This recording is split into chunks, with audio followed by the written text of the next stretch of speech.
Yo, Chad.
KG made it for me.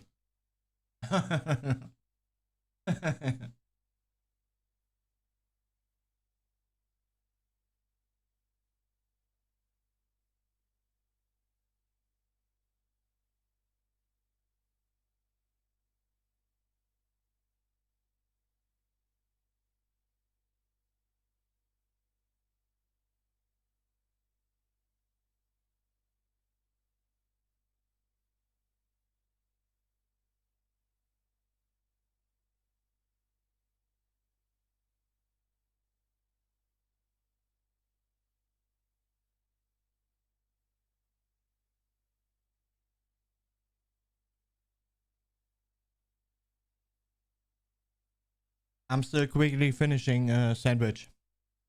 And then we will hop in game.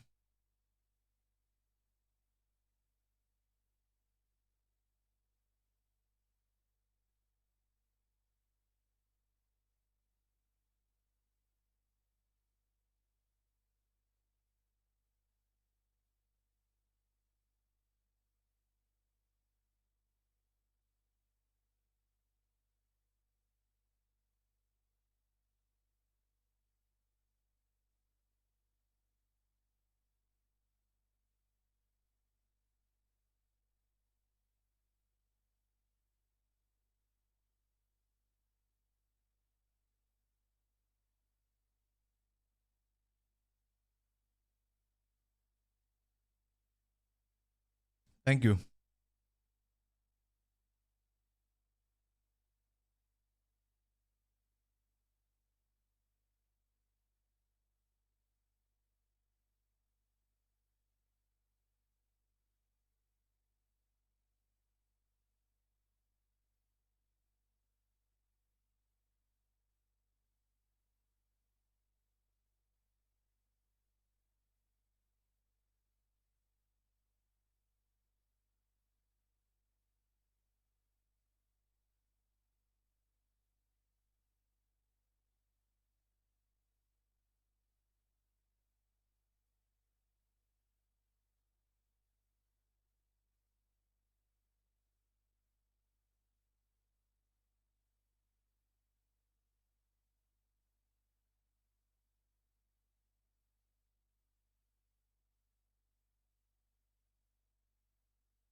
All right, I'm back. Okay, chat. Heatwave 2.0 did arrive just today. Can already feel the change in climate outside today. I know for some others it's been bad already in Europe. It's like there's no stopping. Yo. Okay, today we will start with, you know, playing a bit of Quake Live Duels. Get get the right mindset for Sunday. Looks like we will have 2 matches happening again on this Sunday. If everything goes according to plan, it's looking like we are playing Arseny and Sparty on Sunday. Will also be a bit earlier matches. I like it.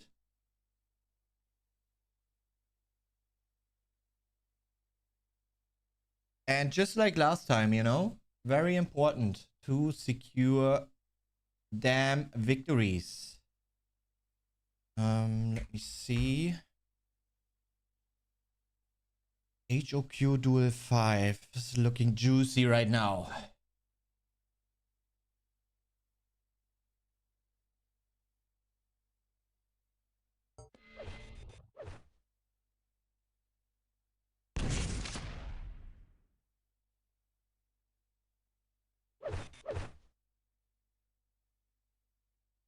Vote now. Vote passed. Just voting, always voting this map. So people come quickly to the server. And there we got someone already. I'm talking it.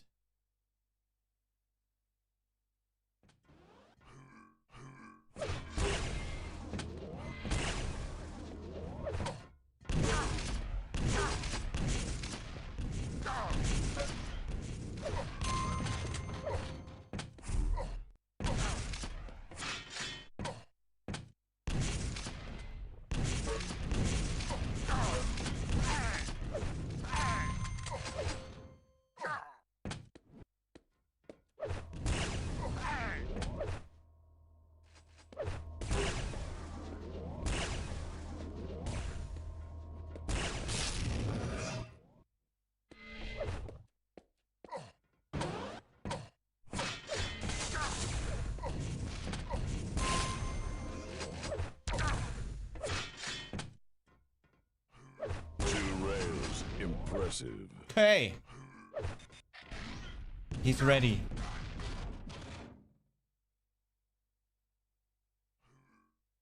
Prepare to fight. Let's go.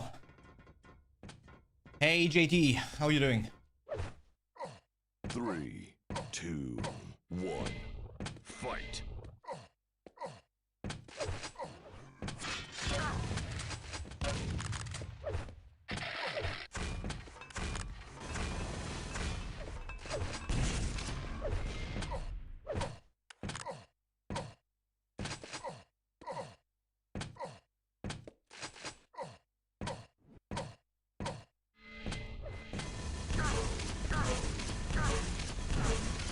First frag.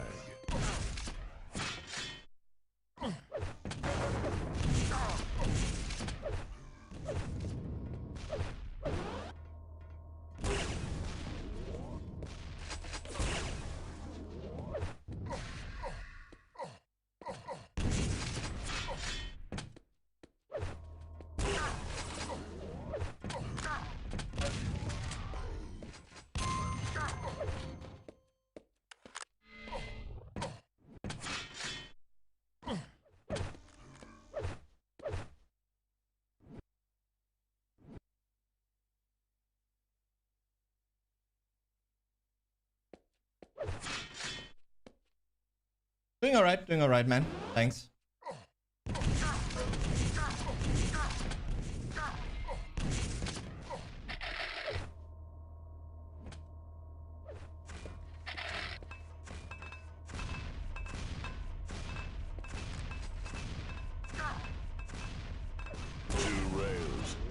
Impressive.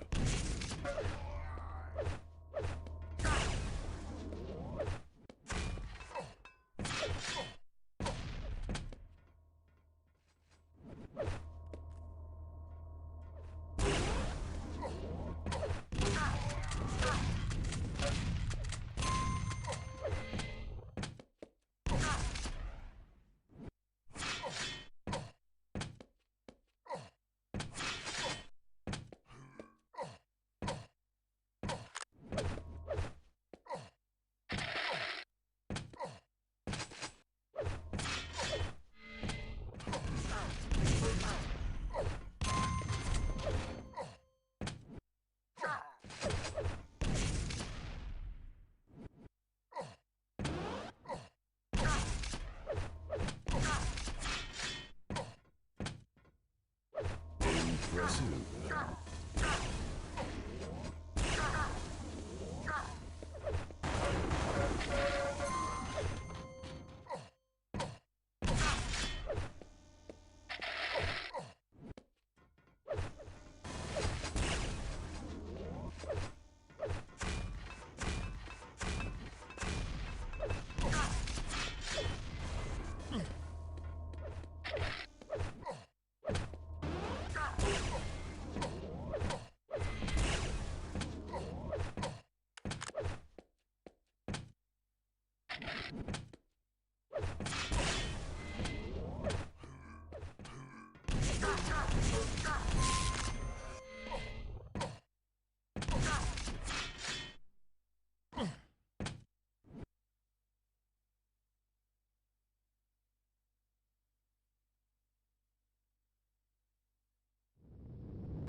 Combo kill.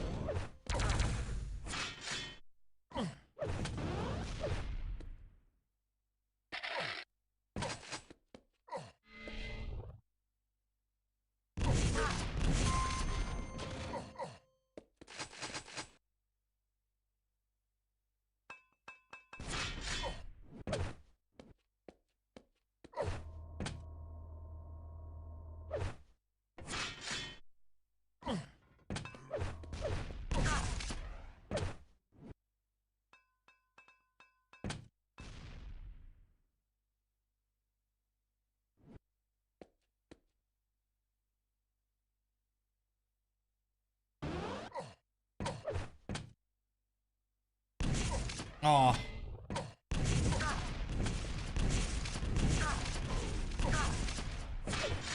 Impressive.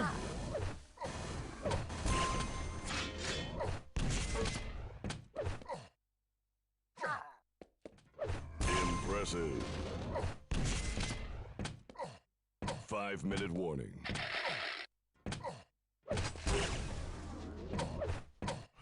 Impressive. Oh my god.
Impressive.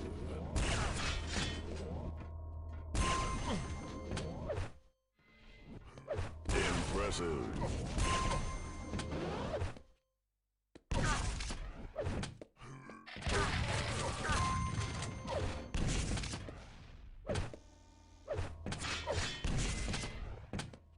Impressive.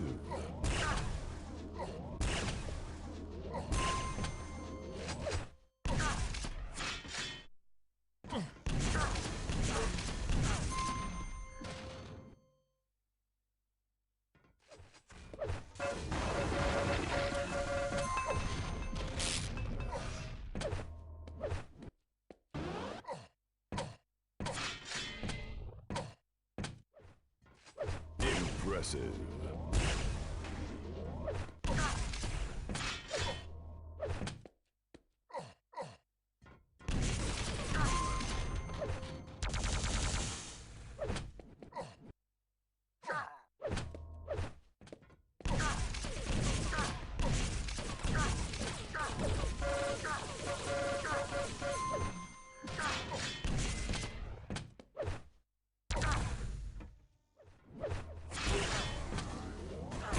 Impressive.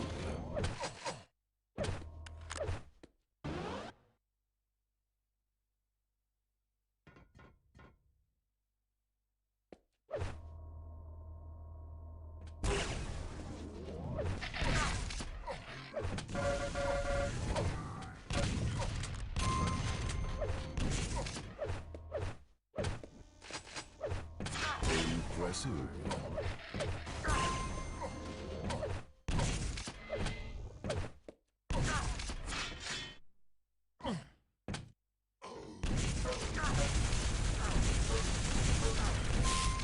1 minute warning.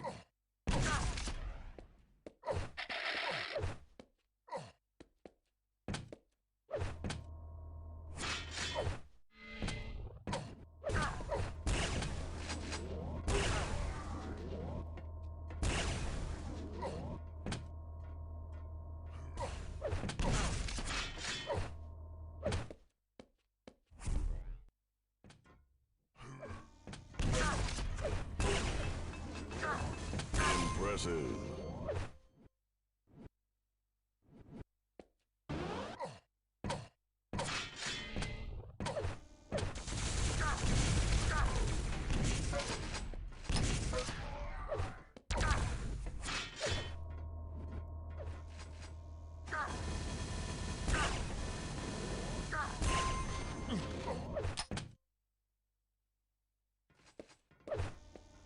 You win. GG. Yo, Eziok. Thank you, man. Thank you very much.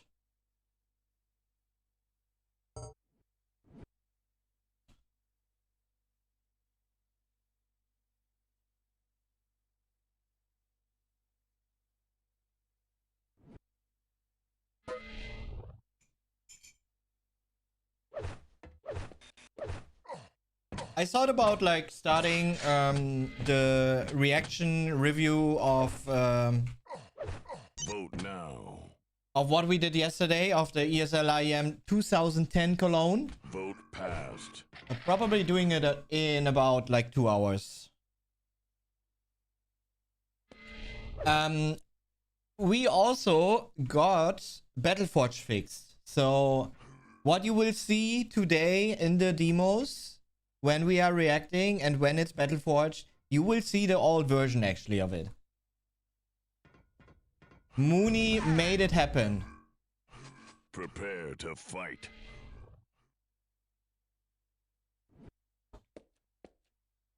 Three, two, one, fight.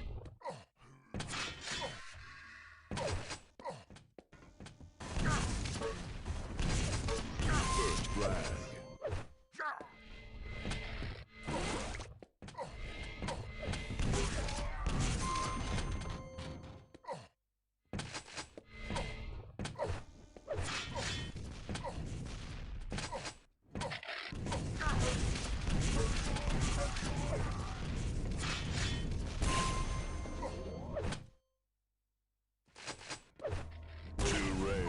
Impressive.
No.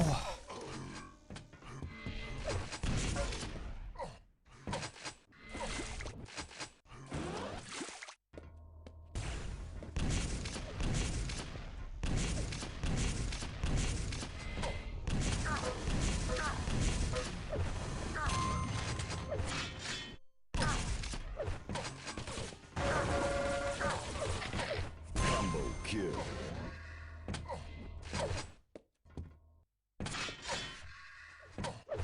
Impressive. Impressive.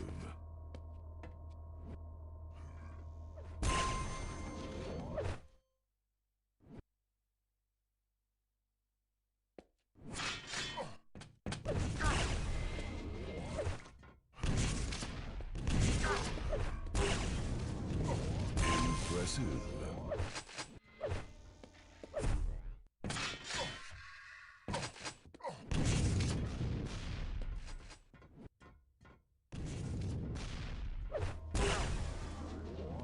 Impressive.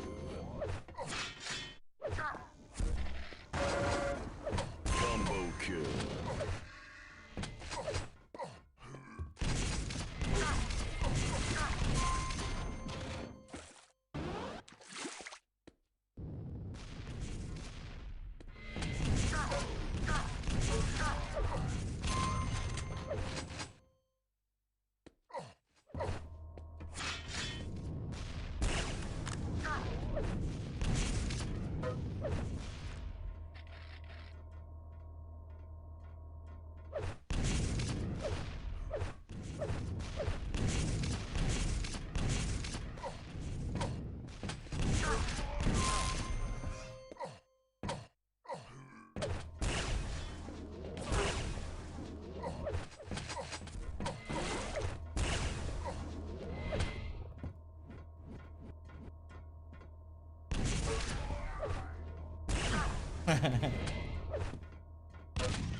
Impressive.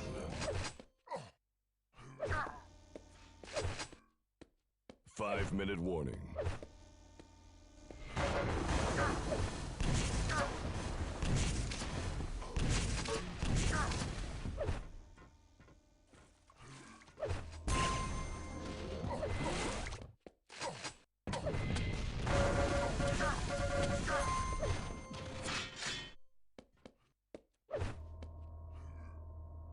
Impressive.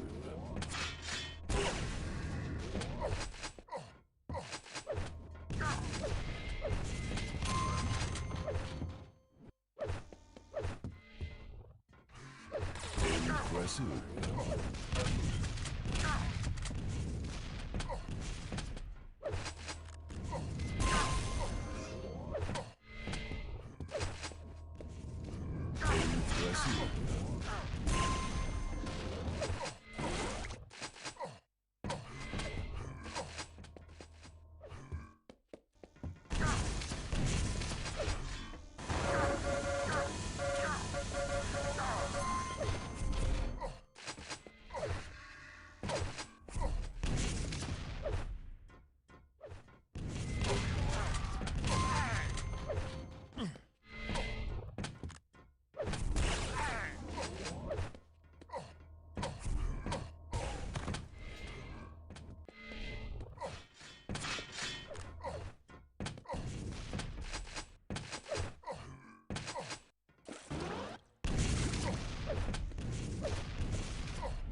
Combo kill. Impressive.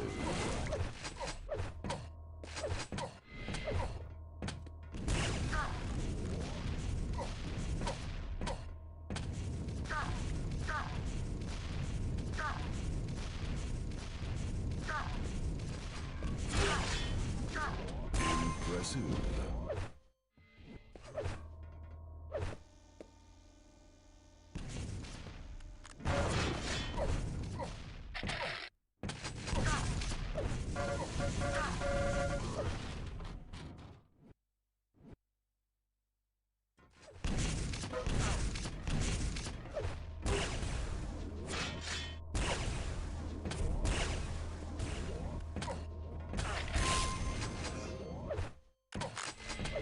Impressive.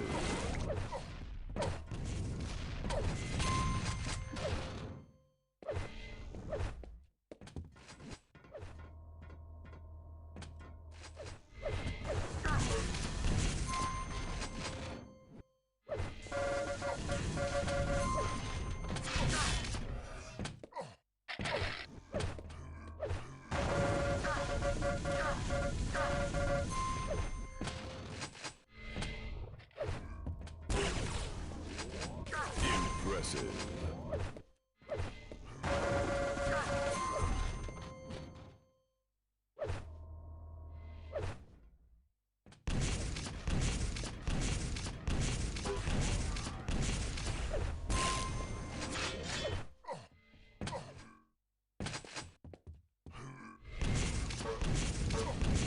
One-minute warning.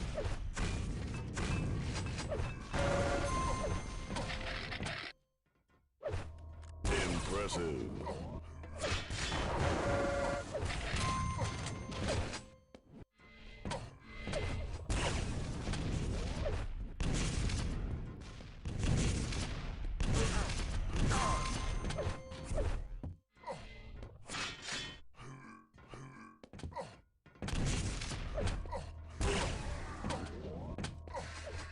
Impressive. Impressive.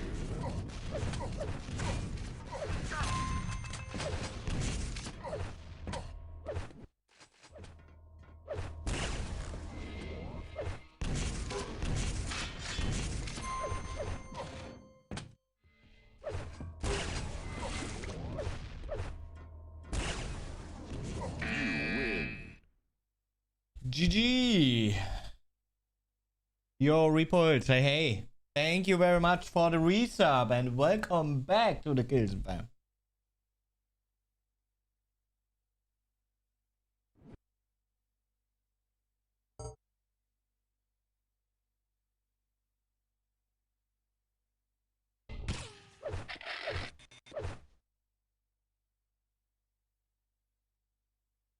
Vote now. Yeah, but we deserve that, JT, to be honest. Like, they've been playing so bad, Vote man. passed.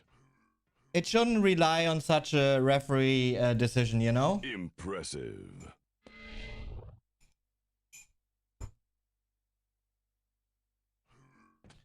Jo, Rufi! Dankeschön, vielen, vielen Dank. Welcome back.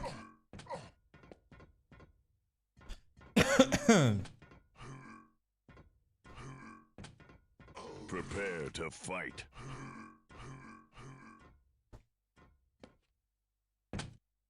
Three, two, one, fight.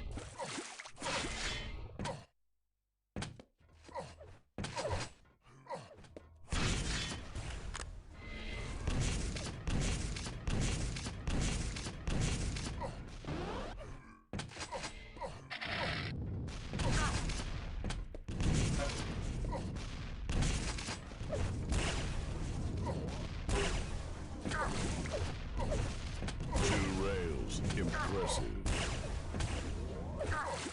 First class.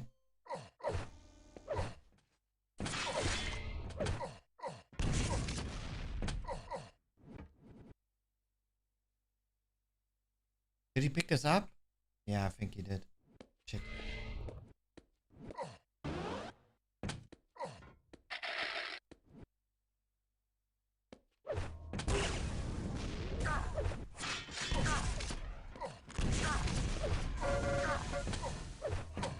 Impressive. Combo kill. No! What a dream spawn, man. Oh my god.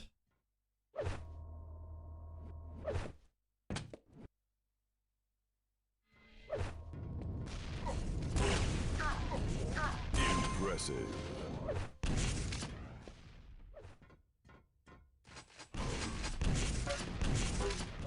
Combo kill.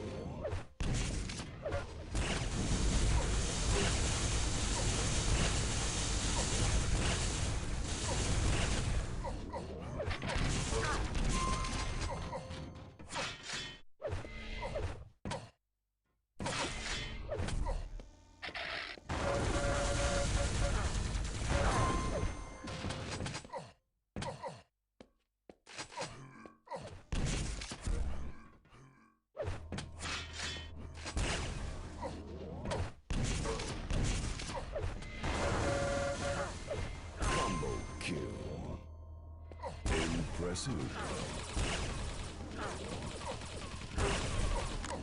Impressive. Headshot.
Oh.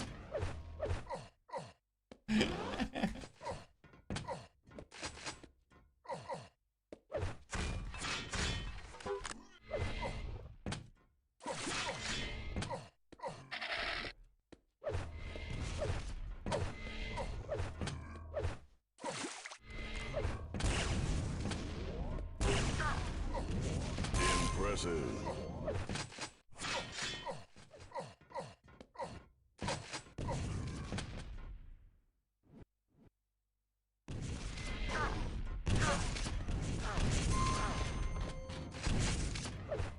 Oh.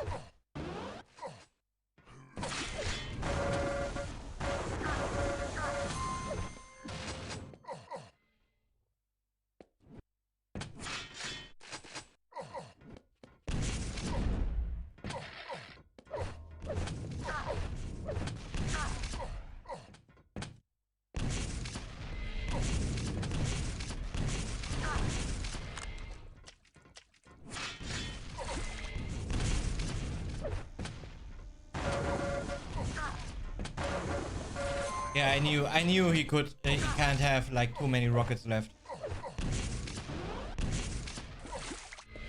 5-minute warning.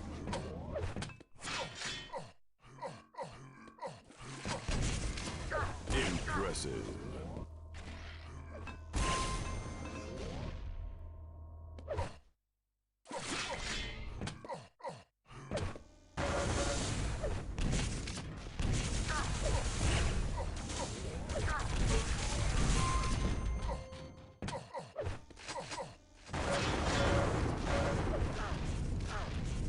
Shit.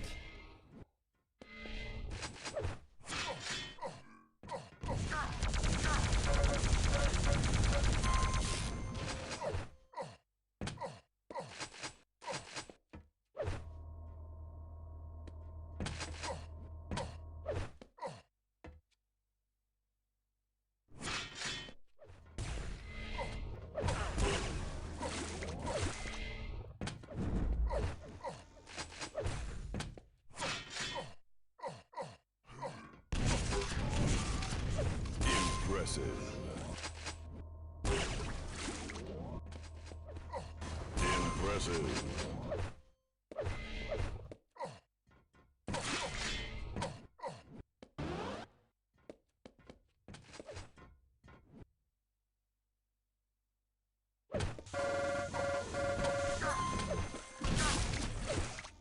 Let me in.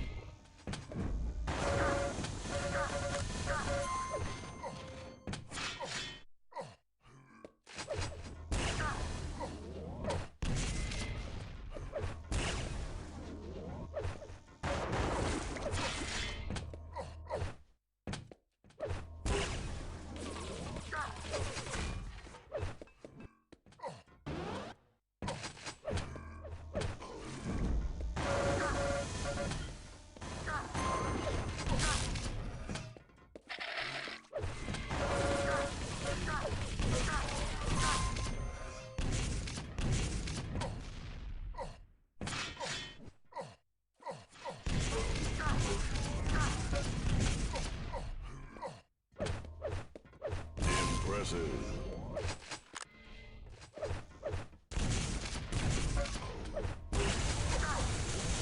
Impressive.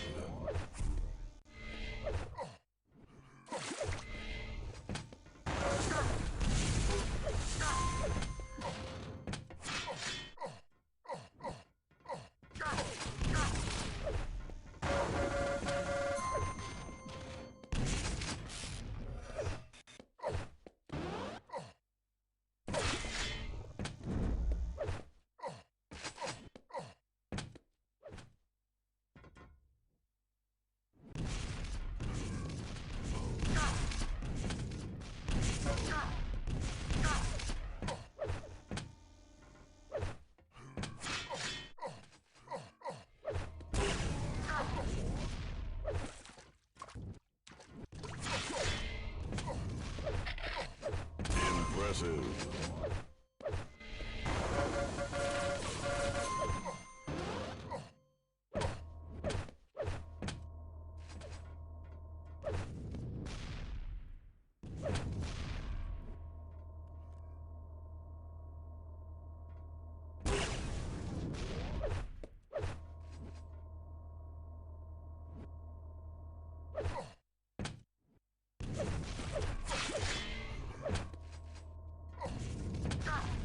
Impressive. 1-minute warning. No, no, no, no, no, no.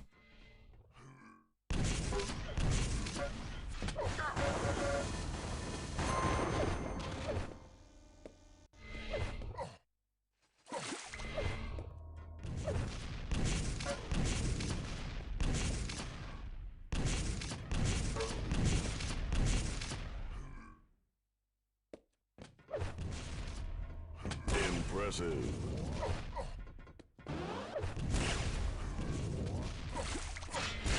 Ah.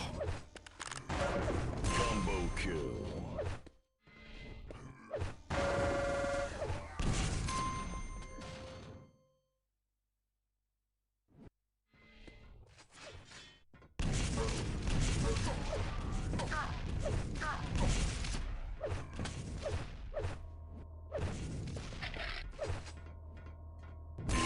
Impressive. You win. GG.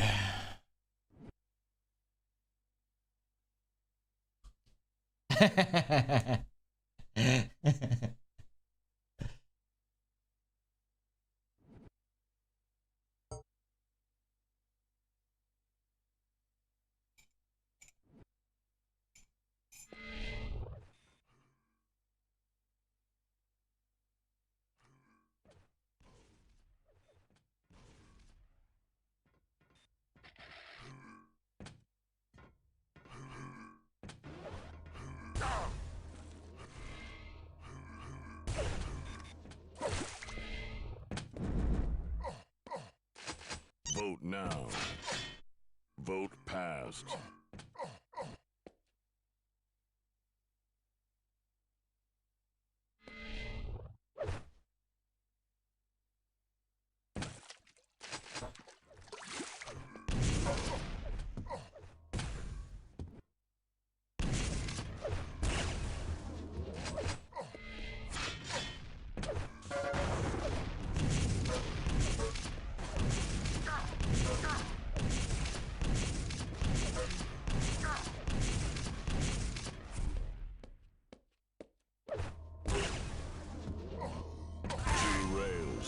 Impressive.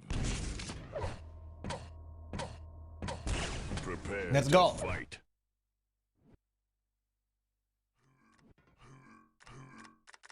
Three, two, one, fight.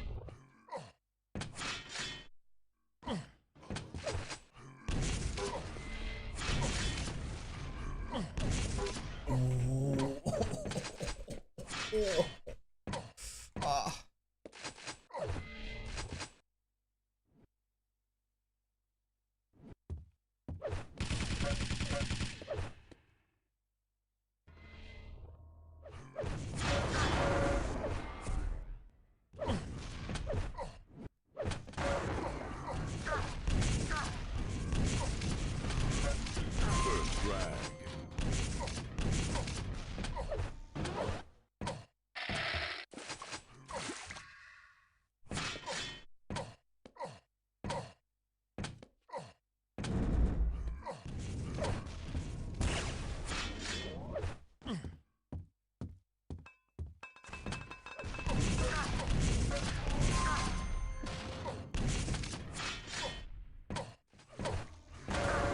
Combo kill.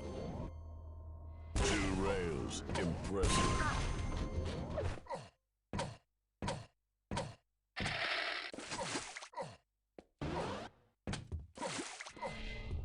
Impressive. Impressive.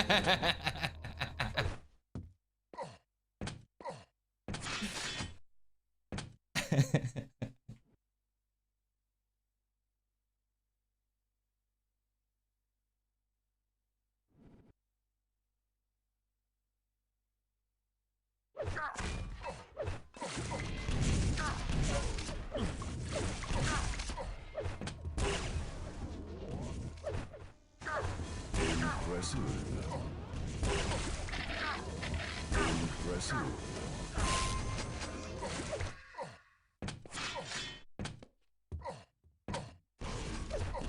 Impressive. No! Oh.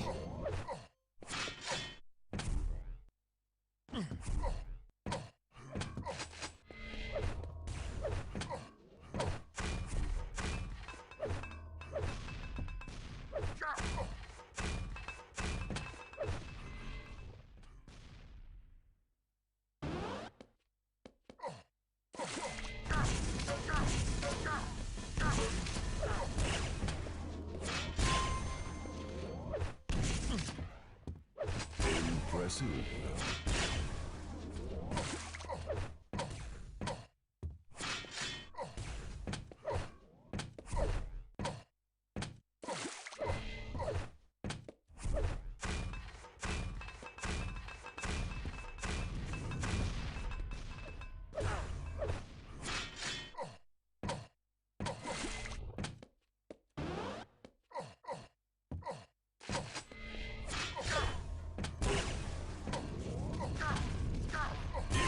Impressive.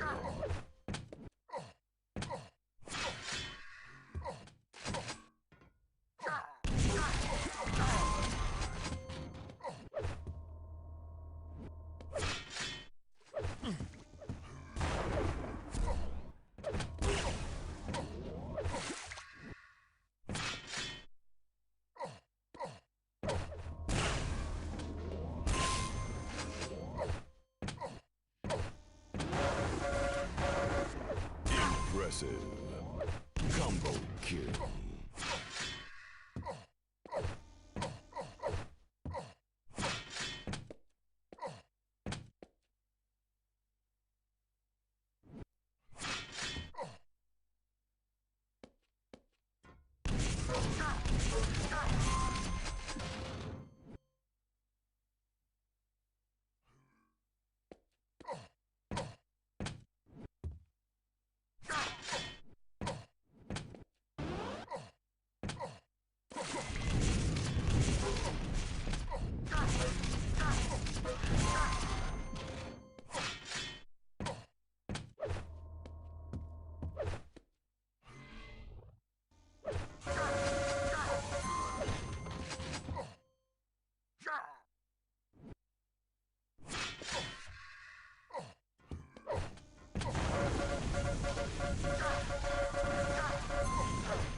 Minute warning.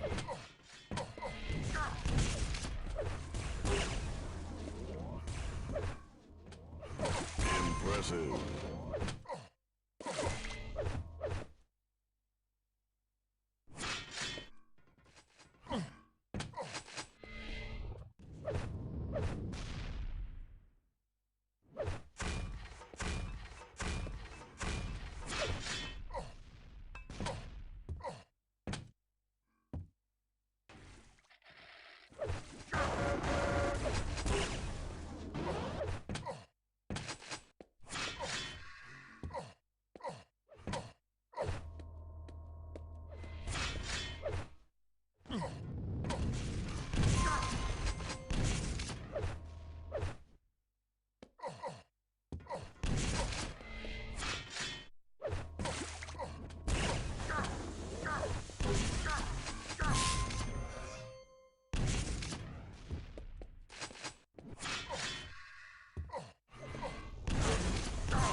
Impressive.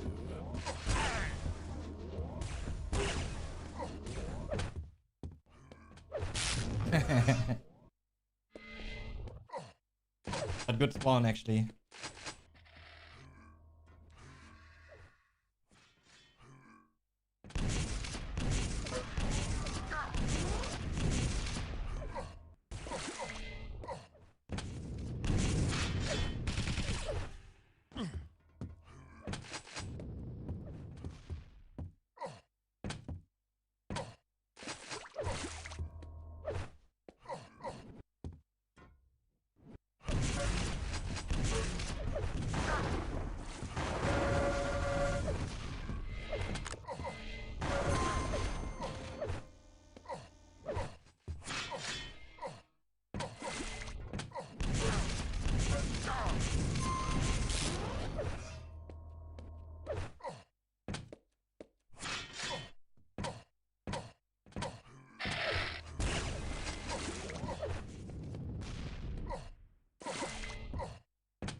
Oops.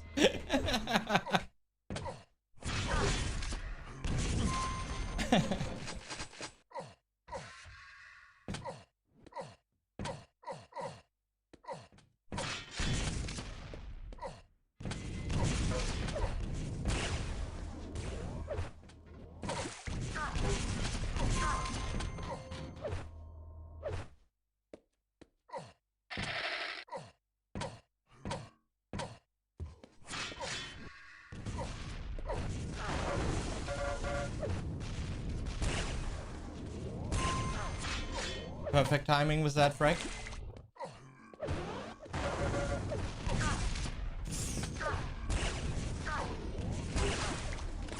One-minute warning.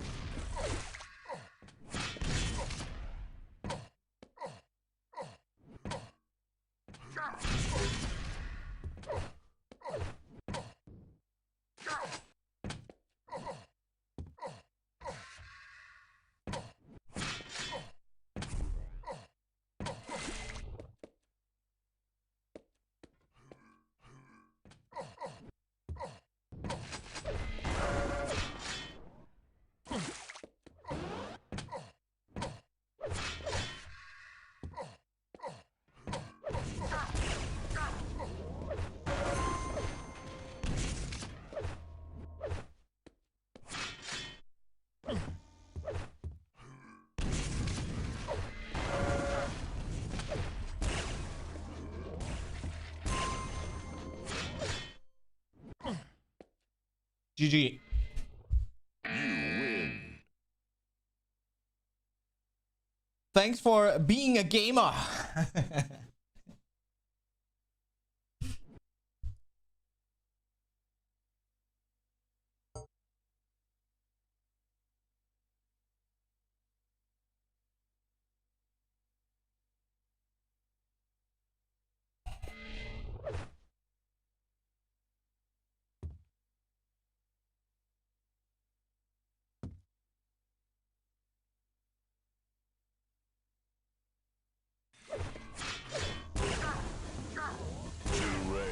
Impressive.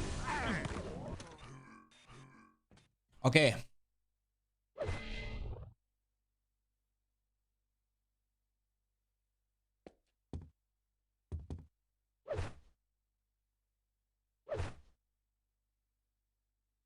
Oh, what's the map, Repulse?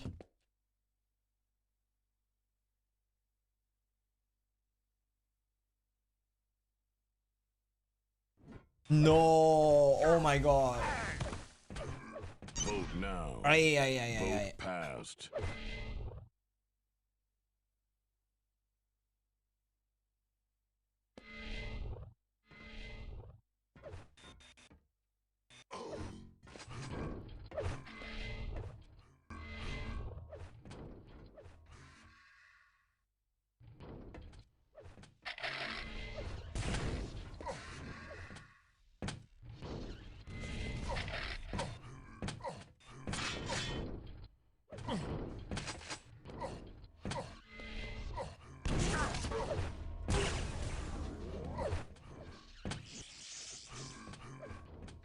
Prepare to fight. Let's go. +1 for no rage. 3, 2, 1. Fight.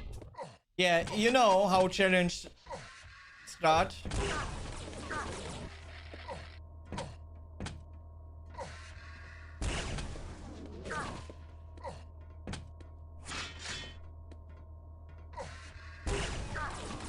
Two rails. Impressive. First frag.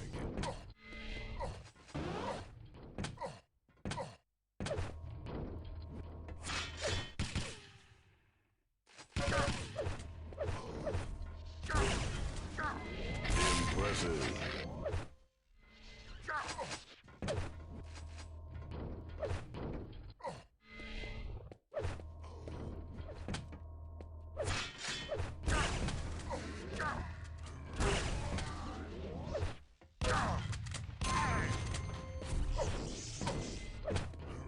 Impressive.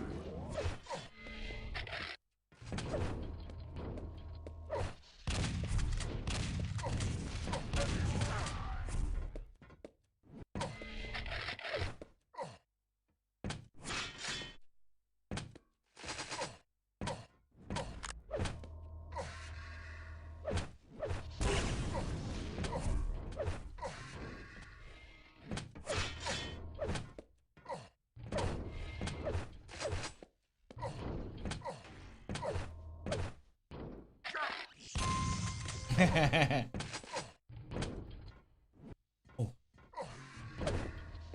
Impressive.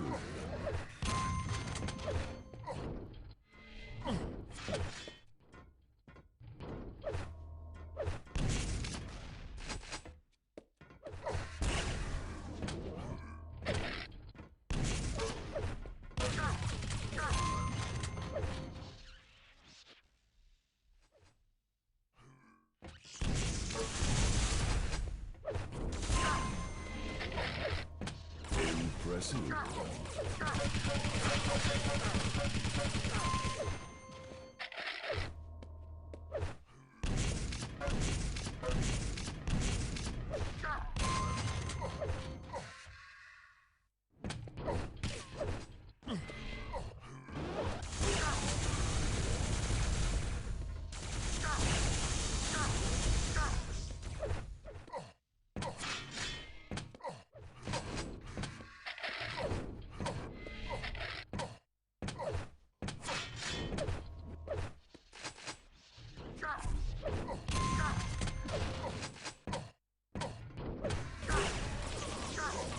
Impressive. Yeah, I'm sorry. That repulse is trolling you like that. Impressive.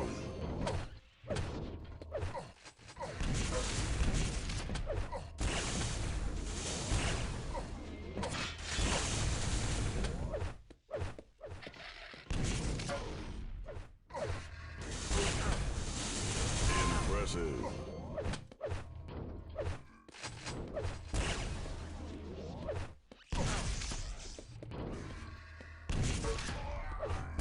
Oh.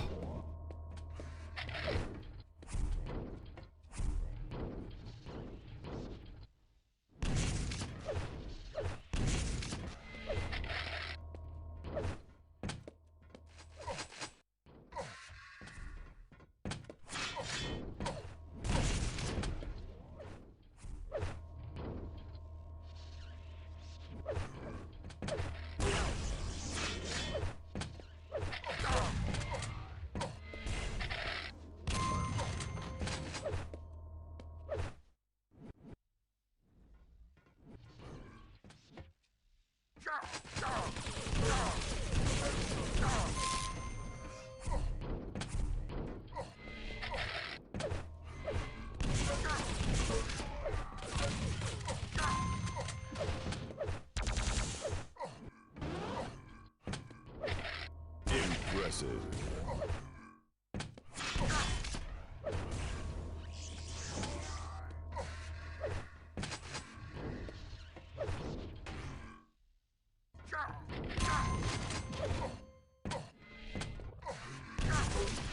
Combo kill.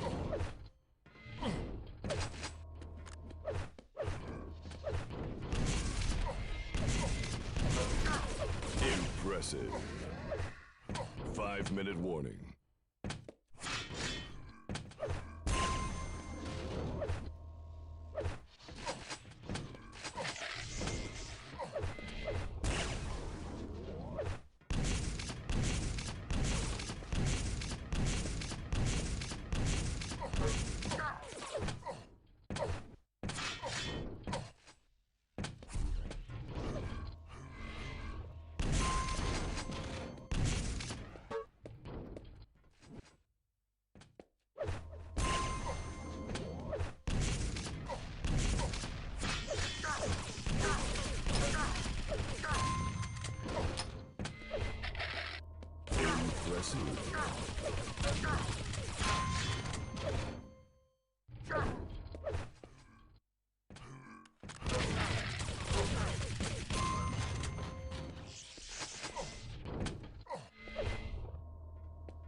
Oh my god.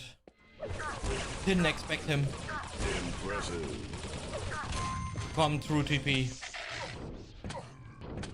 So almost nice. Almost nice.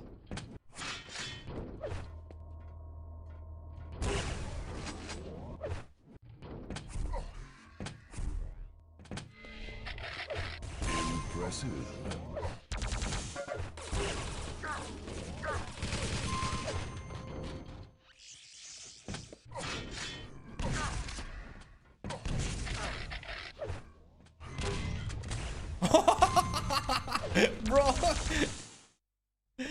he flew there.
Impressive.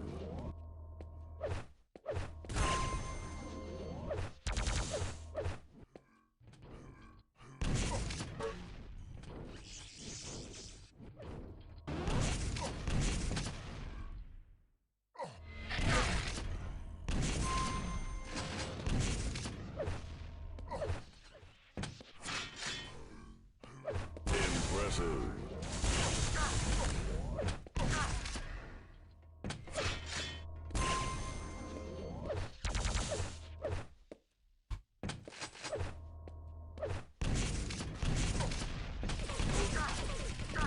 One-minute warning.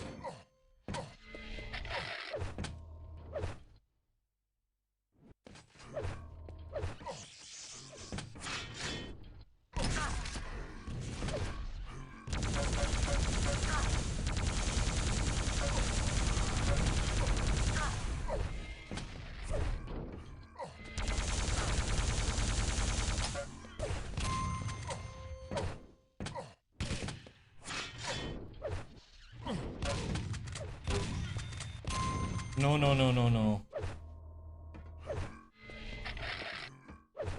Impressive.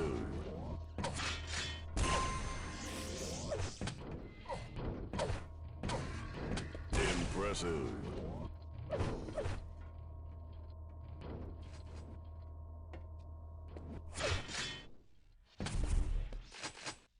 Repulse, this is on you, man. This is on you. You win. Yo, Duncan, I figured out why you're not able to donate at the moment, because the credit card donation function is turned off at the moment. There's some changes happening to that, and that's why only donating with PayPal works at the moment.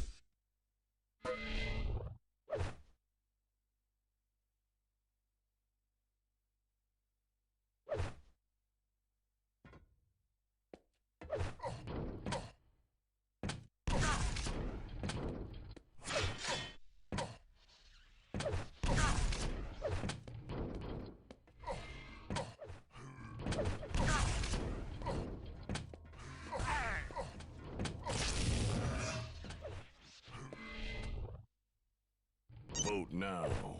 Vote passed.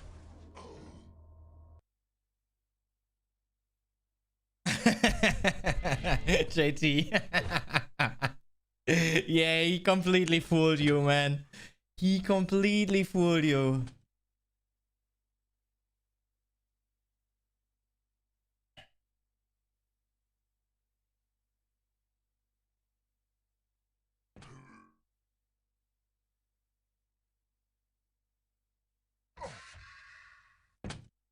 Prepare to fight.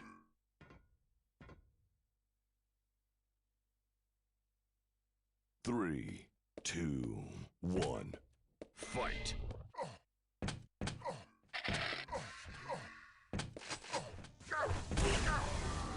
Two rails, impressive. First frag.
Impressive.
Impressive.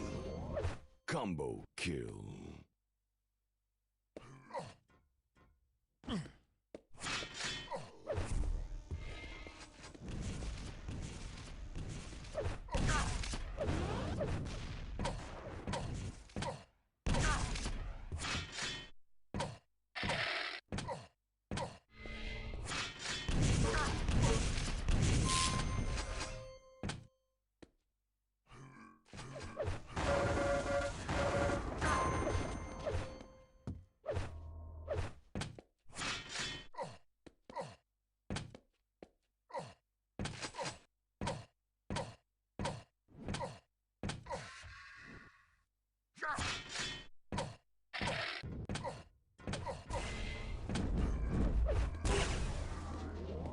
Impressive.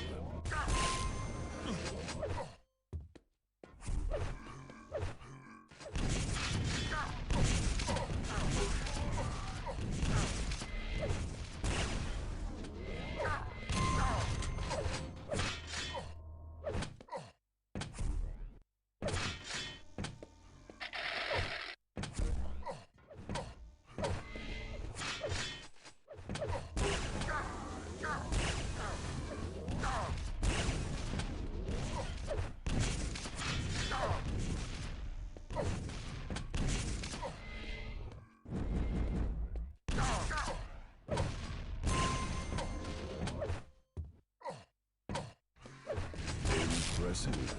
5-minute warning.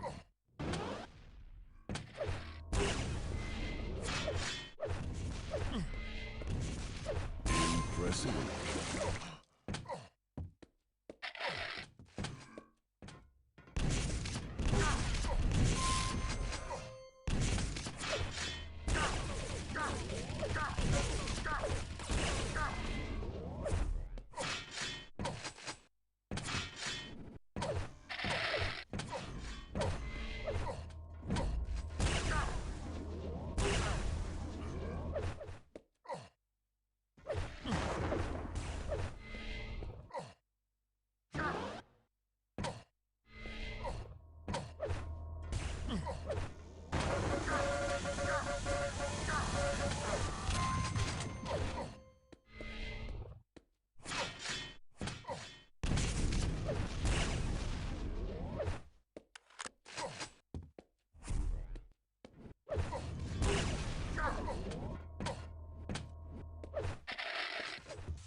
Lol.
Warning.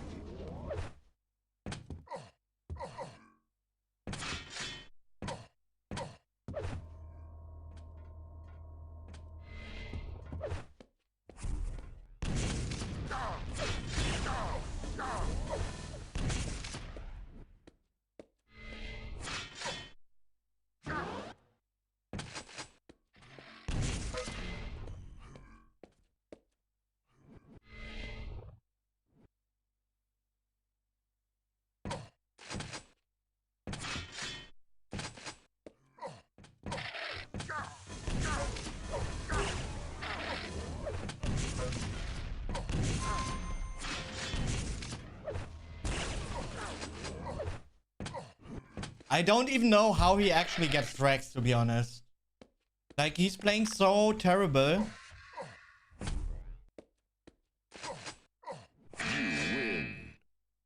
It's insane, actually.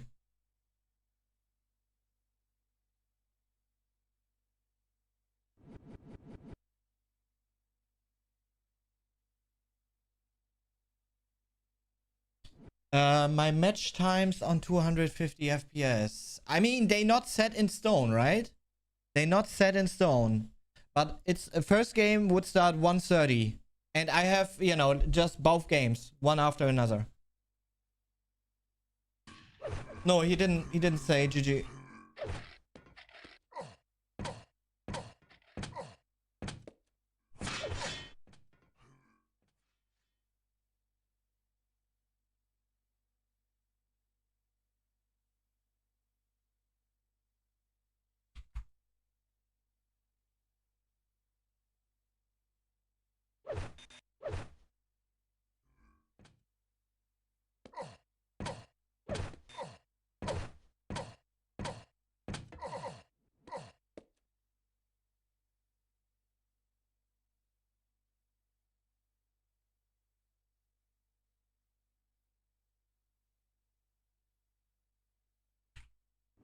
Vote now.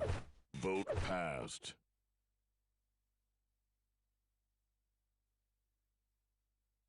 Hey, Vico.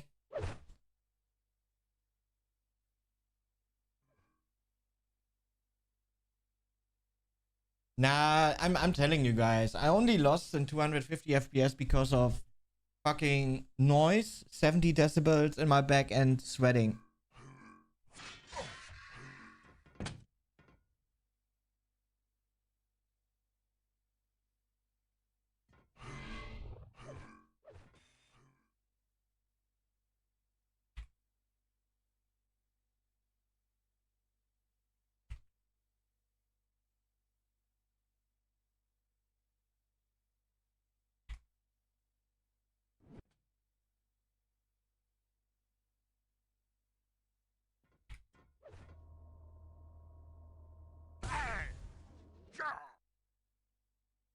Prepare to fight.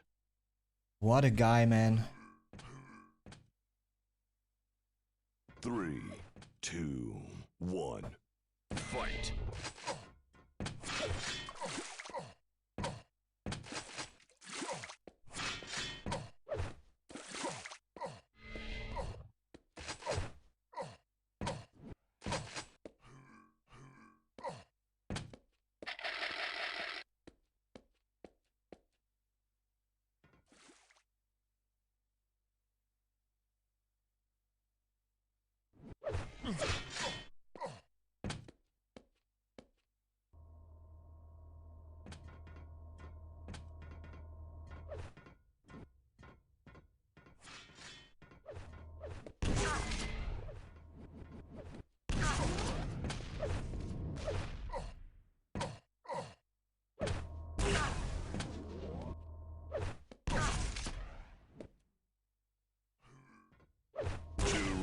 duels. Impressive.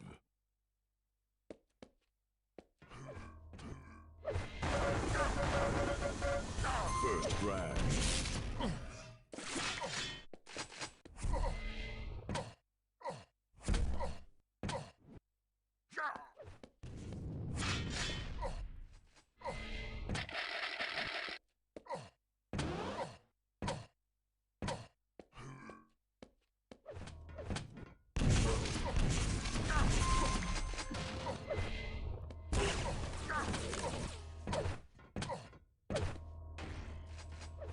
Impressive.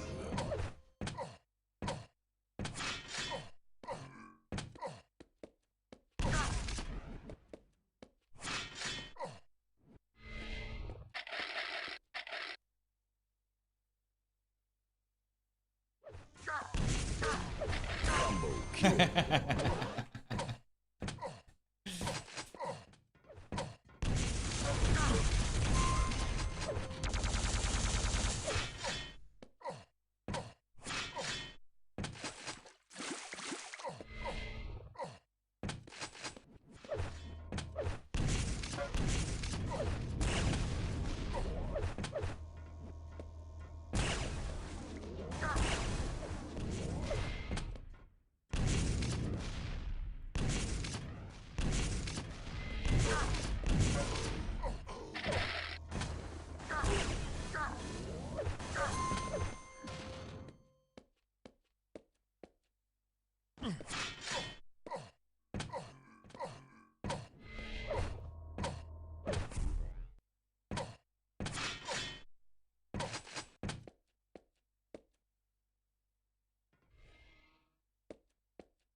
Oh my god. The bounce.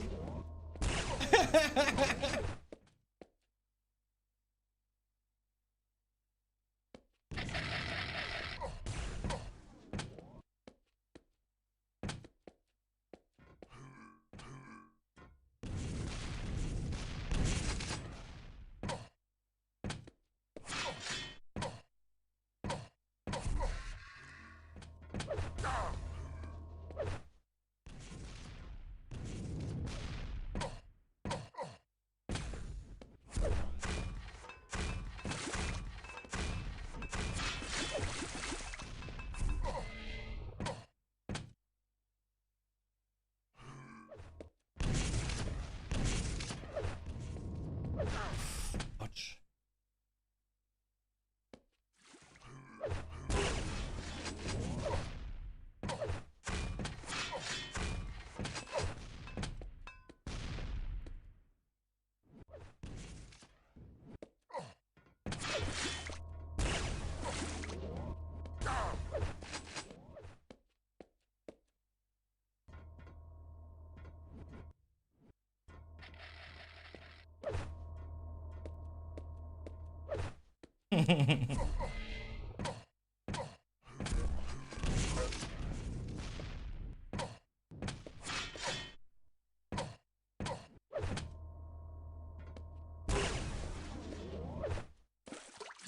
Five-minute warning.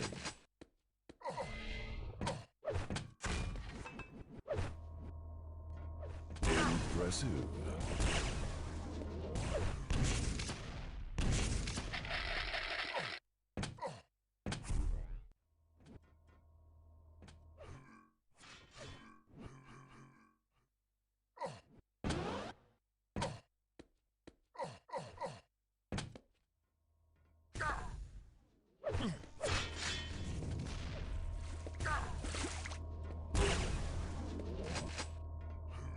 Impressive. I need your rail. I need your rail. Oh, out of ammo. This guy, man. Why is not just giving me his rail?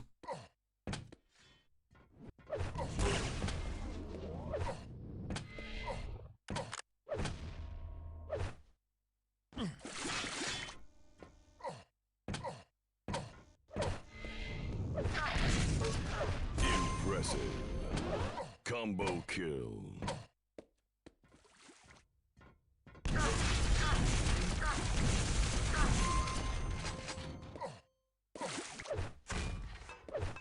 $23.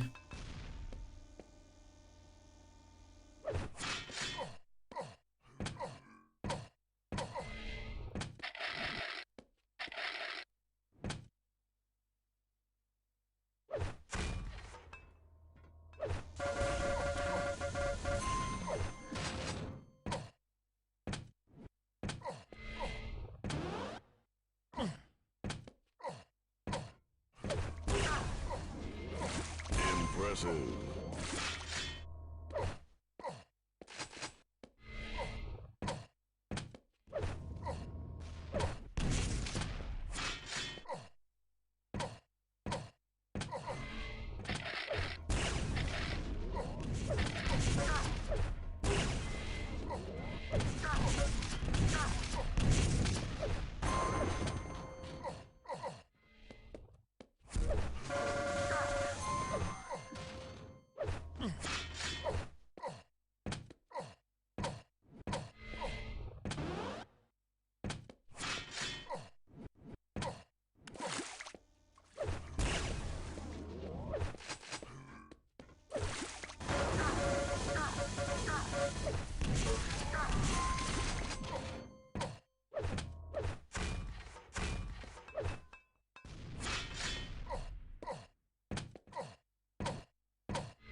Impressive.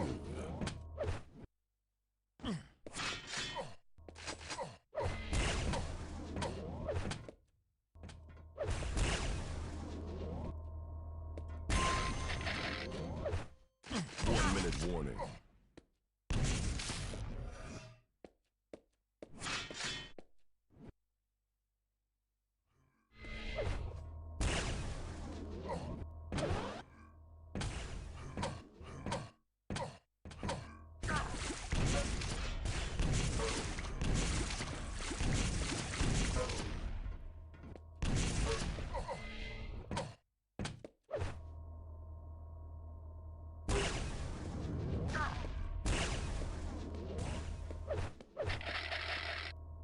Headshot.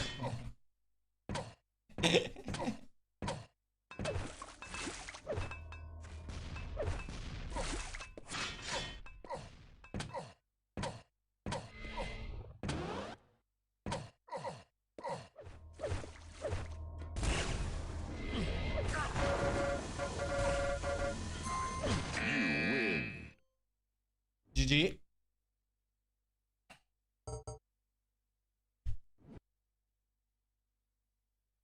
Hey, hey, Auntie.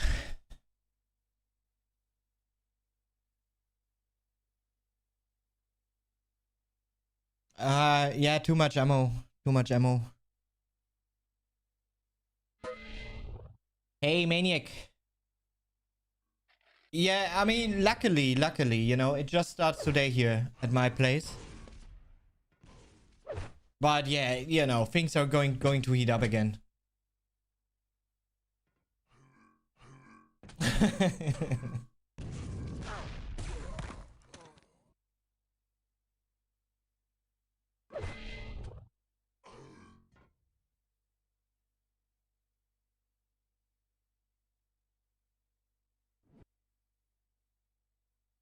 Prepare to fight.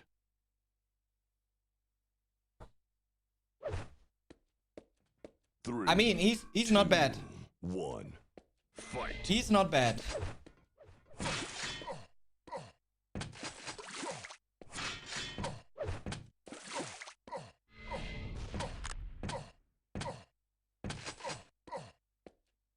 Okay, he's on rail.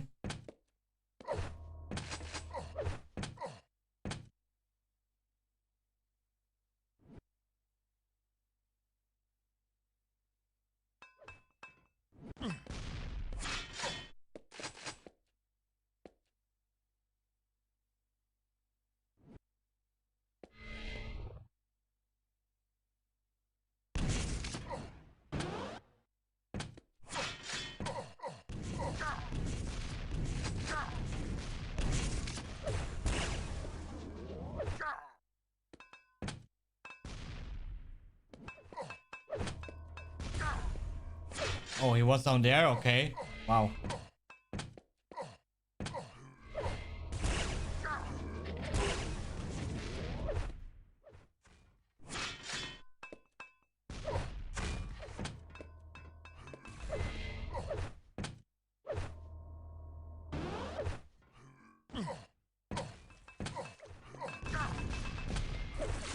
Rails. Impressive.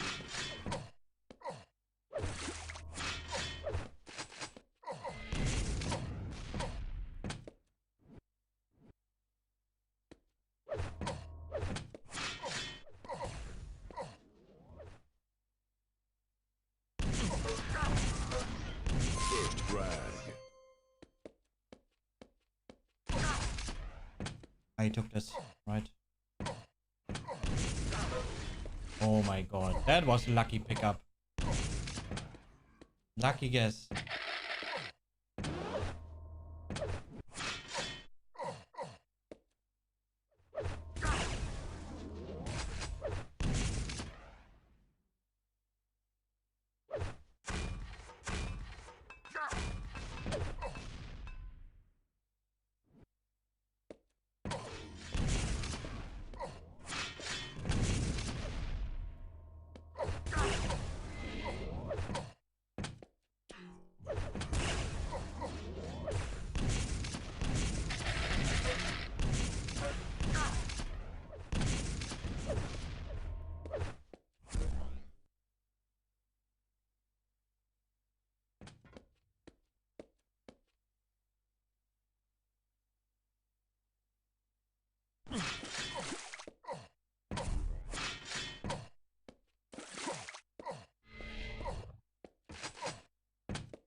Man, he just stands there around corners and then makes his peak.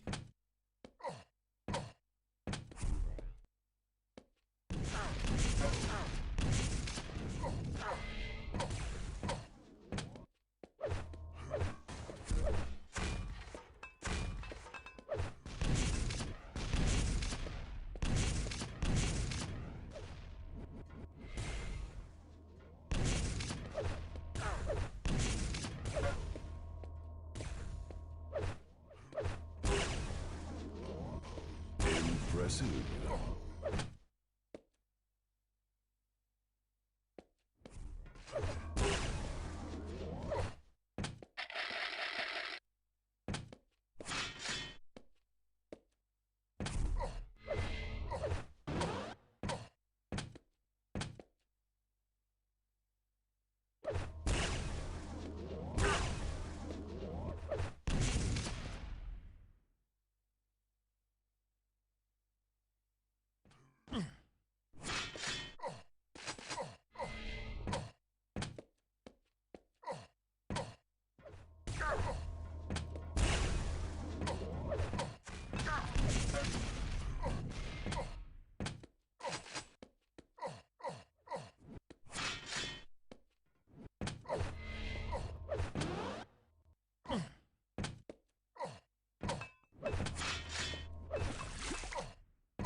Impressive.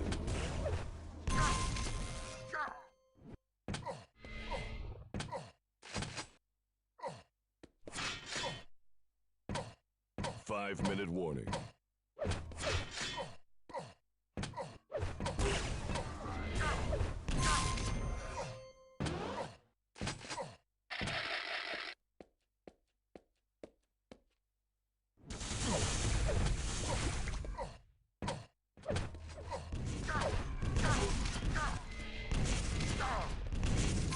Coffee. So lucky there, man.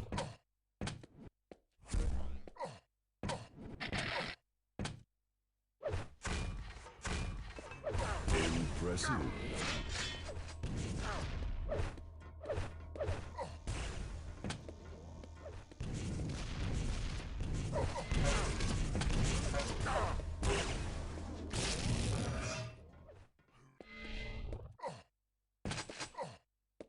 That was okay. That was just sloppy by me.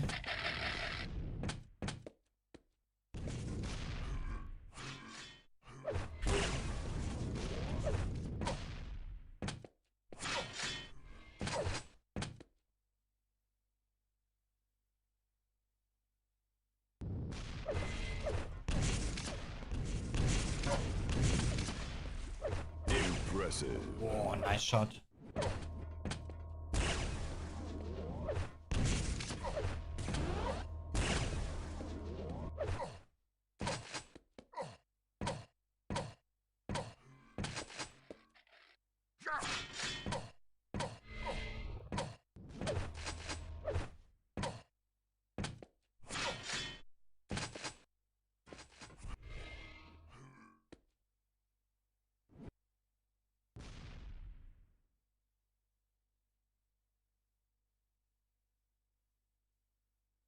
Yellow armor at rail. 2 mega to this yellow.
I mean, at least JT, you've been, you know, you've been looking for fights.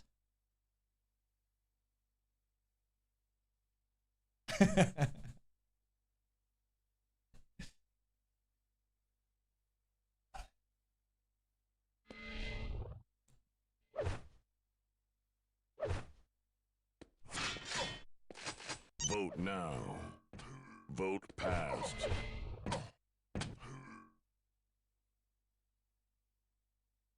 Like a lot more fun.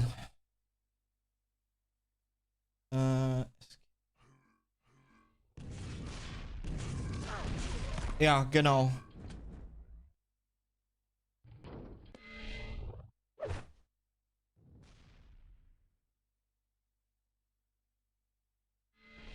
No, it was me being us awesome.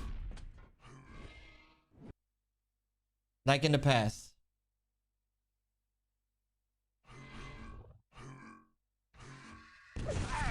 Prepare to fight.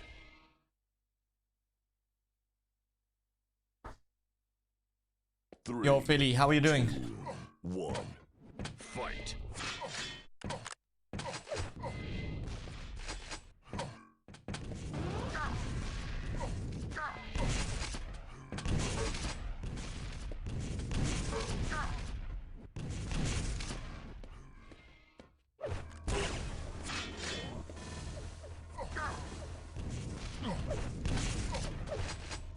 Rails, impressive. First frag.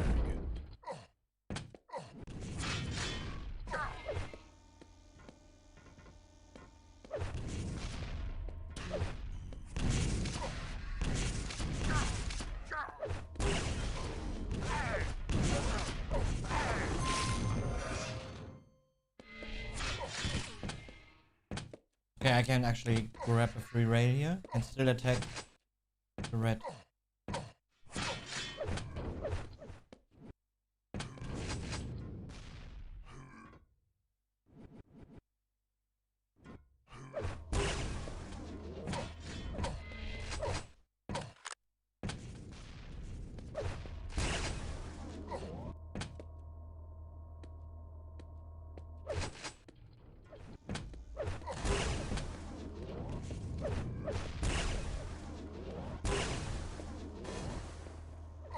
Impressive.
Impressive.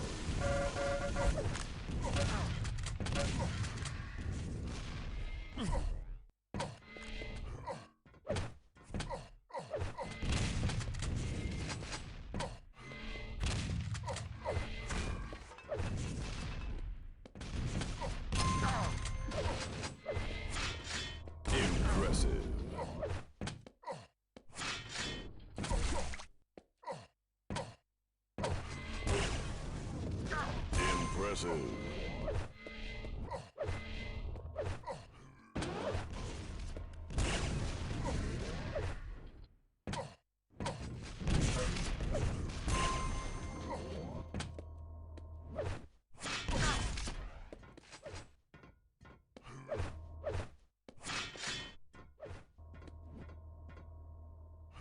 Impressive.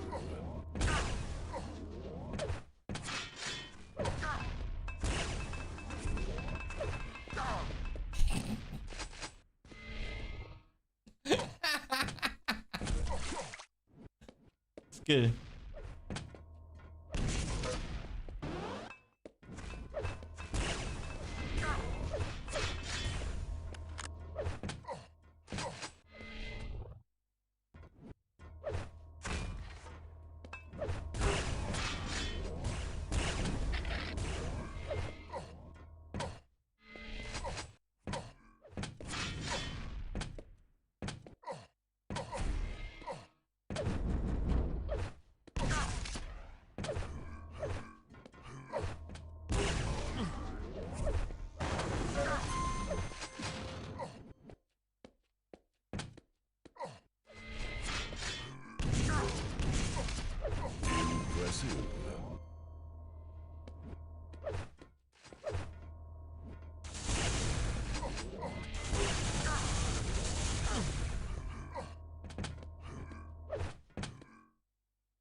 Impressive.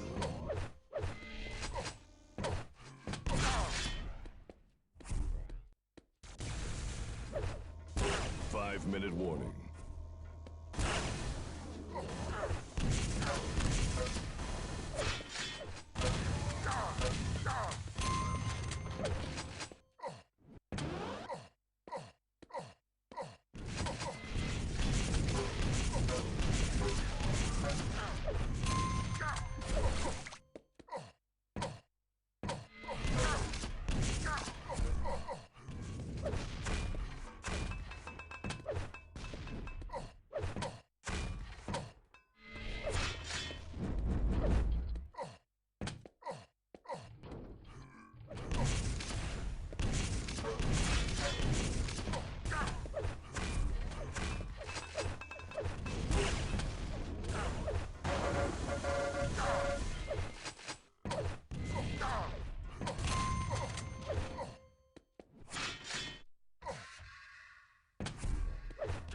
Impressive.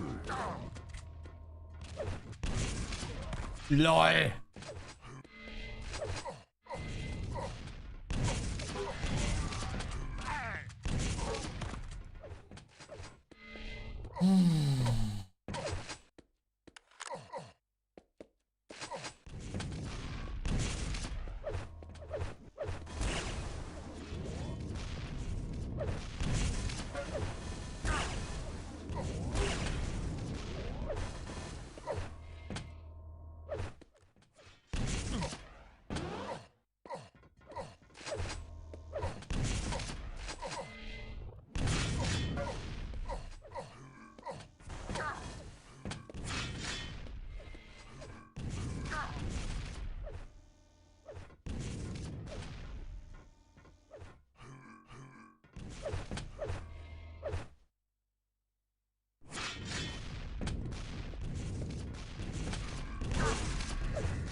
Yeah.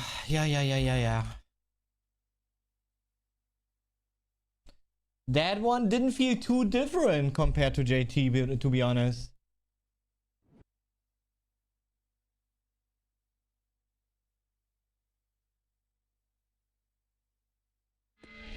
Manche laggen immer. Vote now. Ja, Vote passed. das ist manchmal so.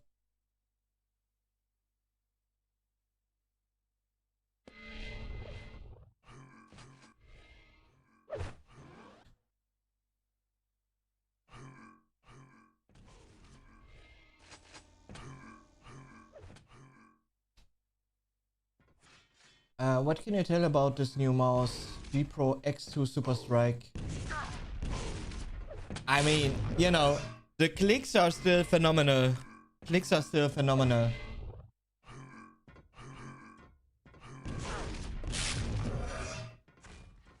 But I would actually like to get, like, for comparison, like real comparison, I would like to get myself the G305X. Going to my, you know, like godlike old shape would be great. Prepare to fight. Keine Ahnung, Reboot. Juckt mich auch nicht. Ich einfach nicht drin versinken in dem Gedanken. 3, 2, 1. Fight. First frag.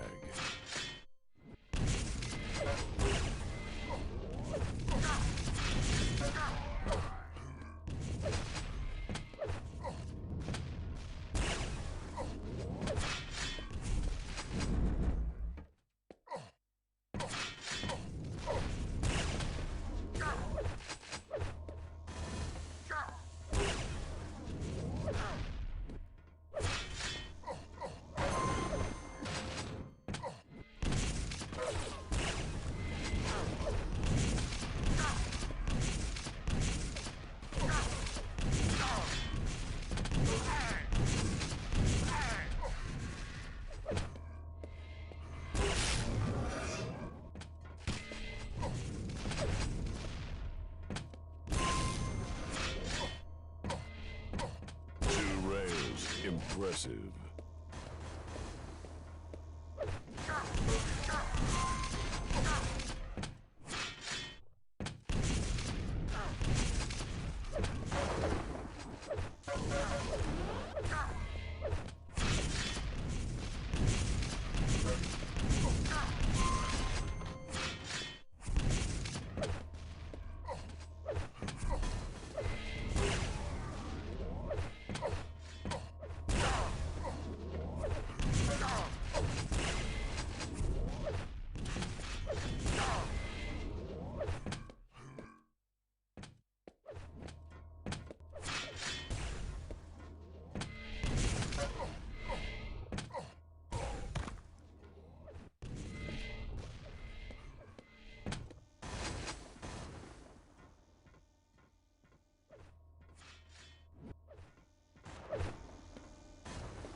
So lucky, bro. So fucking lucky there.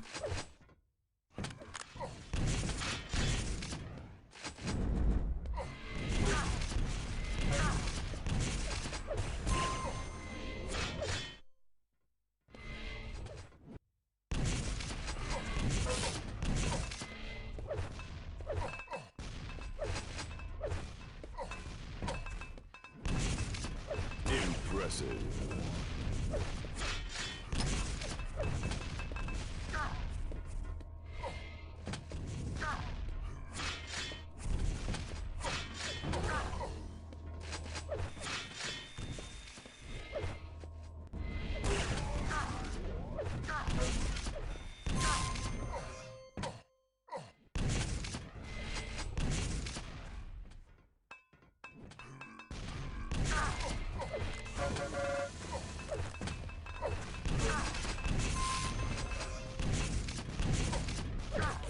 Impressive.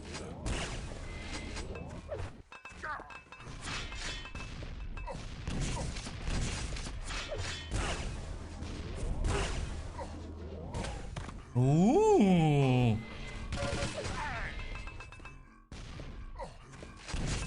Ooh. Does make him a good player though.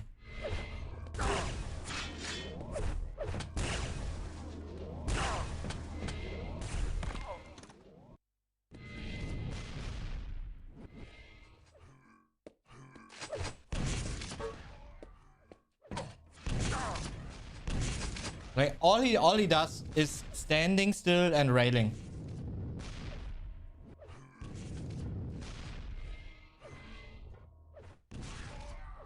Like look. Oh shit, he got mega.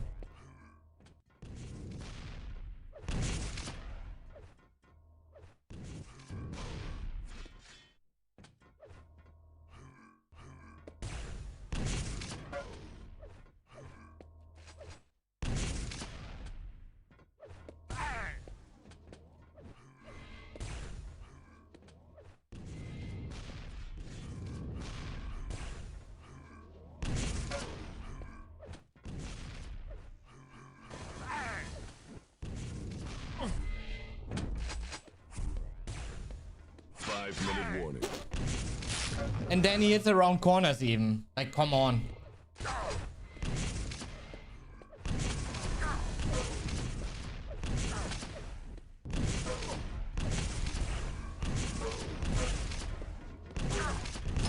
Revenge. Oh no!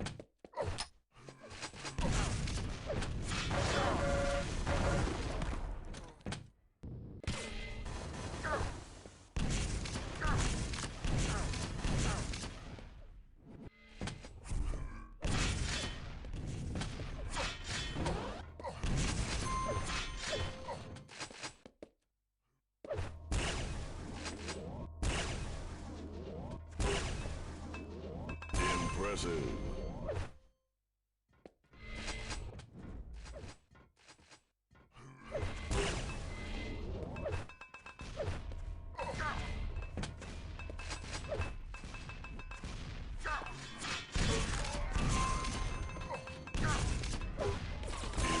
Impressive. Combo kill.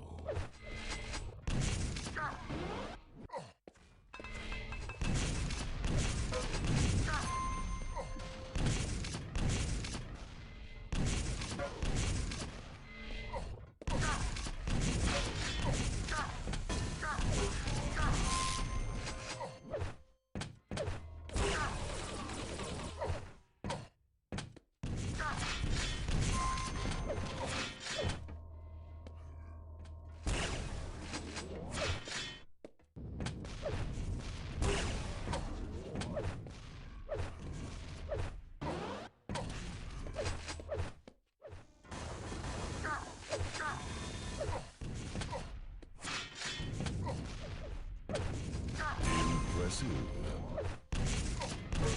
You win.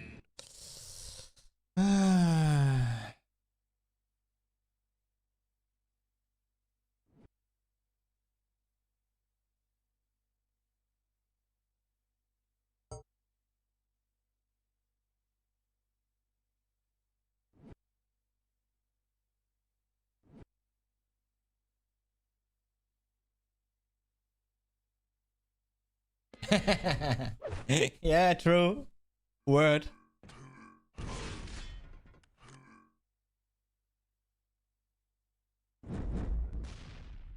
Yeah, like this guy's attitude is really bad.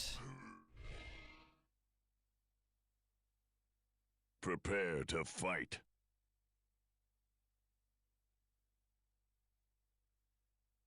Three, two, one, fight.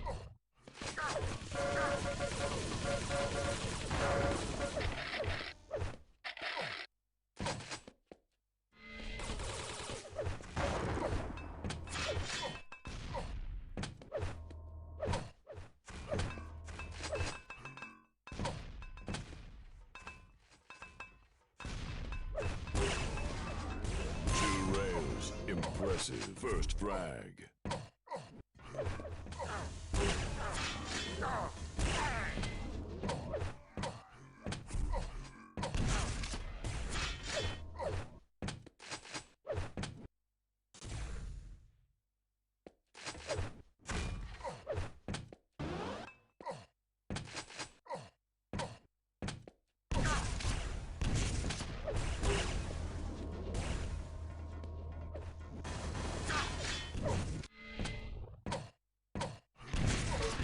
Midair.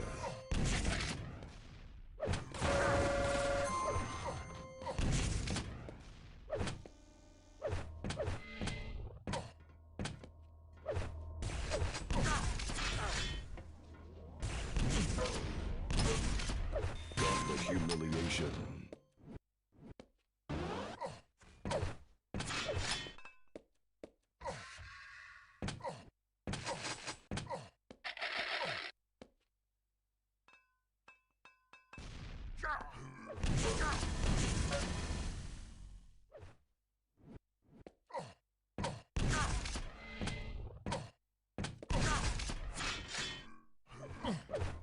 Impressive.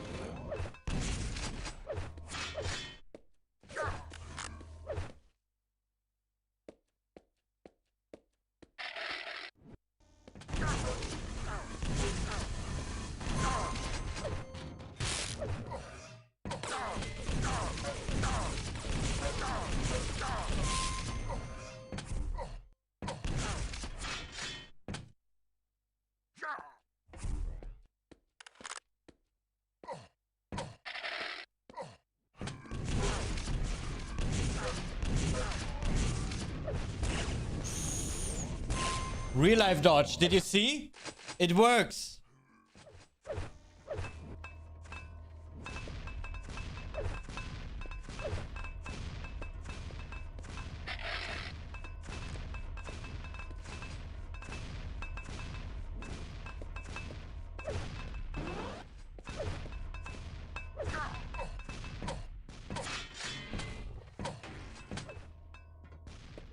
Impressive.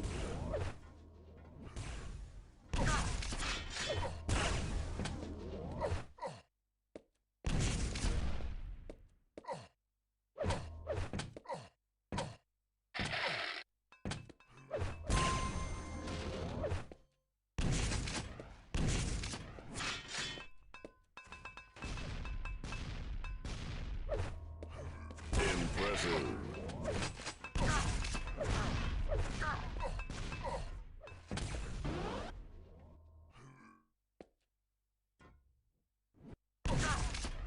Oh shit. Unlucky.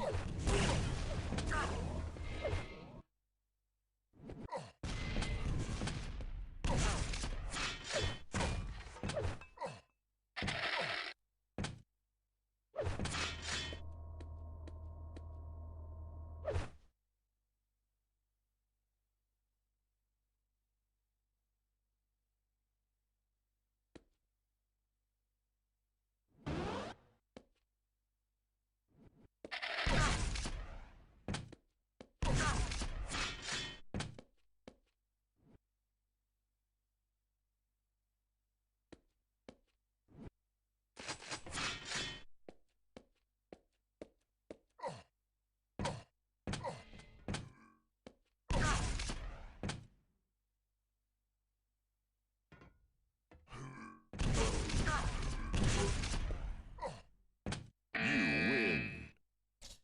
Yeah, GG.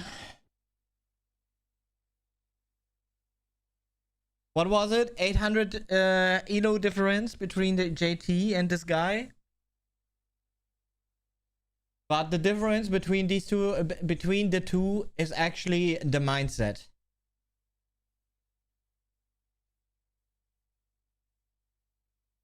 Yo, Muni. Yeah, but that was like a full quit now. I think that weights a little more heavy. Vote now. Vote passed.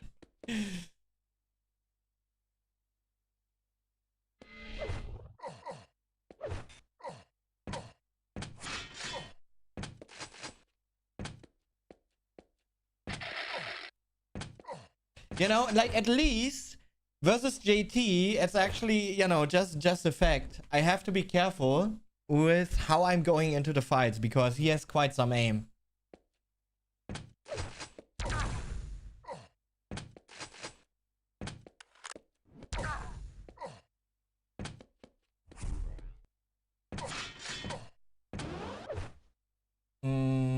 Weißt du die Matches so? Ich weiß, dass als nächstes das Game gegen Avek kommt. Gestern haben wir gegen Strengths gemacht, aus Strengths POV. Und heute fangen wir mit Avek an. Aber ich werde mal, also wir schauen danach, dass ich die Demos richtig benenne. Und dann machen wir das in der richtigen Reihenfolge. Yeah, we will play a few more duels, chat. Before we start the big reaction.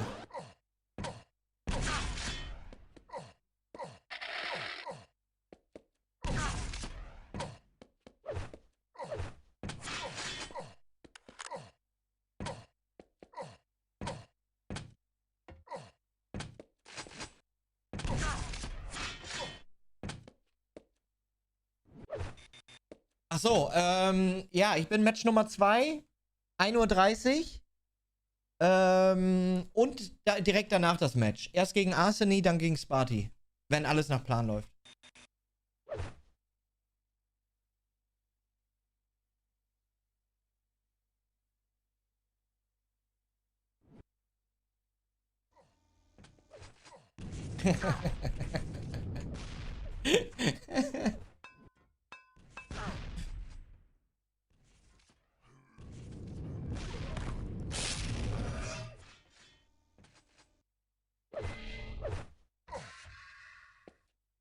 Prepare to fight.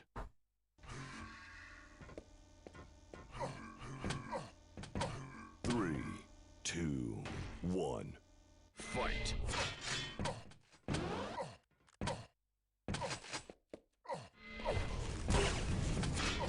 Two rails, impressive. First frag. Headshot.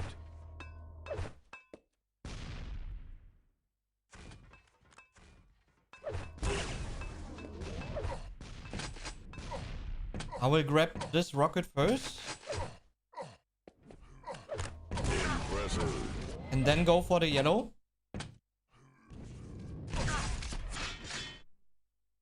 37 is mega. Oh my god.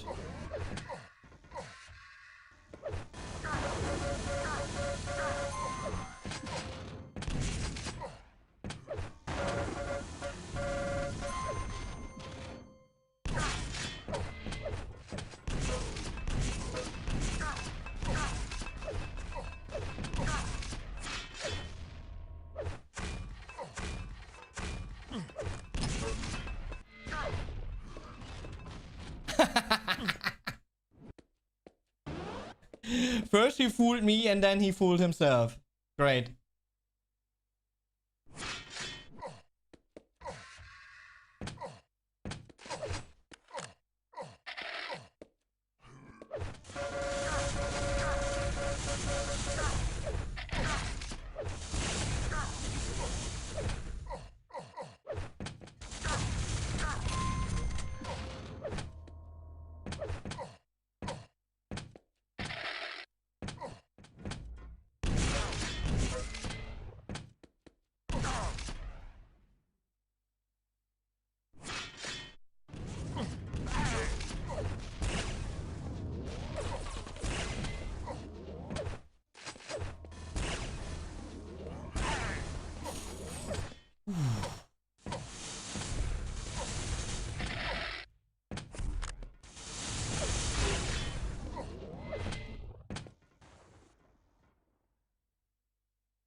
Okay. Funny. And then I will get the frag like this, you know? Not hitting a single rocket there. Jesus.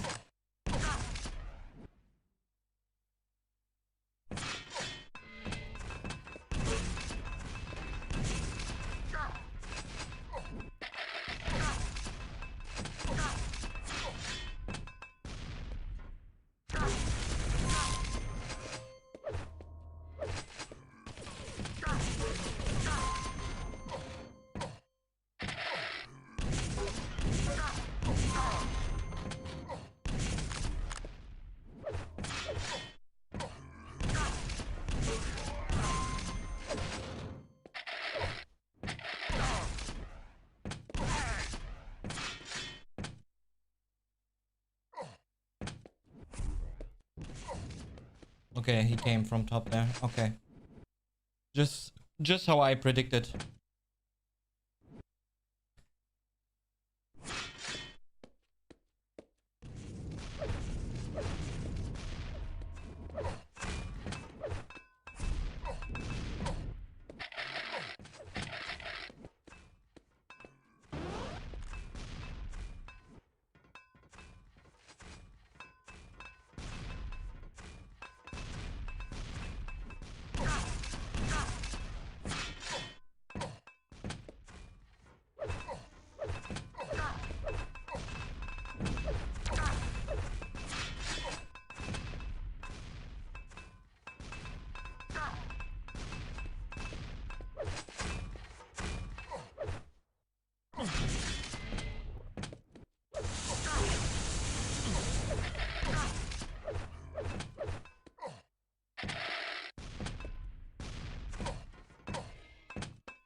Impressive.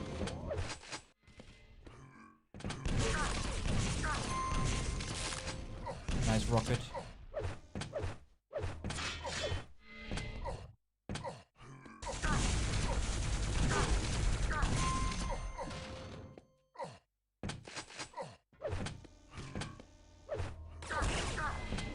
Five-minute warning. Combo kill.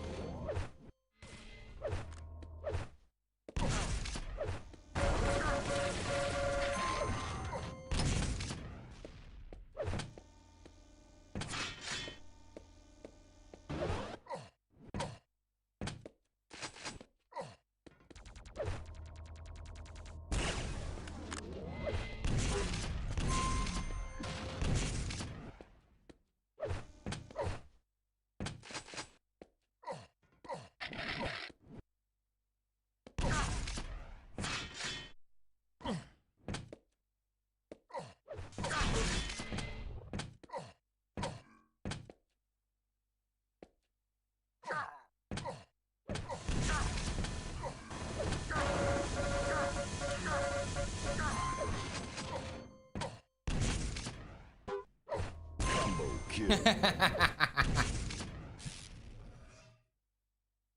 Red is up. Was at 5.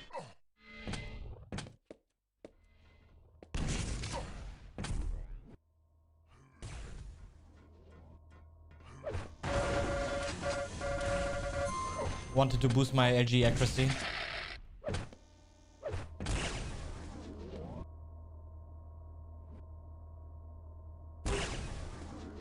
Impressive.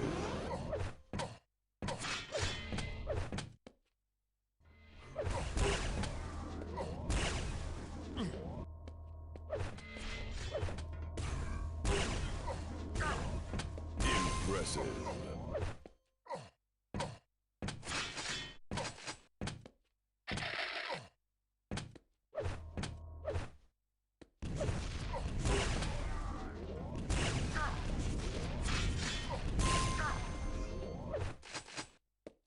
Needed rocket ammo.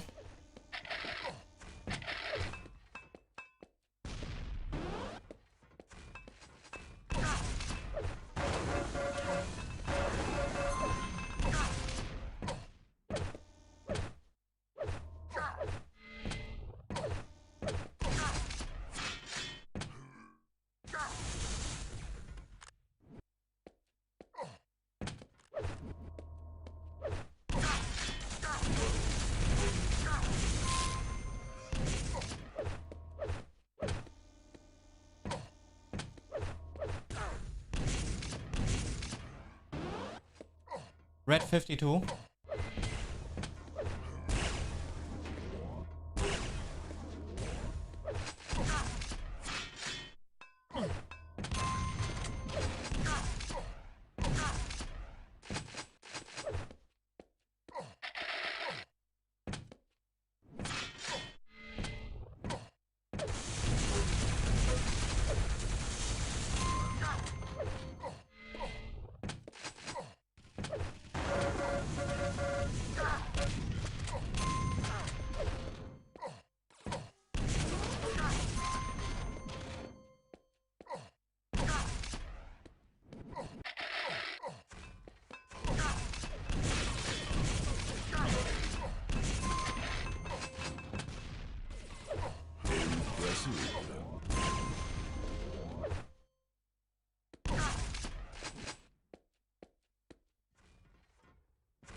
Impressive. 1 minute warning.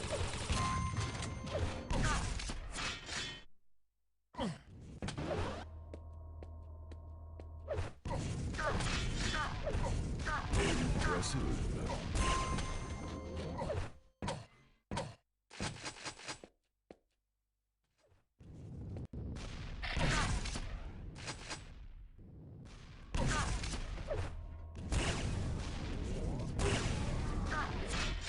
Impressive.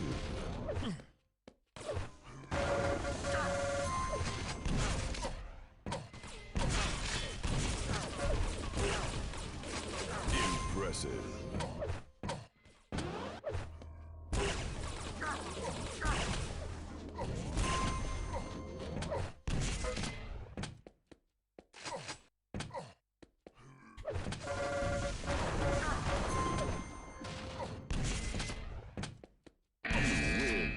GG.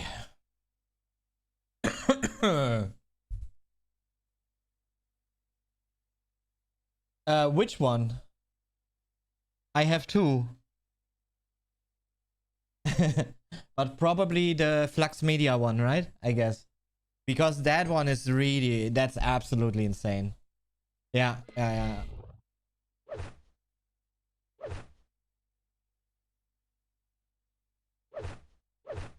I think I even have a comment for it. Exclamation mark video. If I'm not wrong.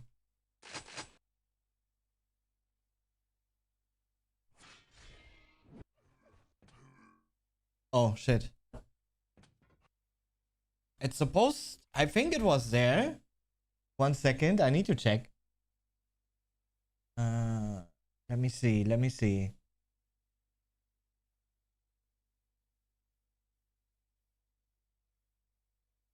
Oh no. Shit, which comment is it? No, custom. Oh, wait. I've been looking wrong section. Exclamation mark. Video. Oh, videos. Videos. Because there's multiple. You know?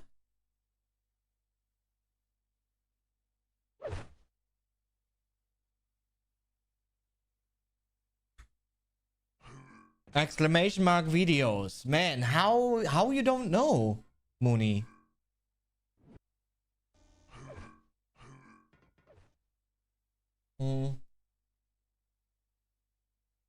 I don't know. Maybe I really want to fix my rockets, and I hope this helps me actually. Yeah, I mean, I figured that out yesterday when you tried to explain something to me.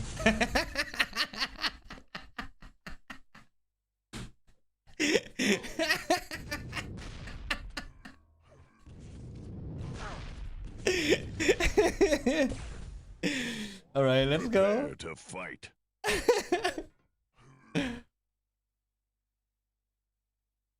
3, 2. Yeah, 1. like Fight.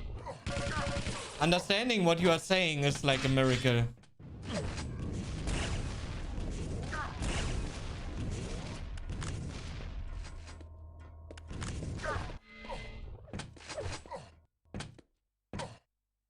Okay, let's keep it calm and slow. I don't know anything about this guy. Shit, he gets the yellow. I didn't plan on that.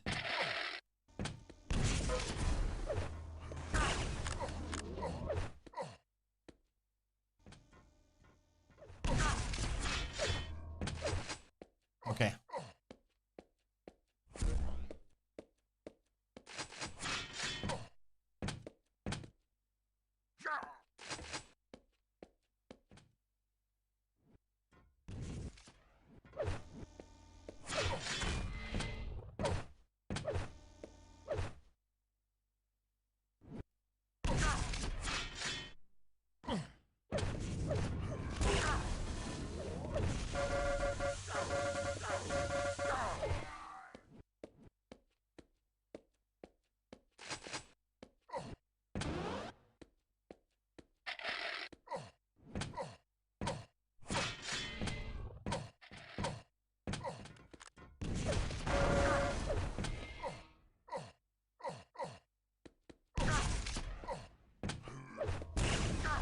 Whoa, that would have been a sick flick. Okay, he gets the yellow again. I want to try to do damage with this yellow pickup and then go TP, go to Mega. Okay, he actually is, yeah, at shards, okay.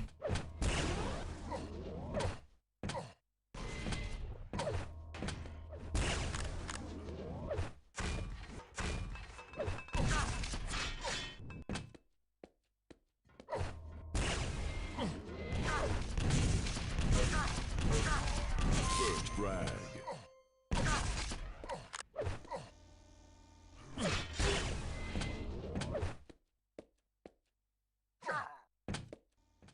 Two rails. Impressive.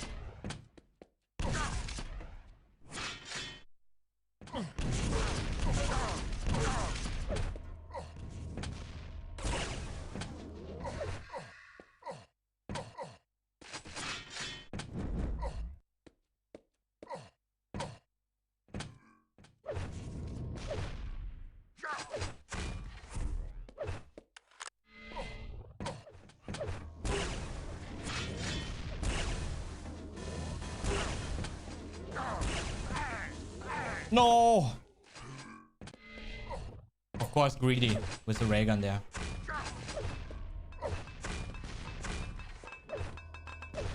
Okay.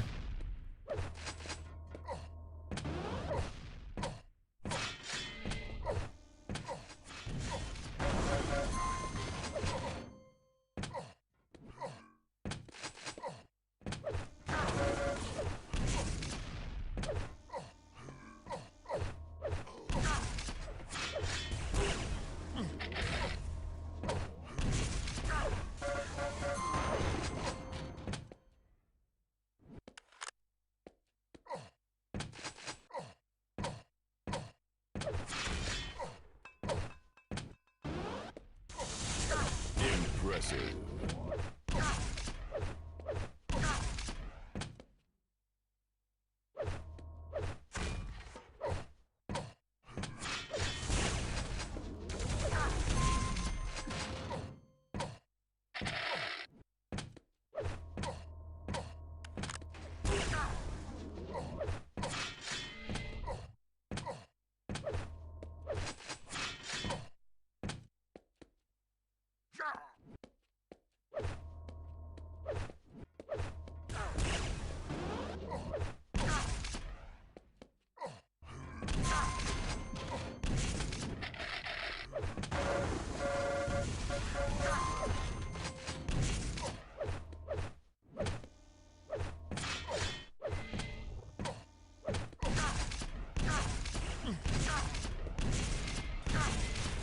Humiliation.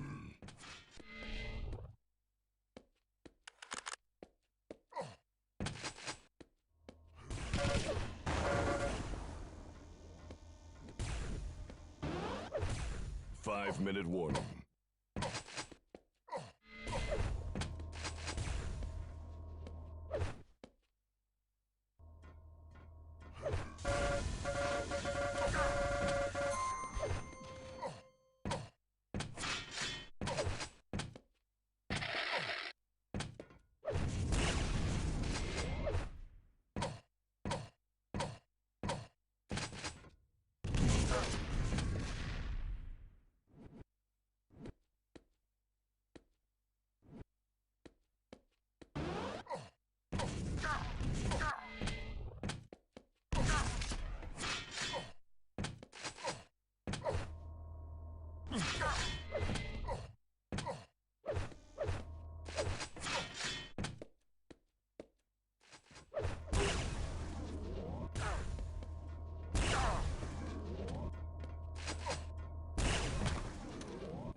I'm already not hitting this match.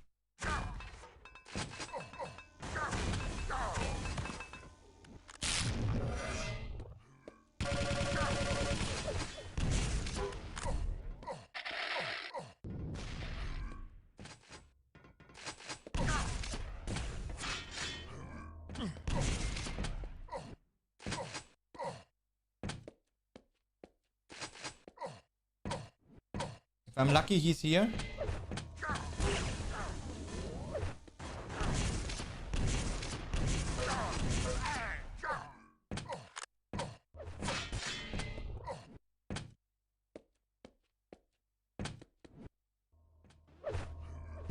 Impressive.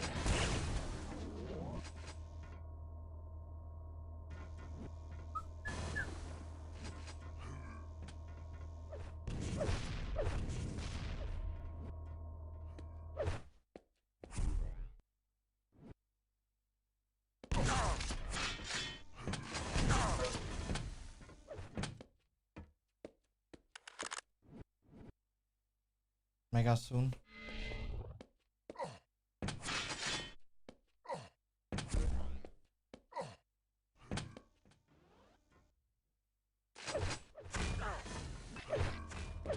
Woo!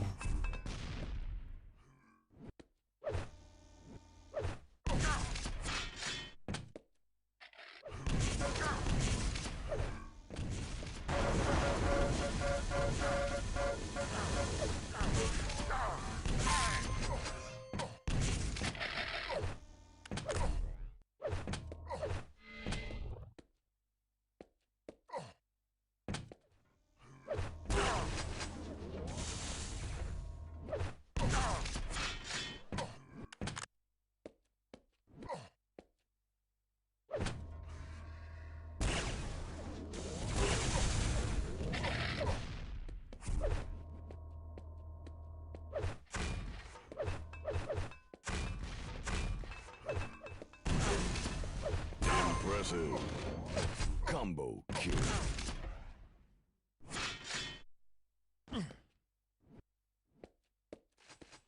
Oh, he took rail.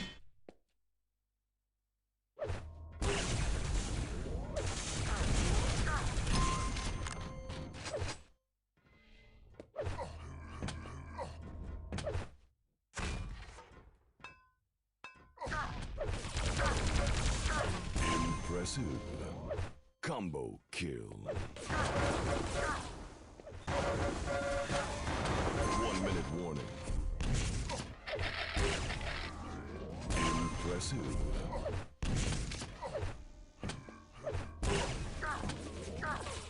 Impressive.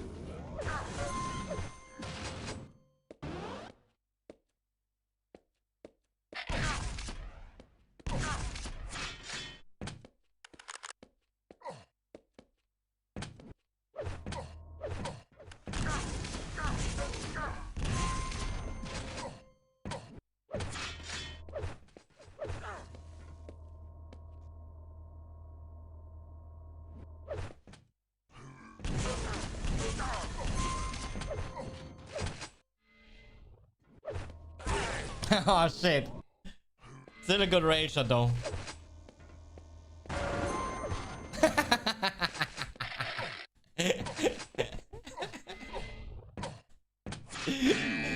GG.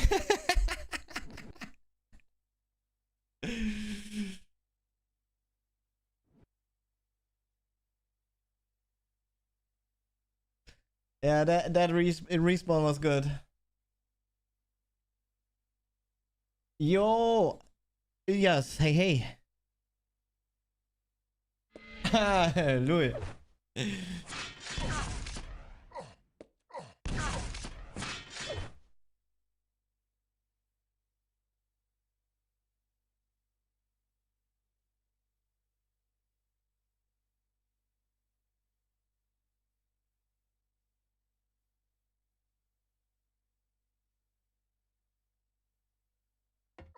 Yeah, but I actually I made slight changes to my settings. Probably the reason why I still have to fully get used to it.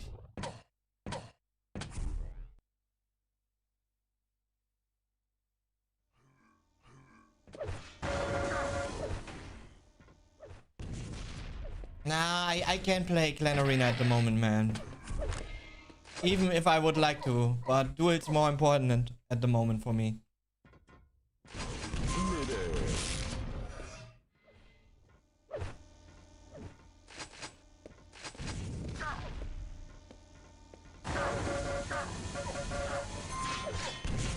Guy definitely got some aim though.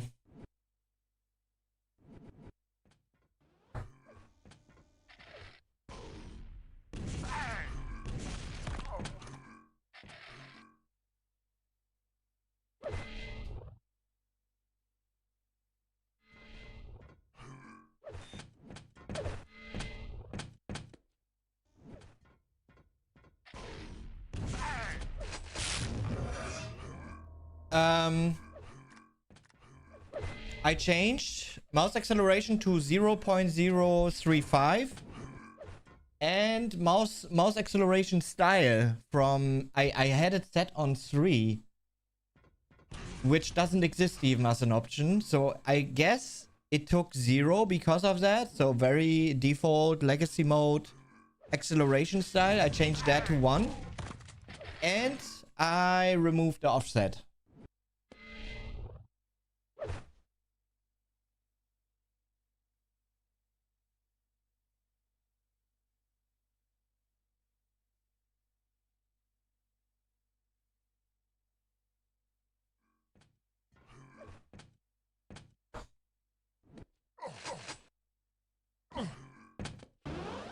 I think so.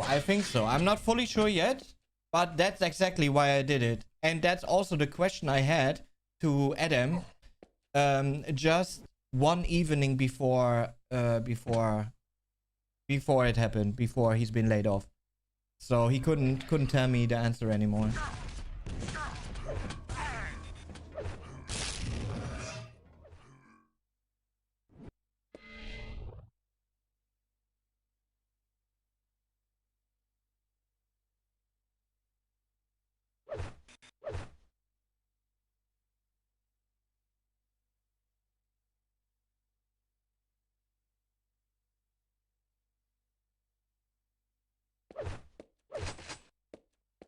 Yeah, I wanted to check acceleration style 1.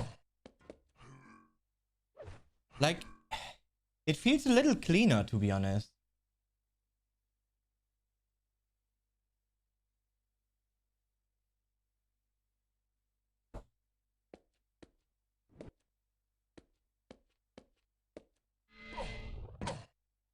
Yeah, I think that's actually the setting.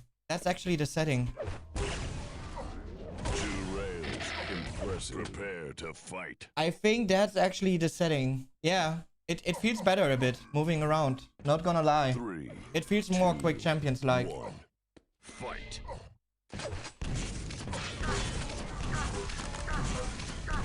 First frag.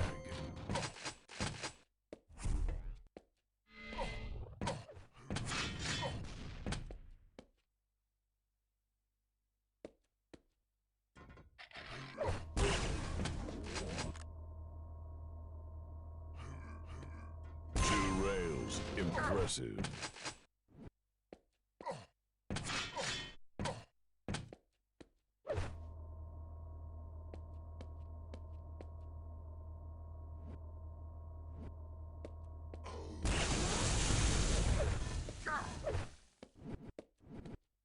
I don't even need to rocket jump here.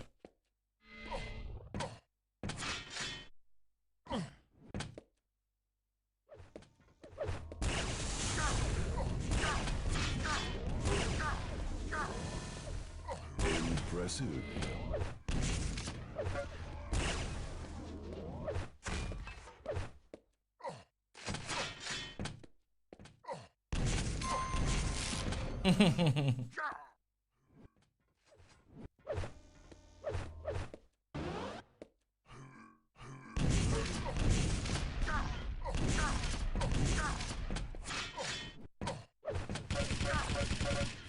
Combo kill. Impressive. He hit me full face. What the fuck? Wow.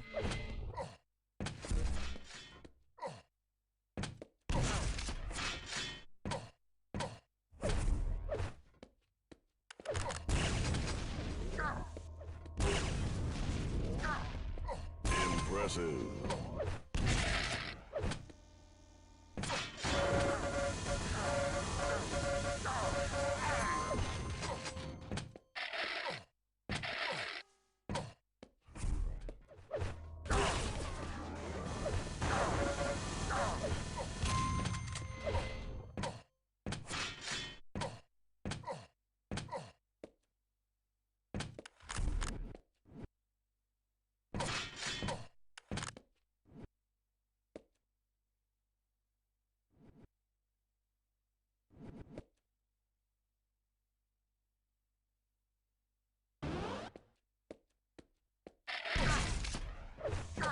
Impressive.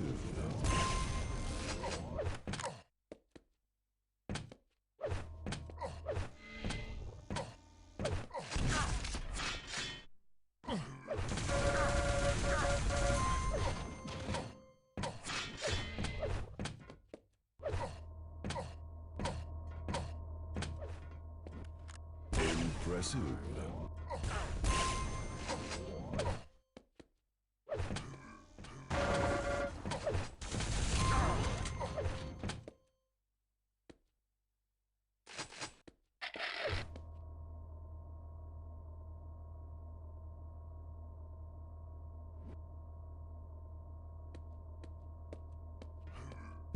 Impressive.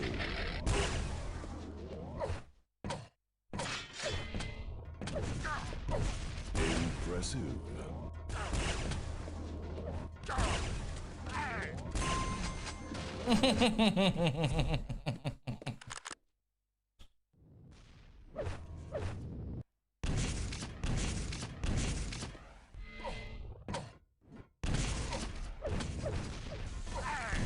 Ah, yeah. I didn't expect him doing a rocket jump there.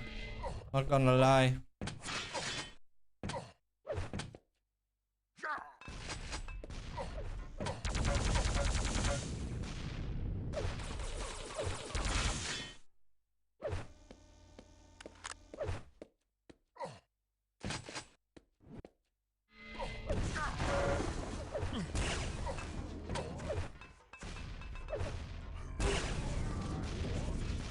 Impressive.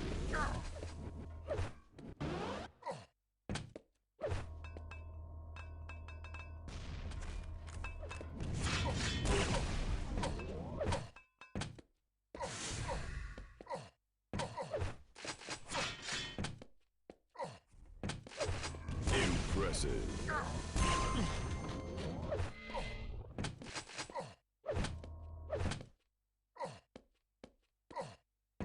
5-minute warning.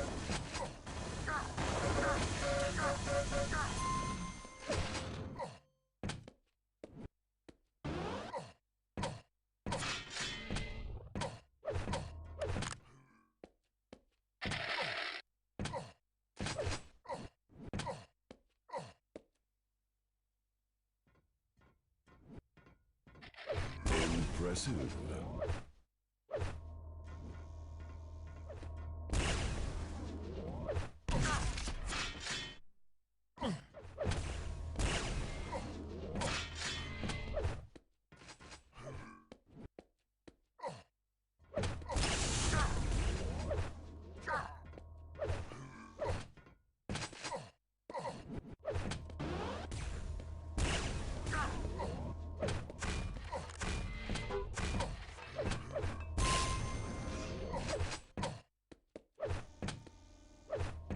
Impressive.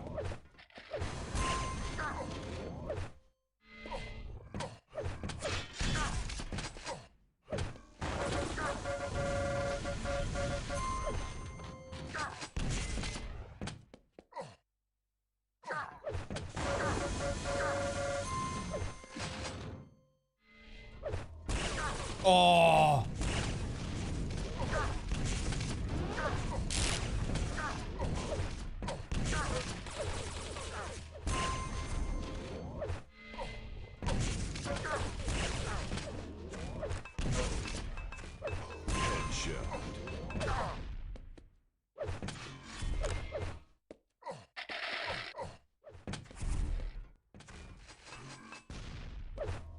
Impressive.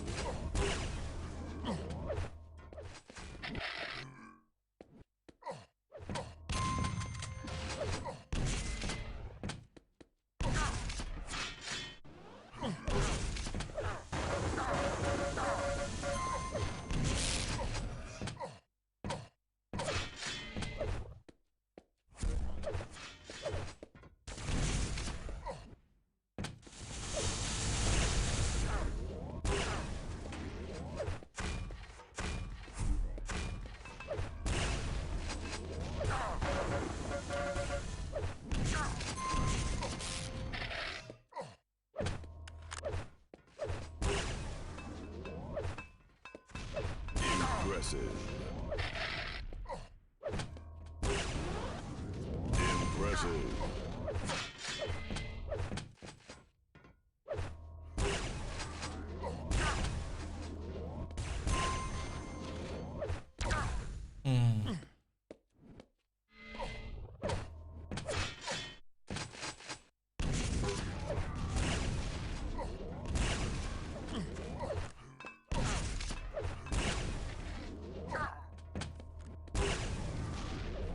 Impressive.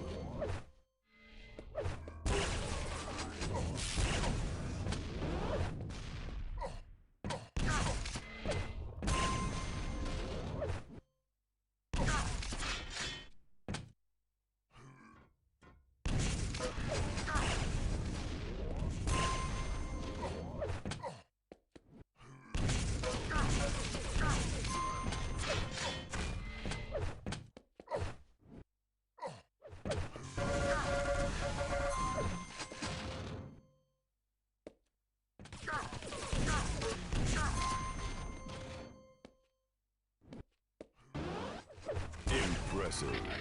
1-minute warning. He almost finished himself there.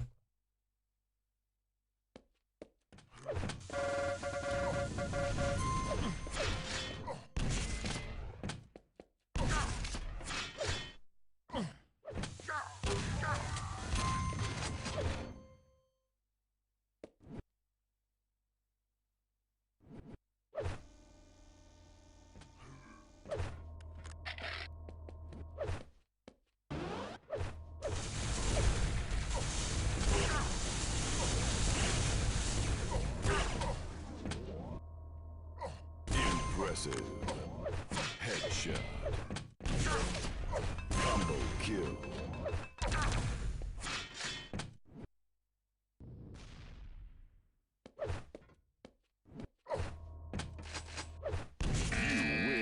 GG.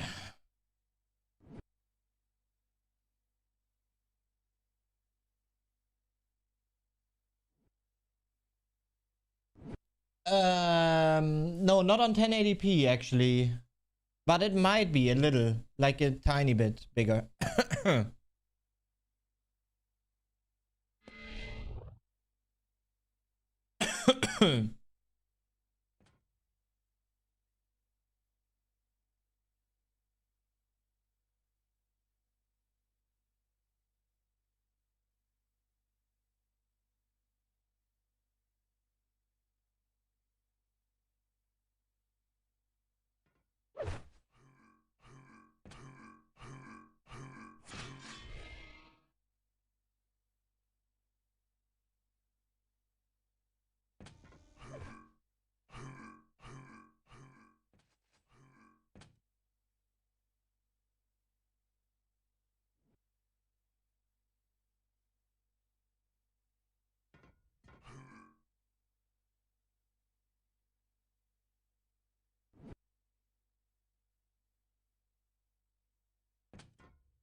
I mean, my crosshair actually feels quite small in Quake Live, no?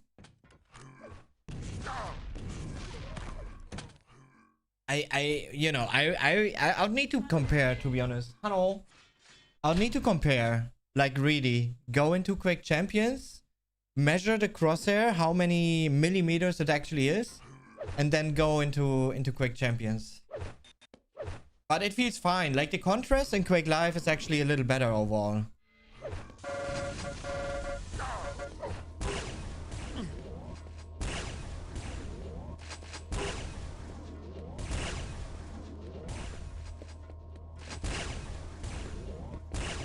Oh no, I didn't mean to click.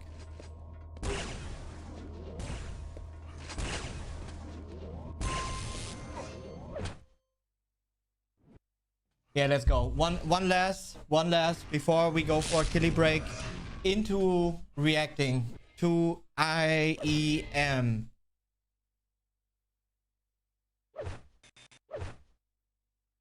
Prepare to fight. And this time we will destroy him. 2, 1, fight.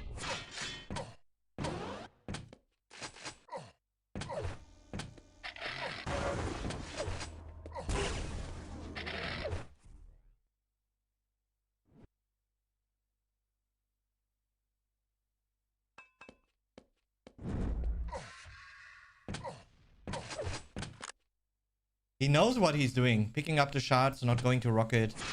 Definitely knows.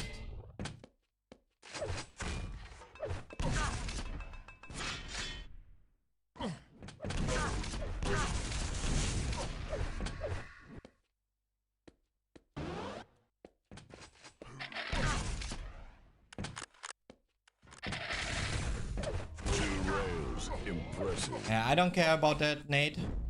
I have the yellow armor here.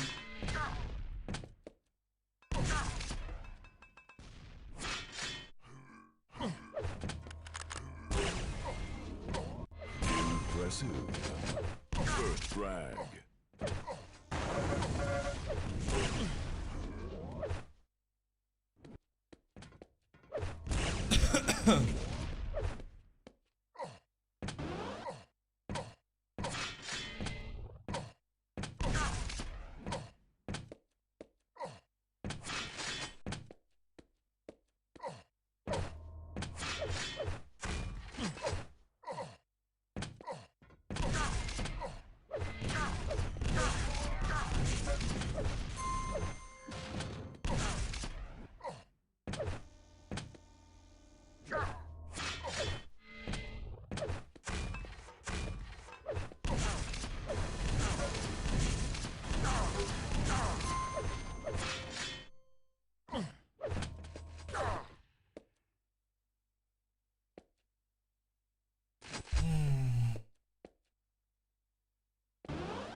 Impressive.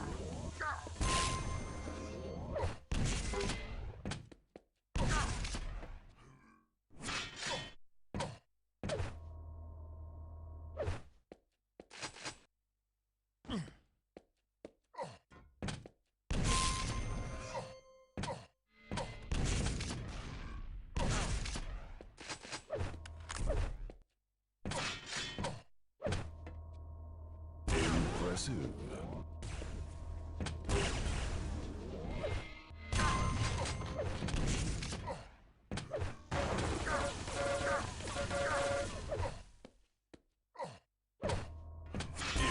Impressive.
Risky.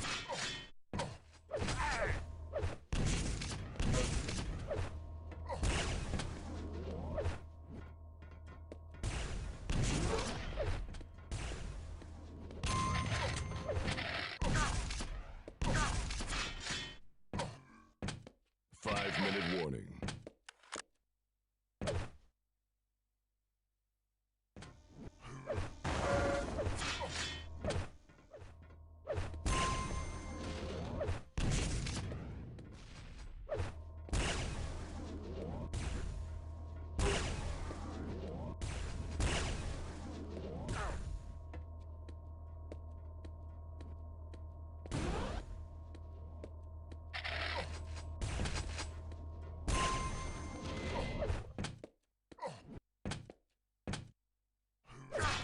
Impressive.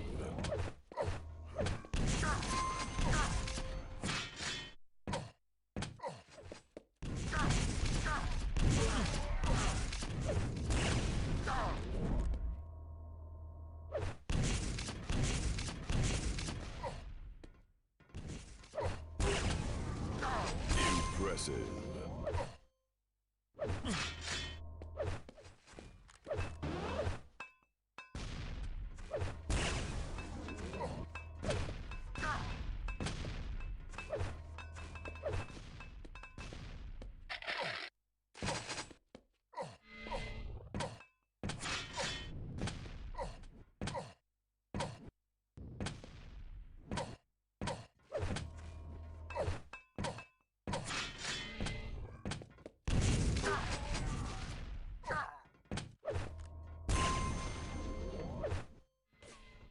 Impressive.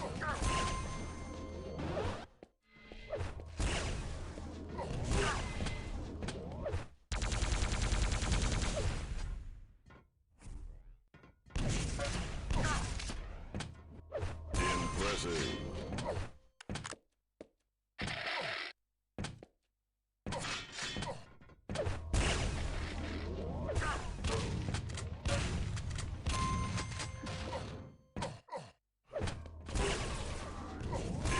Impressive.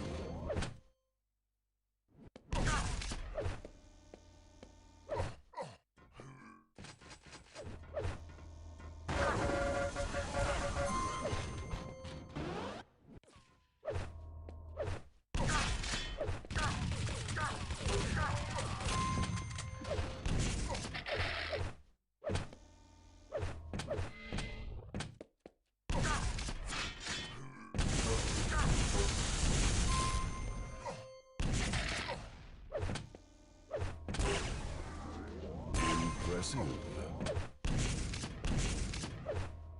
You win. GG. Yeah, this time my rail didn't let me down. It definitely made up in this match.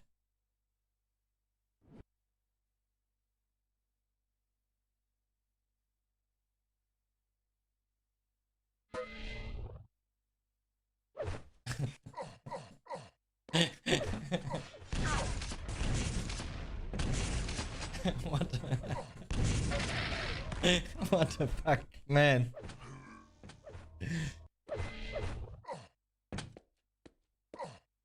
Nah, he still got the gauntlet frag. It's, you know, like that gauntlet frag. He will never forget.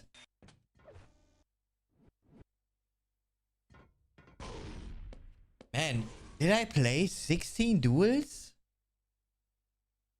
No way, chat. Wait, I'm streaming since almost 3 hours. Yeah, I mean, because of this guy who's giving up like super quick. All right, chat. So, you know what's happening next.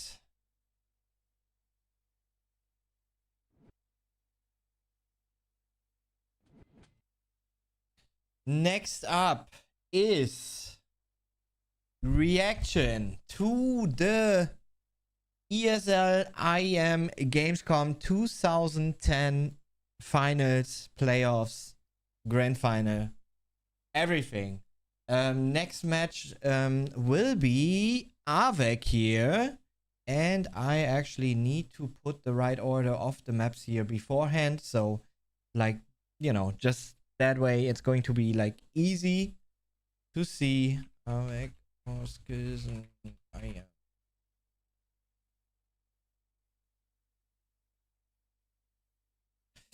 Okay, let me see.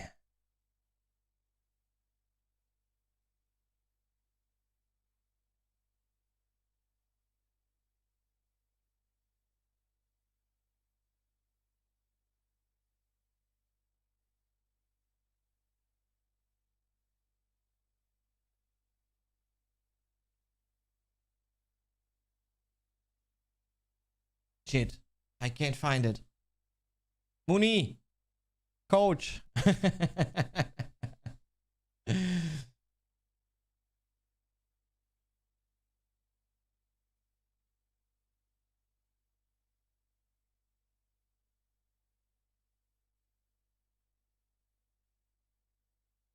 Battleforge? Oh, really? Battleforge is actually the starter?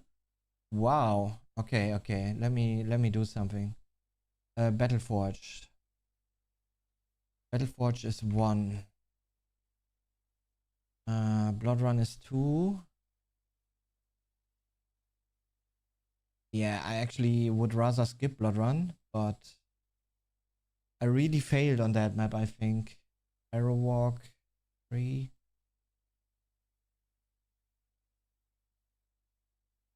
Lost the World 4.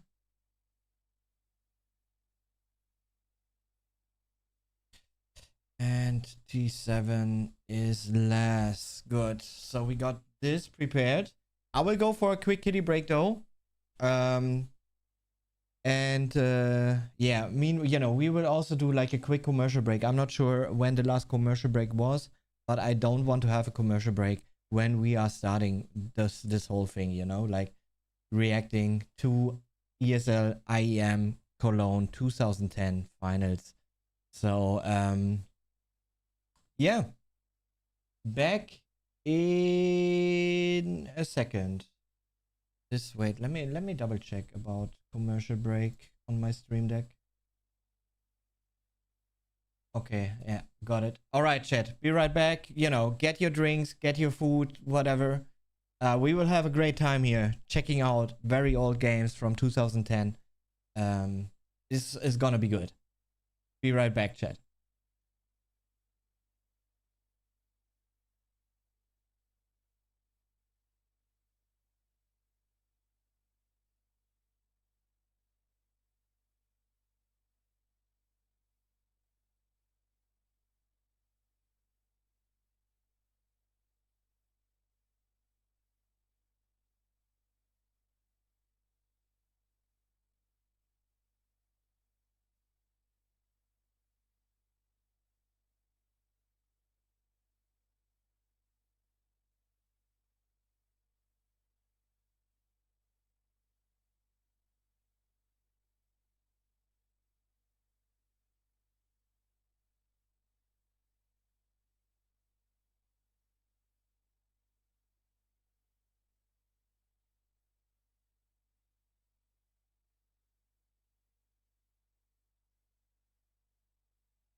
All right, chat. We are back. I can probably go relax mode actually now, right?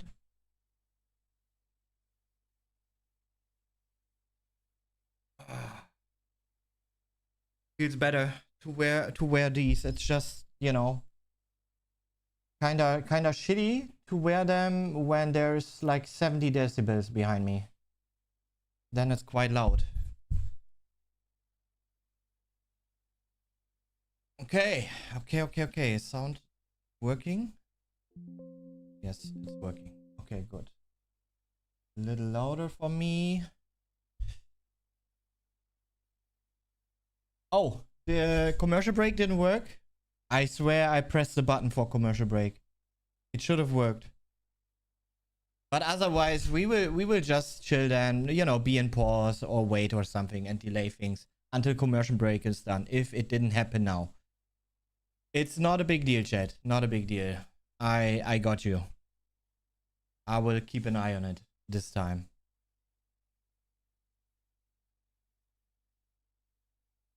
Okay, so let me see. Let's start Wolfcam. Oh my god, I can't wait for, you know, what you are saying about what you're going to say about all Battleforged.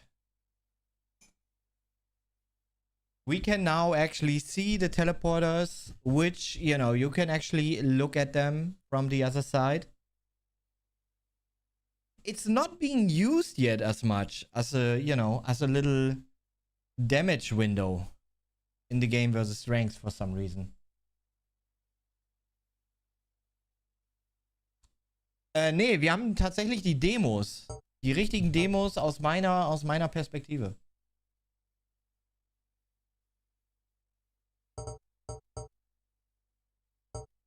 Okay, so Battleforge is first. Yeah, I named it 1, 2, 3, 4, 5. So easy. Oh wait, you can see it. 1, 2, 3, 4, 5. Easy.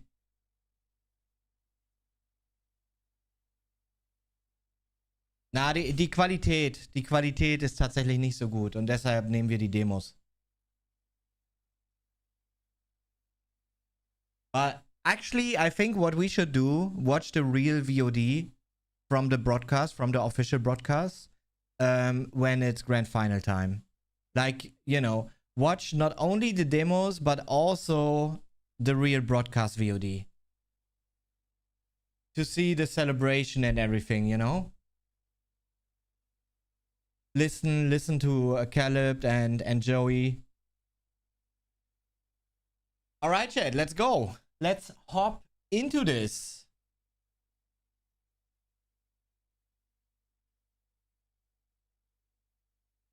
Ja, hab ich sonst auf meiner Platte tatsächlich. Irgendwo.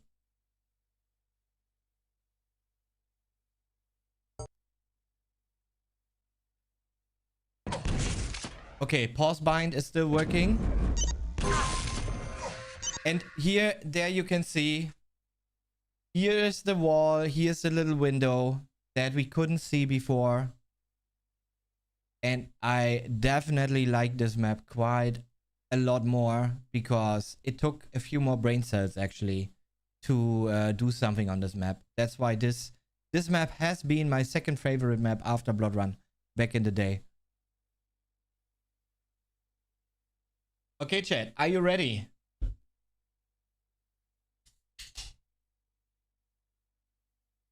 Cheers. I didn't had a Red Bull in, oh my god, such a long time. Jesus, I completely forgot how it tastes like. Ooh. Feels a little sour in my mouth. Man. All right, let's go. 3, 2, 1, fight.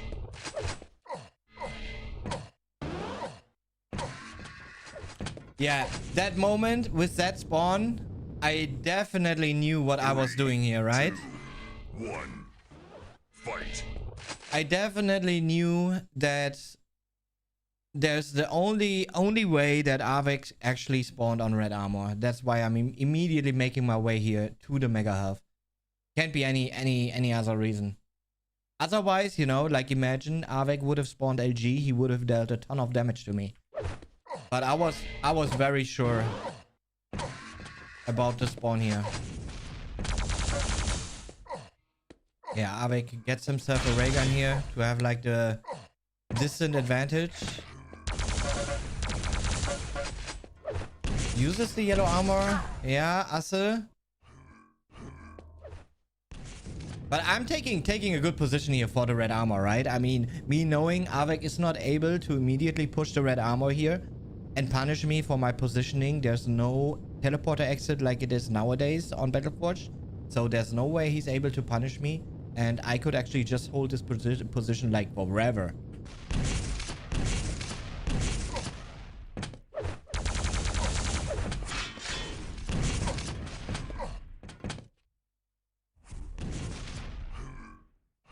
And Avik actually out of position for the Mega.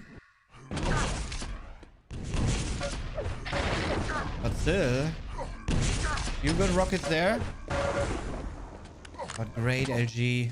I'm immediately making my way over to the red. Forget about the ray gun because the item is a little more important. And there was no way for Avik to get into that position. Finally, securing myself the ray gun. And now making my way slowly to the Mega Half here. Avik gets the yellow. And we have our first fight happening. Avik, weak. Oh man, Killy, why you didn't finish? But rocket jumping up here to the red. Avik ready to make the shot though. But this, you know, like at this moment, it should have already been 1-0 for me. Not, man. That was a mistake. Avik gets another lifeline here. Surely got the 50 HP bubble. Great 2 raid shots here. This leaves Avik on nothing. But I'm... Oh my god. Feeding into Avik there. Like that, really. But Avik, yeah, has to be careful himself here.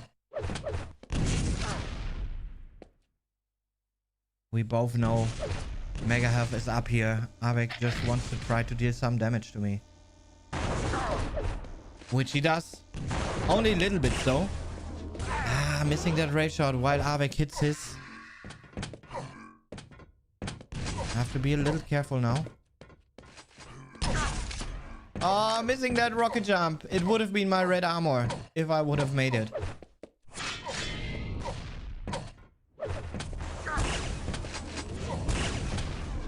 No rockets. I have to be a little careful. Definitely you want to restack now on the rocket launcher. Rocket launcher definitely has been, back in the day, with this map layout, has been the most important weapon on this map.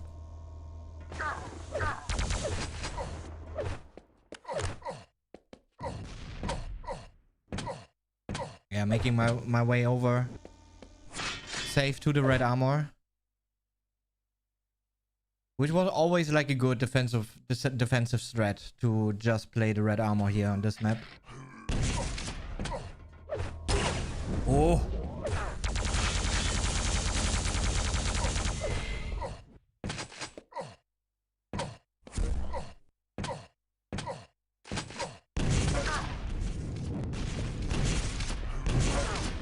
Oh, great 2 rockets here by Avik. And he doesn't let me get away. Oh, that looked weird. Avik makes the rocket jump there. Oh! It's still a little bit wrong version here, actually. This wall here. This wall here doesn't exist. Where is this wall coming from? Because there's stairs that go up here. Okay. There's only like a little wall here, which goes up to the top, to the ceiling. But yeah, I mean, like overall, it's a way better layout, way easier to understand now. Hey, Kante. Nice, vielen Dank. Hoffe, alles gut bei dir. Yeah, that doesn't matter. Oh, like, look how low the window is here. I think that's the wrong window. Or? Wait, let me see again.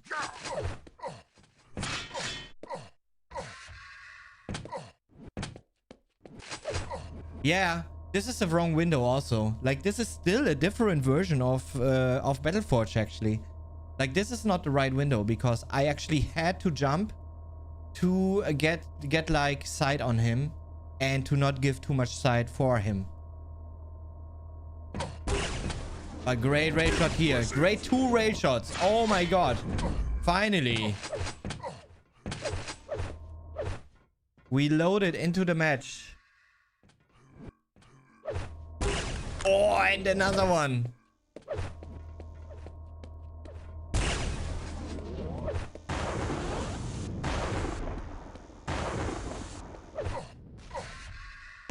Yeah, being a little more careful this time.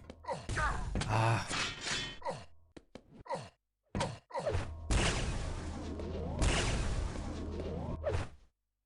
Yeah, I can just hold this position again. And yeah, that ray shot. Avek actually just climbed the window there. He jumped onto the little bar.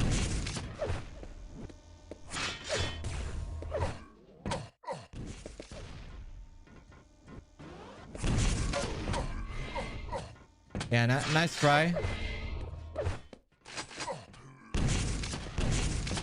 Now it's actually me being out of position here a little bit.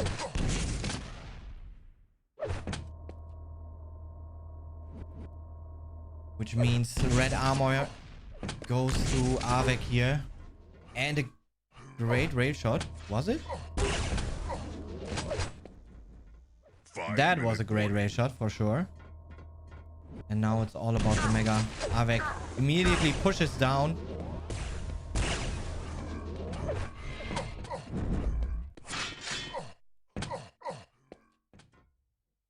And Avek did, I think, a little rocket jump there, no? Great read.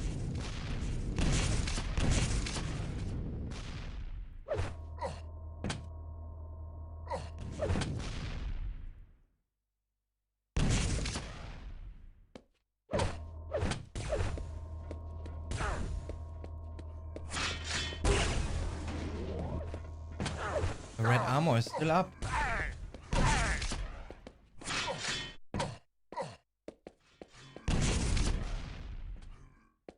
Okay, I heard that rocket jump, I think. Secured myself the red armor, which, yeah, was like really important. Now slowly making my way to the 50 HP bubble here.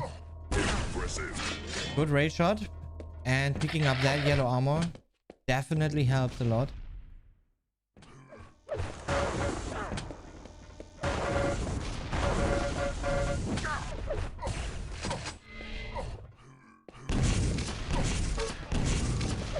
Oh, crying Avek here.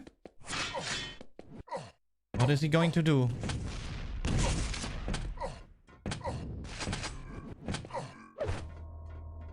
Oh my god. Yeah, I actually did decide to not attack the red armor there.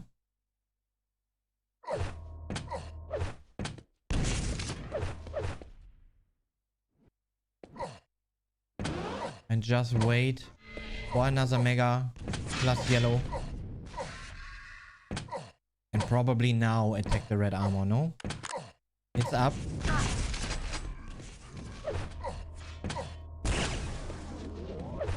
Not a big deal to have lost the red armor there, since I still got the yellows to work with at the moment.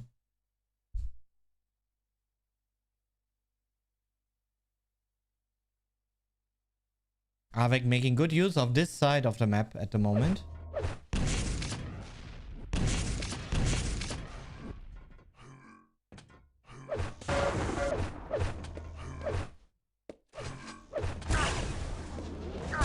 Ah, there has to be the moment where I'm going to hit that shot.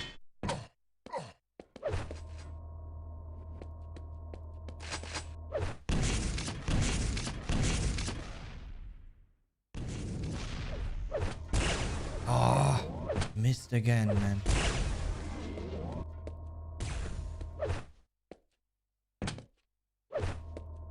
But both players here not going for the risk, rather going for the safe place.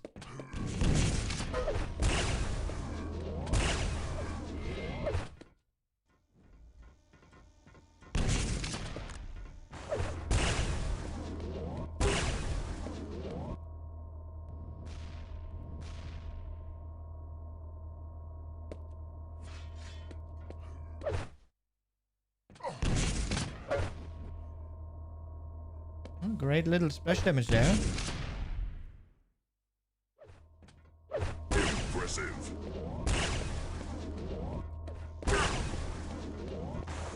Impressive. Finally. Finally. Kilson X loaded. Impressive. Yeah, we just started, Scott. We just started. 1 minute warning. Yeah, and this is actually funny. This is actually this is not the first map, man. But we do also have a commercial coming up in 1 minute. So let's watch this map until the end. Wait, I will actually delay. I will delay the commercial because there's a story behind this. This is not the first map, I think.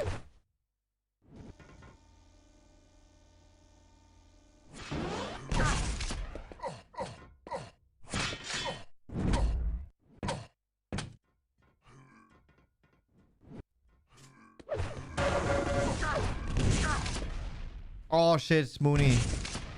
Later, man. And this is funny. You can see me not going like full aggressive mode, right? Like everyone has been wondering. What is Kilson doing? Why is he not starting his attack?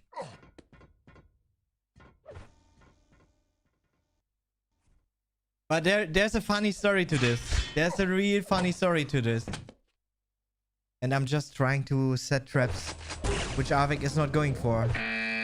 And it's over. And now you see me type. And now you just saw me type there. Wait. Let's remove the webcam. Here, look. And then I kept typing, actually. And you know what happened? I forgot that the first frag actually happened.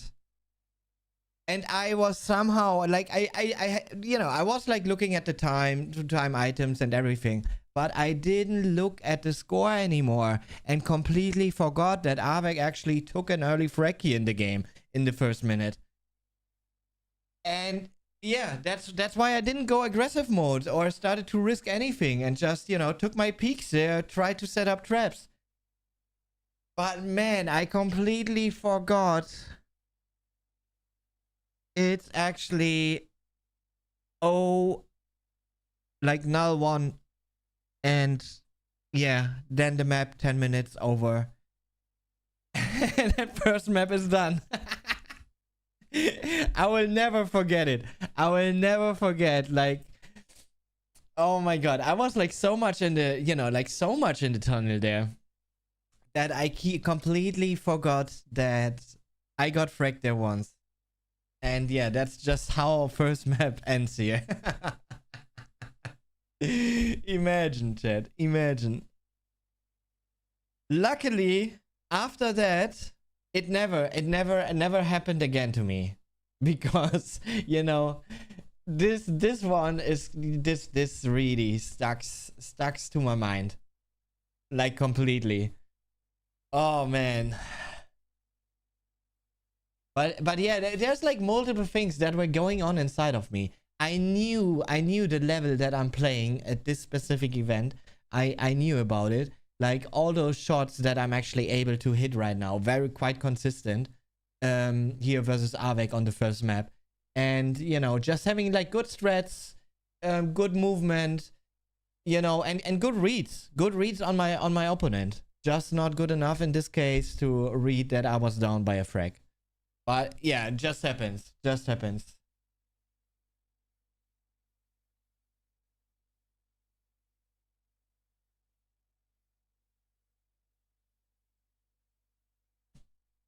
Of course we are.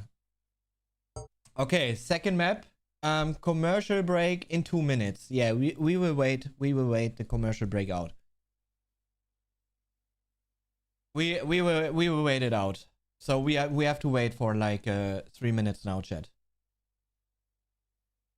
Because of course I don't want you to miss out on this. So who's not a sub will definitely have commercial going on in just 1 minute 30.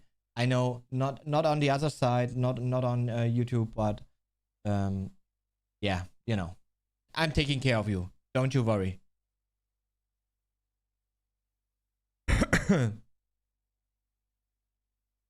Yeah, Cypher's still trying to get to Elite, but I don't think he's gonna make it. But maybe there's like a little league going on actually. Maybe he wants to take part in that. Who knows? Who knows?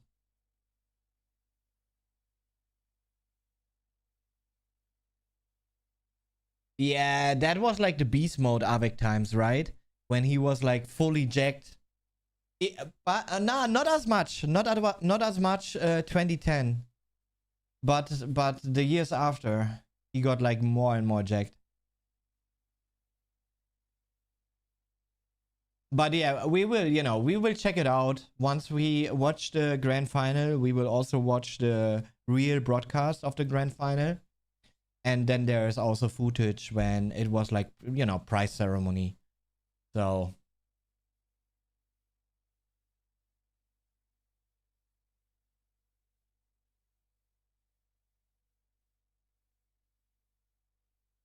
Yeah, shame on you guys not being a sub here. And now we have to wait for you. Nah. Of course we will wait for you. Okay, commercial starts now, so see you in a minute. It's only a 1-minute commercial break though. Only a 1-minute commercial break. Yeah, but you know, not everyone has them. Not everyone has them. And I'm actually, I'm definitely a supporter, you know? Like, I don't mind if there's ads coming up. Of course, it can be annoying, but it's just as annoying as if you're watching TV, for example, you know?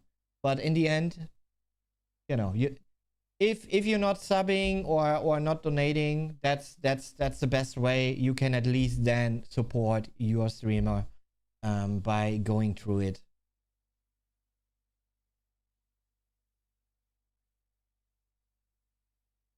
But then we will easily finish like all like the full match with Avec here, because it's 1 map done, 4 more maps coming up here.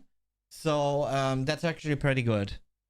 Commercial break is done. Let's wait another 30 seconds before we start here into map number 2, so that really everyone has enough time to get back.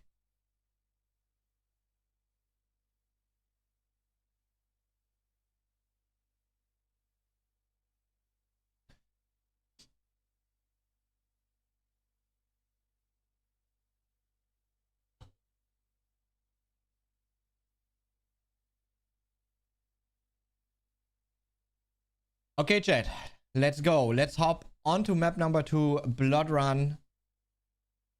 And me being 1 map down because of brain lag.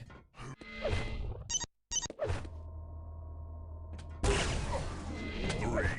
2, 1, fight. Yeah, okay, start. Mega health still not picked up. And I'm trying to push it. And in the end, it still is a mutual frag.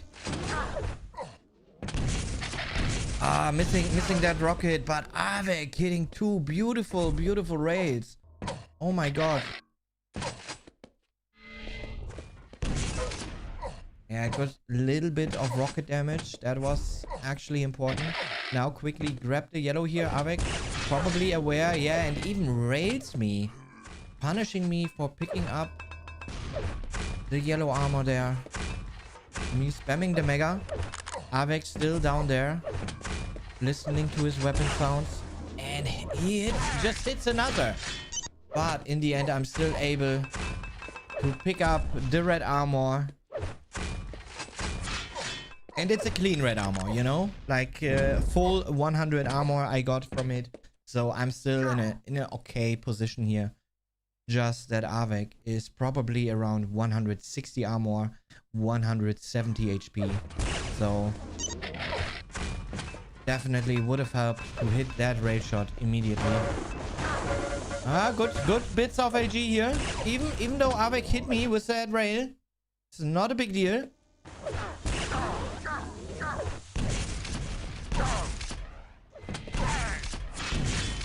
And I'm just going for the red armor steal.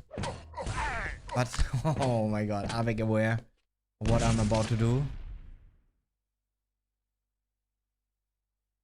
And yeah, this is danger now. And Avek, yeah, just timing the yellow there too. But I got a good idea of the red armor there. And then hitting 2 good raids. Nice. Camping the teleporter exit here, but Avek, yeah, not pushing through this time.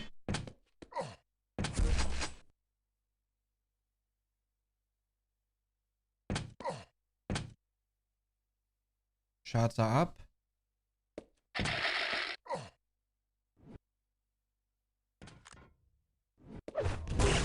Nice. One more, and Avek will leave.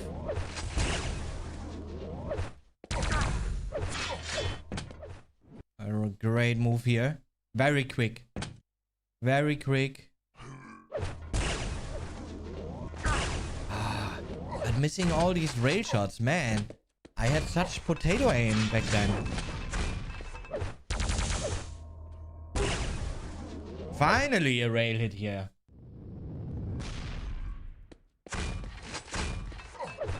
I still have to be careful. I have no AG, I have no rocket launcher. So I have to somehow make Avek think that I'm like Superman this moment, but I still lack weapons.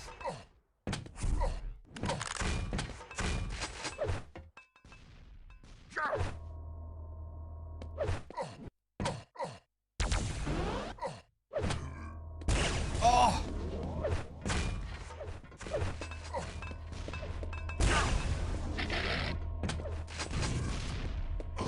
Oh my god. Avek making an like accidental drop down there. And Avek on 1 HP. I'm surprised I didn't go for the TP there, to be honest. Because, man, that could have just been another frag there. But I'm still no rocket launcher. Interesting. But of course, it was important to get to the red armor here. And now finally, I will make my way over to the rocket launcher. Got an LG from a bit earlier, leaving the yellow down there up for a bit. As a restore for a situation like this. Little fake rocket there. Mega's up though. Avek picked it up. Which leaves me in quite a desperate situation now. Like, I think I just mistimed the Mega there. At least got an overview of the armors here on the map. 5-minute warning.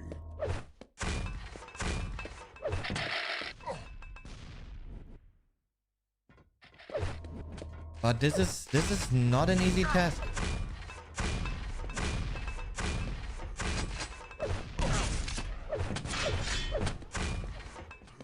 Okay, now I will definitely know about the Mega, no? Good rail shot. That's a good opening. Necessary opening. Since Avek has like plenty of resources right now to work with. And that was a good start.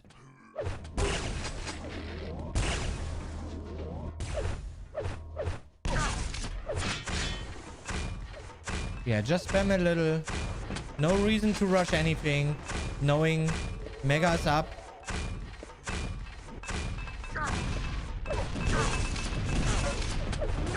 Thanks for the 100 biddies. Mr. Smitty. Thanks a lot. Appreciate.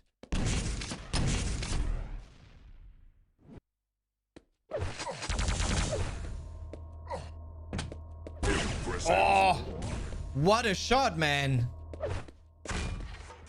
And now just spam a bit. No rockets left. That's why I didn't rocket jump there. I still have to be a bit careful because of not having rockets now. Avek got himself both the yellows now. And I'm pushing hard onto the red armor here. Doesn't matter as much to be railed there like that. But of course, like the entire advantage that I just had is completely gone. Oh, and what a great combo by Avek there.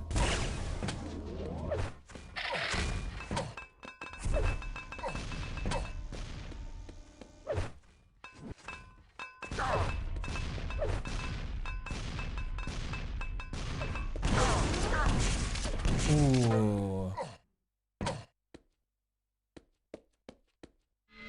Yeah, I had to check it. I just had to check it. And Avek just setting up the trap successfully there. 2 frags down. Will I come back? I don't know actually. I can't remember. Oh, great attack though. Great attack.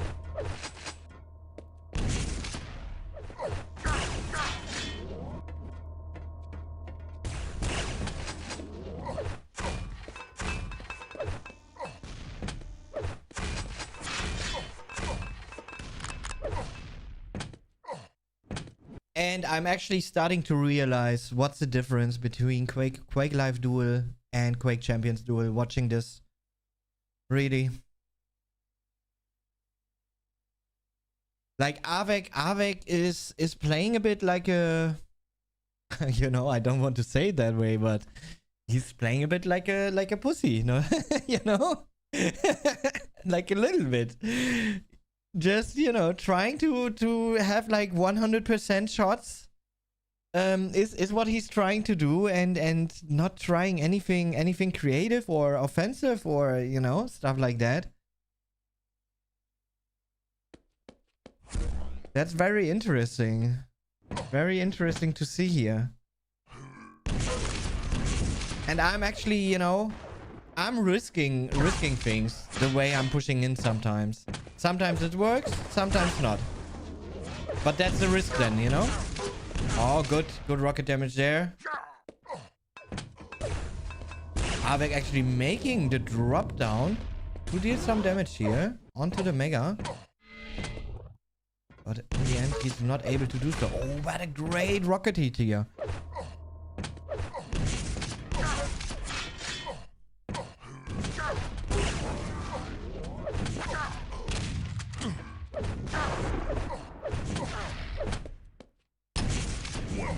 Yeah, no rockets.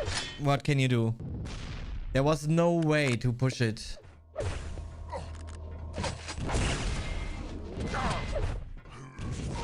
And Avek just hits all the defensive shots here. But I didn't make it like too difficult.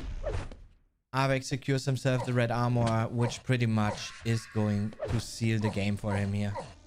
Nothing I can do anymore.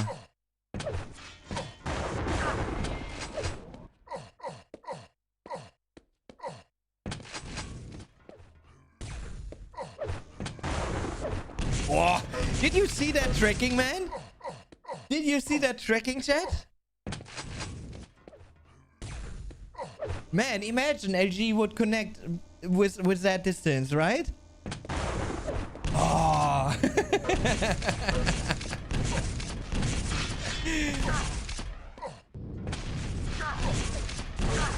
Finally.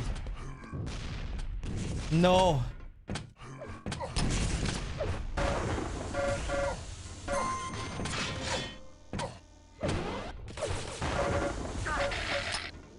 THO.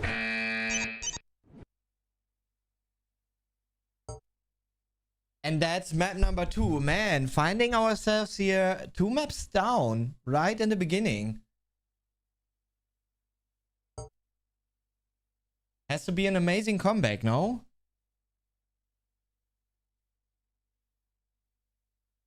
Map number 3, Arrow Walk. Let's go.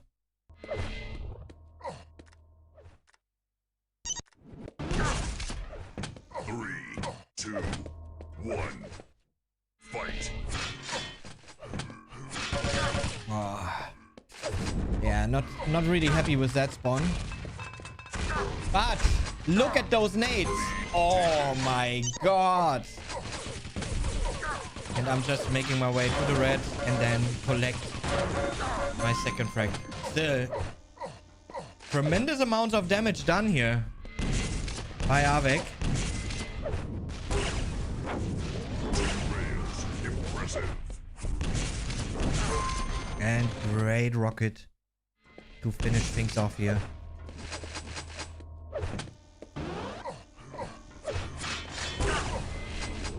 Good rail. Great rail after red armor.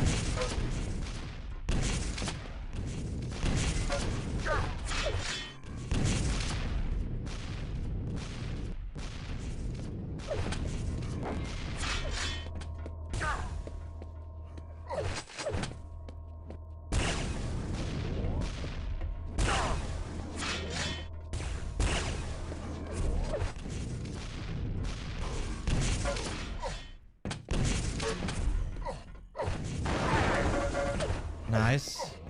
That LG knockback actually made me not being hit by Avec Ray here. And then with that yellow armor pickup and a beautiful rocket, being in the lead for 2-0. Dangerous.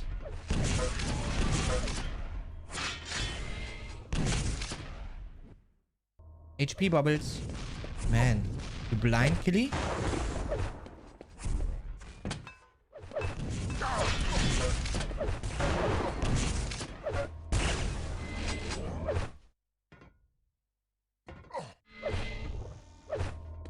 Avec trying to stay alive for as long as he can.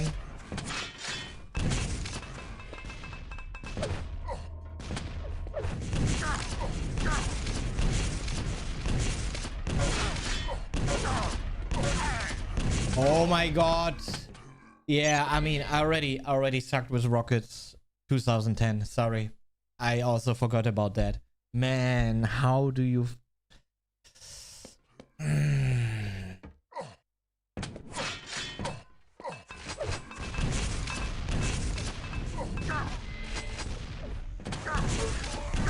But yeah, finally, rockets connecting here.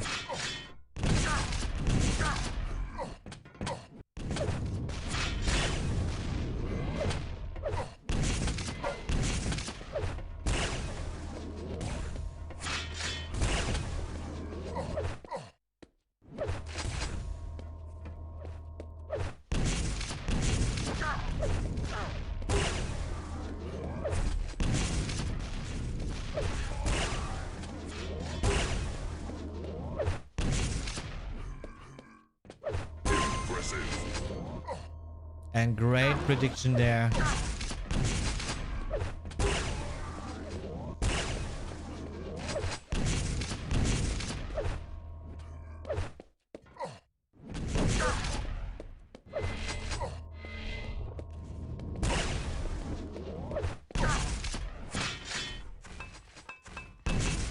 Yeah, this is looking so far very dominated.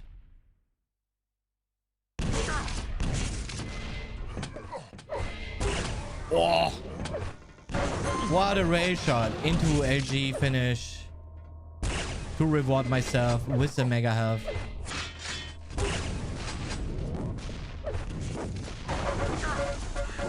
Yeah, just punish after that rail shot. If you hit that early rail shot with a stack behind, there's no reason to hesitate, really. Can just push it then and secure yourself the red armor position. Oh, but that rocket surely hurts. So does the rail shot there.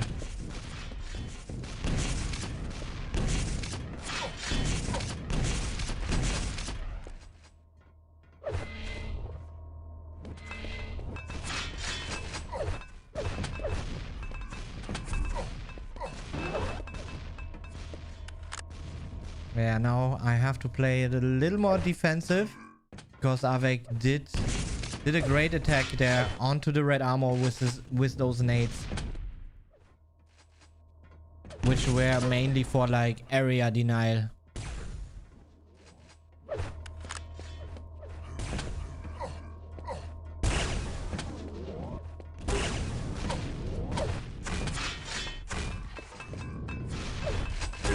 Oh, great, impressive, and good weapon choice here with the LG. Just problematic that I did run out of LG shots here. Oh my god. Oh, yes. But what a respawn there for Avec. What a beautiful rocket.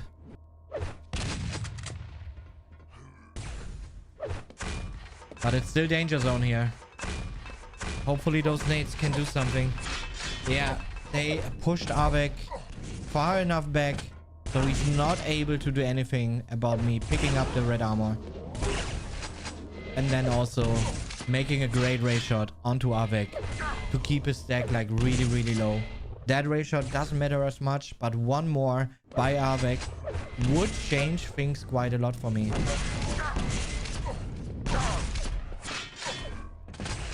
Ooh.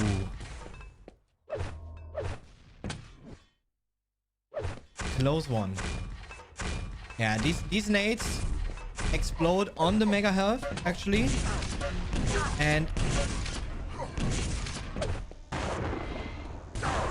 I got the timing here of the mega health to the second.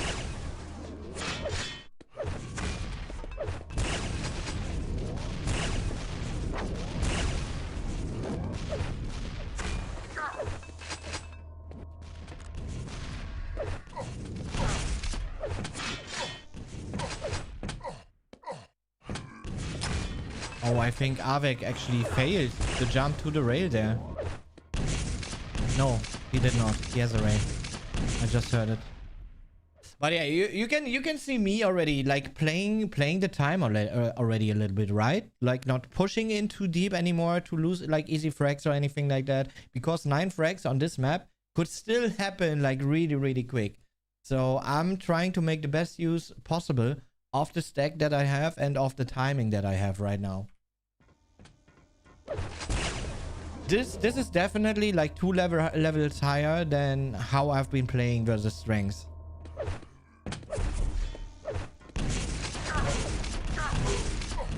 Oh, great rockets. And another one. Leaving Avec there on 0 HP. And then finishing things off with a great flick shot.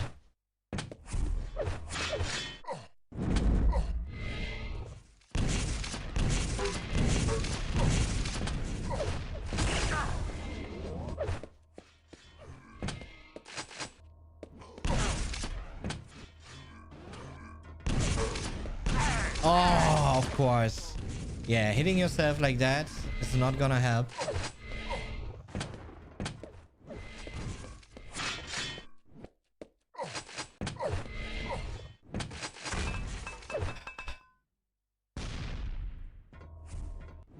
Two minutes left. It's still very, very difficult here. But that was a good start. Good start to make the way back onto the map. Great vertical ray shot then.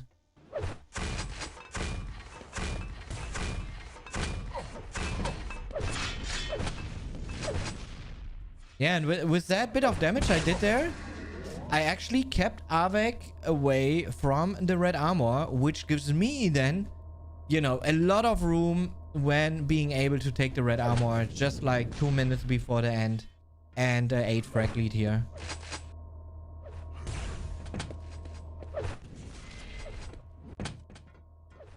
Now trying to take like not too risky positionings here. So I'm not like easily caught. Armor swap. Mega health is up. And Avec actually just lets me take it, to be honest.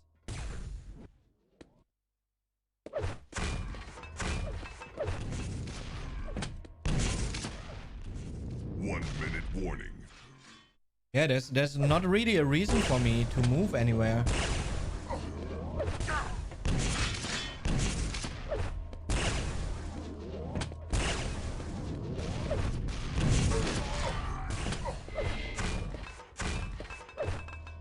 Why would I? 40 seconds left. 8 frag leads still. Just play around these corners.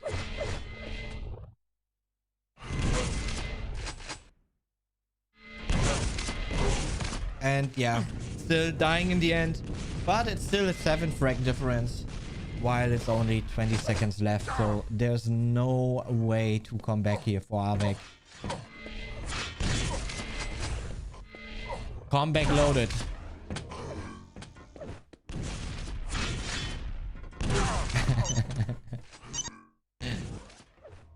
And GG. Map number 3. Starting to get back onto the battlefield here. 2-1. 1-2 right now. From my perspective. Map number 4, Lost World. Actually, for some reason, you know, like beforehand, people would always say, kills in Lost World.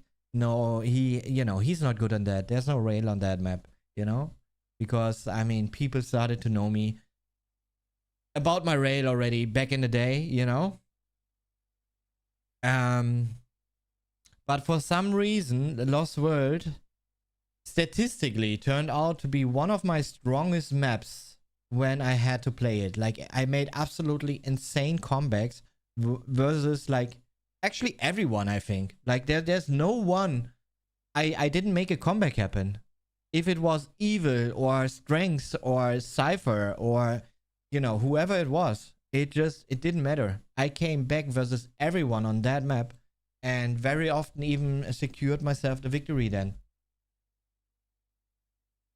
Yeah, like, you know, and comeback. We are not talking about 5-6 frags. We talking about 8, 9, 10, 11 frags. That's the kind of comebacks we actually talking about here. So quite, you know, quite sick comebacks. But yeah, like I said, statistically, it for some reason it's never been my favorite map, but statistically for some reason it turned into a very positive map to me. So let's see how this goes.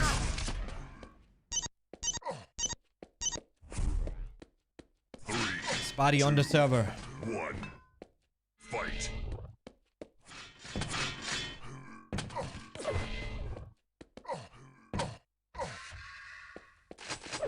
Avec with a great spawn here. He gets the yellow armors, he gets the mega health, the rocket launcher, the lightning gun. So I have to be really careful here defending the top area from Avec. Avec surely knowing that I don't have LG yet. Oh, great prediction rocket there to make Avec drop down instead of falling onto the red armor platform.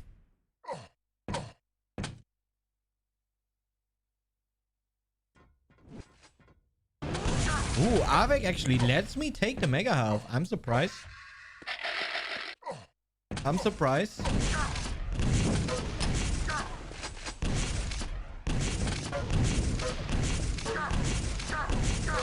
Oh my god, great rockets here.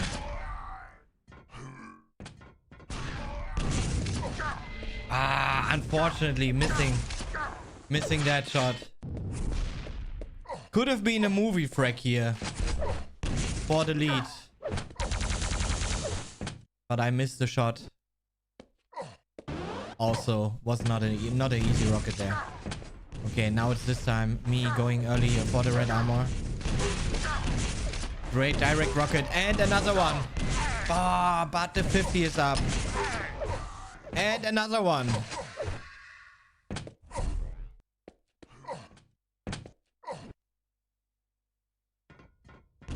Oh my god, yeah, that was a risky play. Like, no, that was just so risky, man. Oh my god.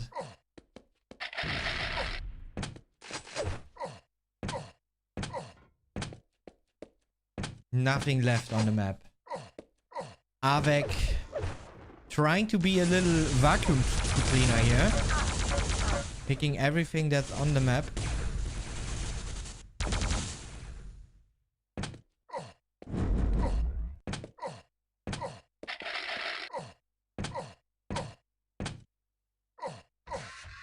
Yeah, I'm trying to make my way back with every single armor shard that I'm actually able to pick up.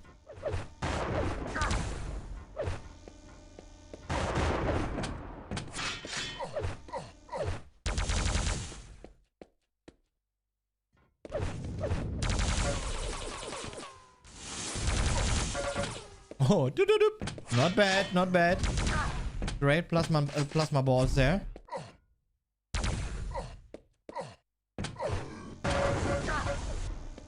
And a little catch with the LG, but not too punishing enough. But still a good amount of damage there. Still leaves me on the disadvantage though. Positionally, I cannot fight for the mega health. So knowing that Avec got the necessary HP back there.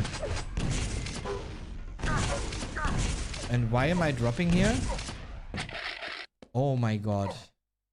That was such a bad drop there. Jesus, what am I doing? Why did I do that?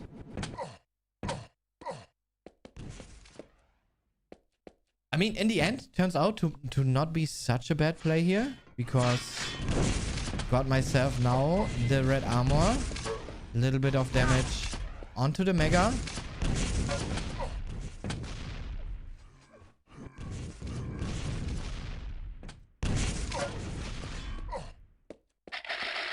But still, giving away the yellow armor way too free. Way too free. Avec is like fully stacked, fully loaded.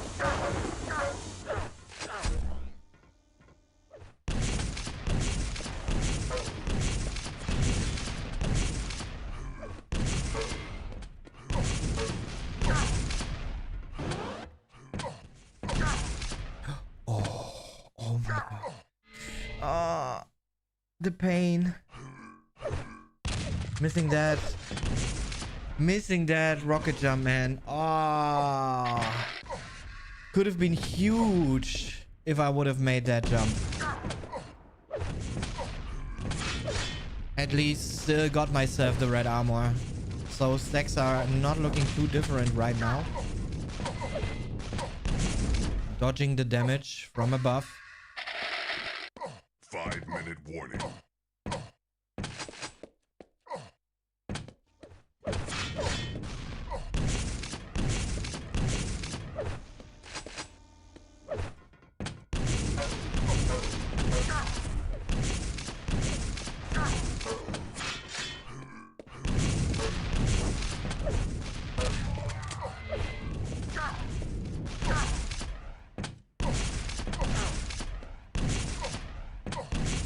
Oh, yeah, actually, back in the day on this map, you couldn't jump up here. You, this area here, you couldn't just jump up here back in the day because of 125 FPS. With 250 FPS, it actually works.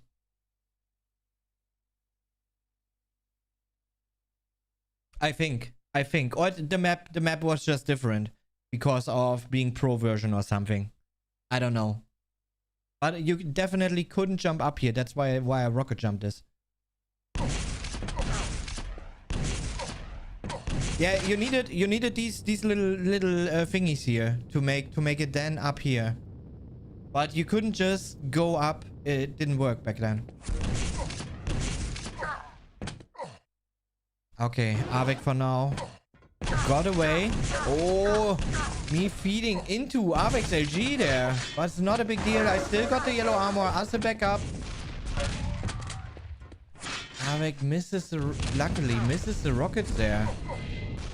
Oh, I've been lucky there to not have died. But yeah, no one's been perfect. Not even, back in the day.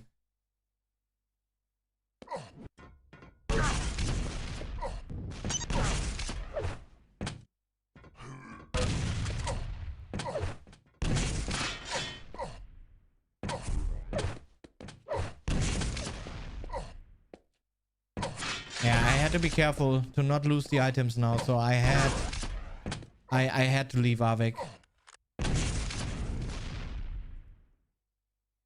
I just couldn't risk it anymore.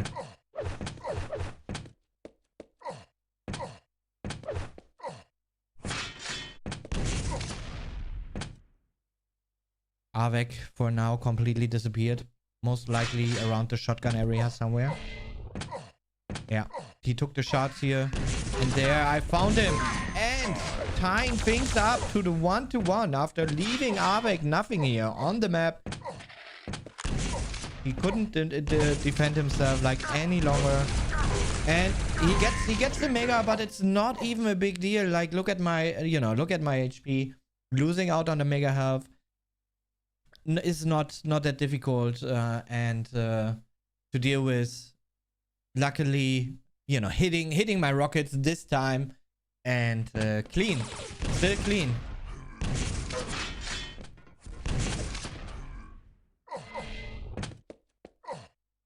Okay, we in the lead now. 2-to-1. Avik got himself a rocket launcher, lightning gun, and yellow armor, but that's all he got. I heard that little jump.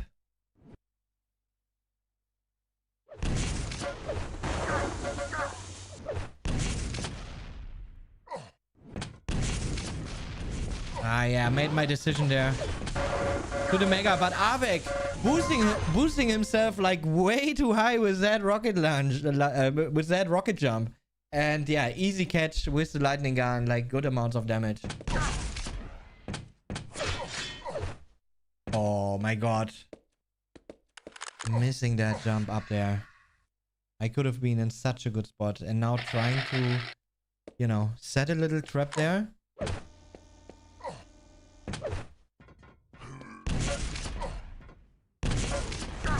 And Avik goes like really early here onto the red armor.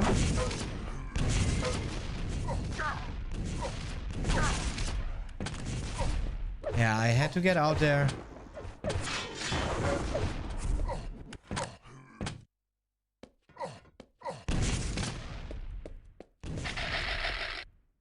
I'm still doing okay, but I just lost control of of the map.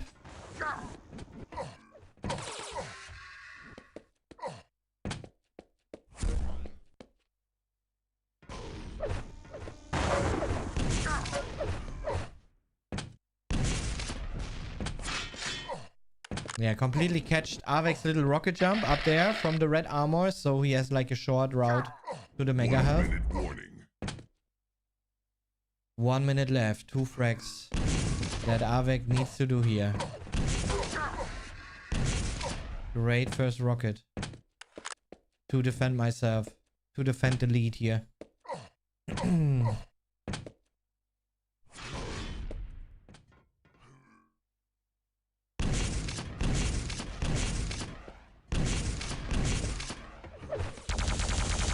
And Avik, he doesn't want to lose out on the mega health or red armor there. That's always the danger situation, Wow, a great read here. Great read. And another great read. Oh my god, Killy. But he got me quite low, but it's only a few seconds left now. This moment, and GG. So now it's 2-2. 2-2. Last map will be Furious Heights here. T7. Yeah, man. You don't have to tell me. Like, if my rockets would hit like more often, someone else would have won 250 FPS League seasons. Alright, let's go on to the last map here versus Avik. Semi-finals of the ESL IEM 2010 Cologne Quake Live Duel Tournament. So let's go. All or nothing. 2-2 deciding map here. Furious Heights. 3, 2, 1.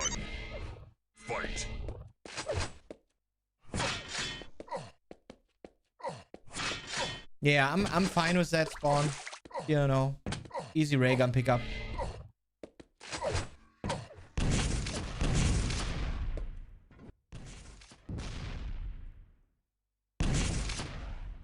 Yeah, but now it's a little scary not having a lightning gun, so I have to be careful with how Avek wants to push in, which I did.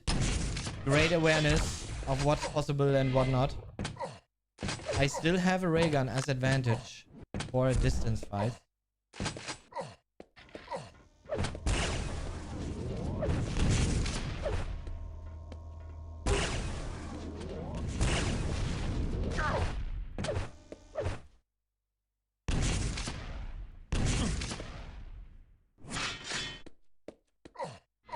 Avek so far keeping his distance. And now I just heard him ray gun. Yeah, that's the last weapon he's actually missing. So now Avek got the full weapon arsenal.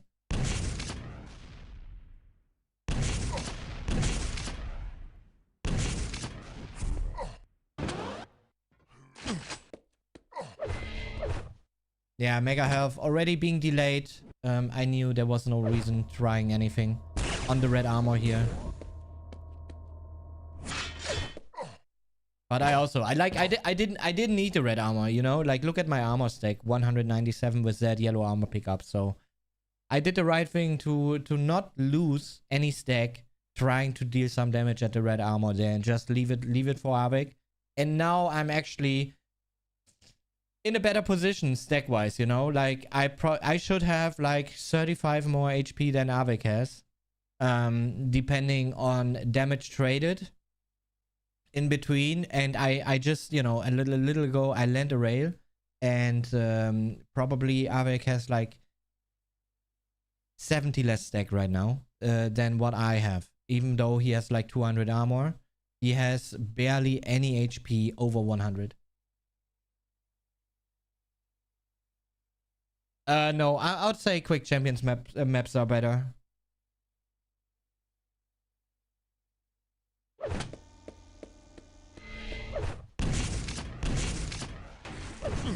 But, you know, like, these maps would never work in Quake Champions, while Quake Champions maps they don't work in Quake Live, you know? So it's those maps and the way they are made, it's just game specific, movement specific, and it doesn't work the other way around. Definitely not. Because I did play Blood Covenant in Quake Live Clan Arena already, you know, being able to rocket jump around the map. But it feels so bad actually on that map, playing on that map, really. Like, it's just game specific. Just game specific. But we have great maps in Quake Champions.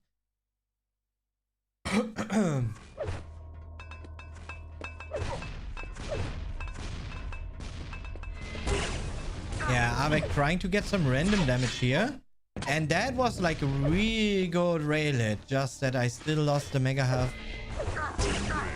But another great rail shot. First impressive of the game here for me. Great read.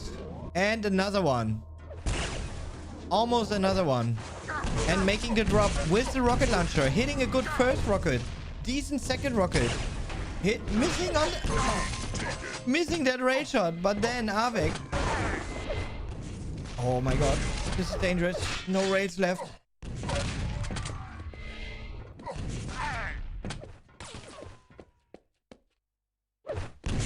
Are you really going to stick around? No, Killy, you're not doing that.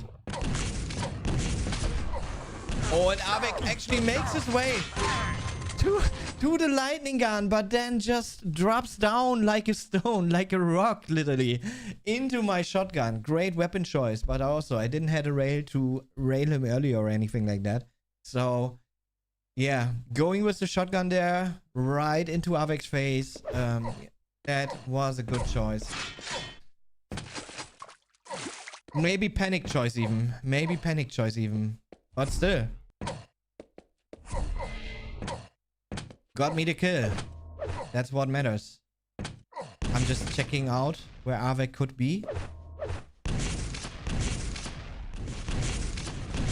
Yeah, and I have you know, I have a scent.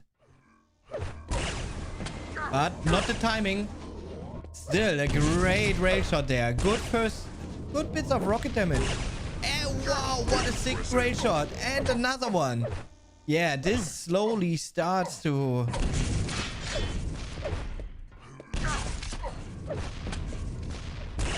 Oh, missing that. Ah, that was important to hit. Shots are up, so that's good.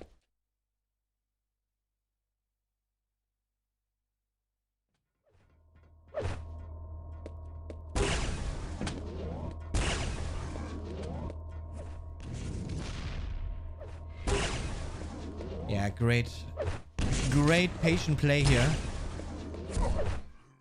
And because of being so patient, I'm rewarding myself with the red armor. But I don't have rail shots left anymore, so... Still took a toll.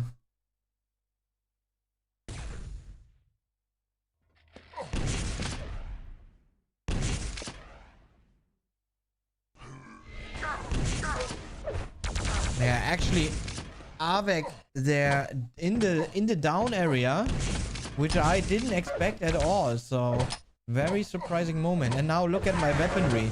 No rockets, no rail. It's all about staying alive for as long as possible this moment and deal as much damage as possible.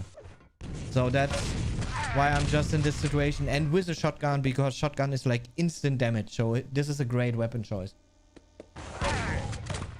Only hitting 2 distant blasts there. Still, I got myself the mega health, or took it away off Avec, since the mega health is not giving me any kind of buffer here.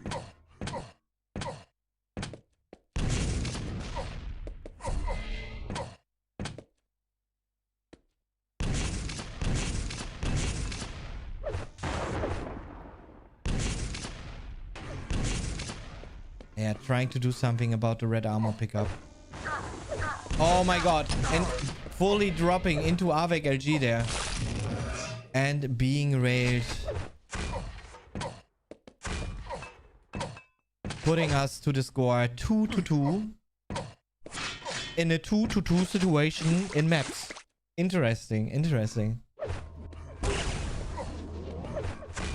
But I'm in a not such a bad position, actually. Got the yellow armor. Finally got a rail even. That I can do something with. And yeah. Just to try to keep Avec a little longer on distance here.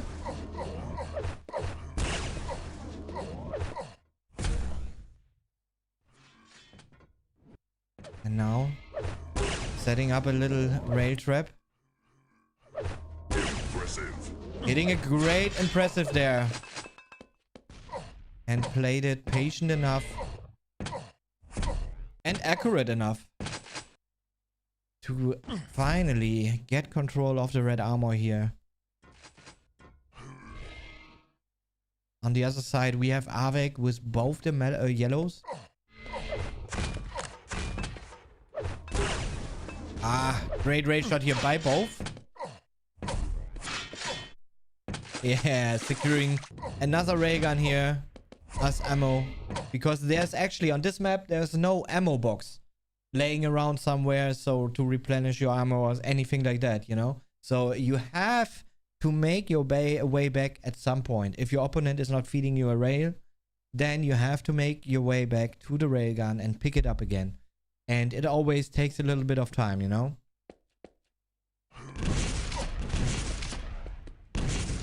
Ooh, timing is the key here, huh? Luckily, I found Avec there just in time.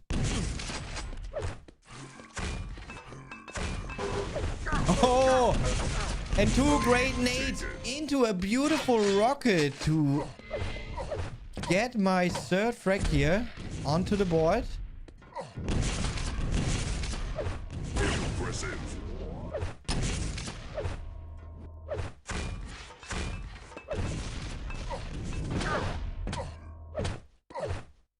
Oh, can I do something about the red armor? No, I cannot.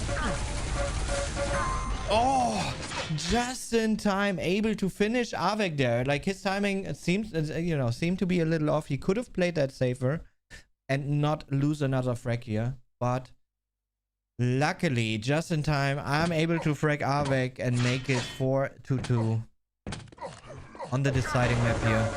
Avec, yeah, chilling here on the top, but great LG by me. Oh my god, that tracking, killy.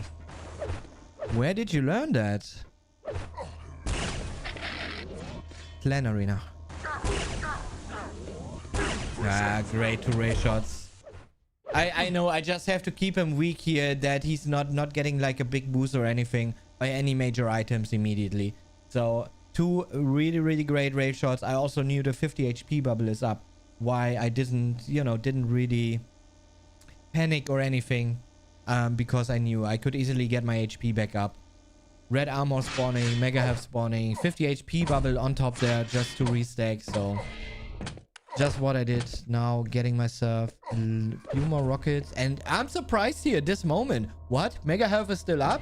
I have a ray gun? Doesn't matter. I'm missing my shots, man. I'm missing my shots. But finally, at the very end, able to land the rail shot. Mega still up. Avec just picked it up, though. 4 raids left. Will I make my way to the ray gun? No, I won't. But I got a decent stack here. And oh, that was good timing again. Great drop. Damage traded.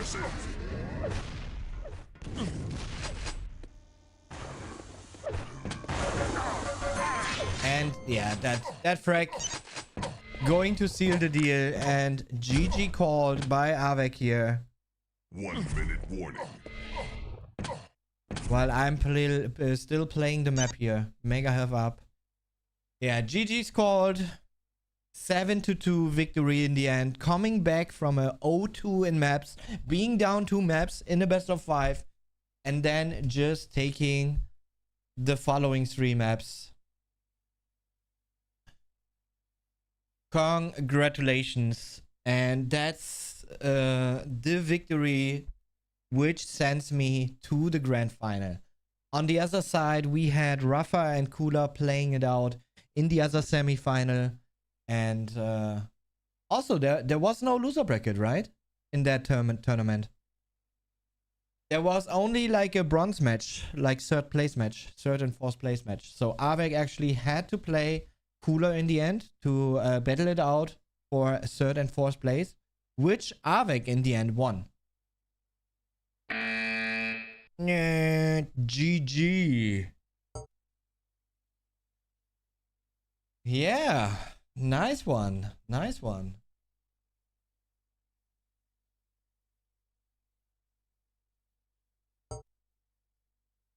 I think a finishing moment even happened like perfect, in a perfect moment, because right now we are in a commercial break. So that was like very good timing. Really good timing. Did you go to QuakeCon that year? No, I don't think so. No, I don't think so, actually. I think I haven't been at QuakeCon 2010. Yeah, I weren't. A couple of the guys went to QuakeCon, and I think it was like 1 or 2 weeks ago. Like before the Gamescom event, actually. And that's also why not everyone did decide to participate at the Gamescom event, because they just were at the QuakeCon.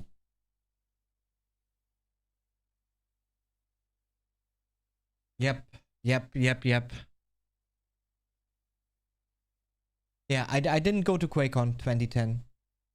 I just remembered how the whole tournament was like before and after.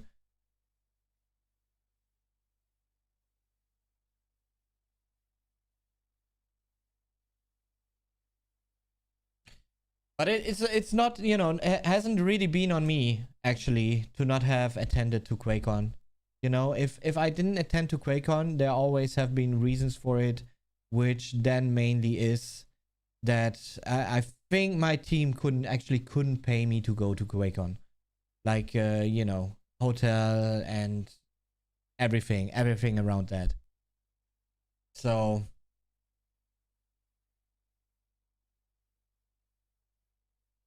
but still, it seems like it gave me, you know, like the practice and the room that I needed to get in a good enough shape or have enough energy to really raise the bar with like inside the tournament here at Gamescom, right? Like each game, you will actually see, and we already saw, if we compare like yesterday, the first match which I played versus Strength, if we compare that to how I've been playing now versus Avec, it's already like, you know, 2-3 levels above. And it just keeps going like this. So in the grand final, I definitely played like even better, but also came down to me playing more dual practice together with Cooler that day. Until they closed the area. Like I've been playing a ton after that, you know, that tournament day. I still kept playing for like 2 to 3 hours, I think.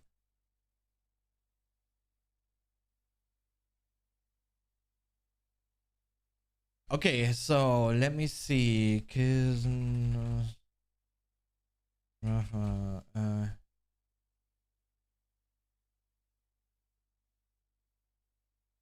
I need to find the right map order. Map 2 is Battleforge. Okay, let me quickly name the demos. That's map 2. Battleforge. Map 5 is Blood Run.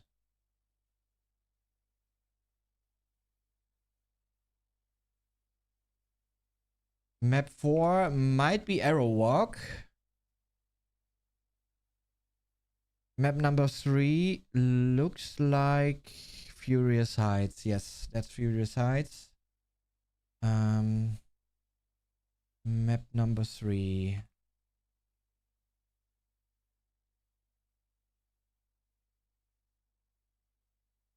Okay, let me quickly check. Map number 4 is, yeah, map number 4 is Arrow Walk. And then there is first map, surely Rafa's pick. Surely Rafa's map pick. Lost World.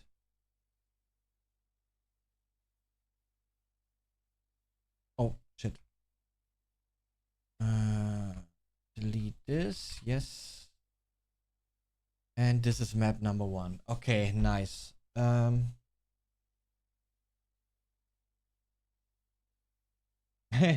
Oh, wow. I have so many different names when it comes down to AIs. Julian Frank. Jesus. AI is so dumb, man. But I have many, many different names, actually.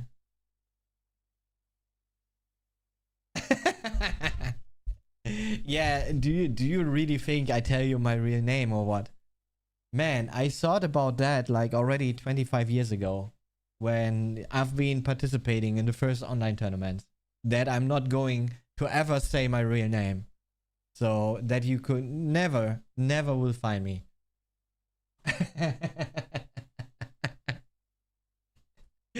Oh my god, that's actually funny. That's actually funny.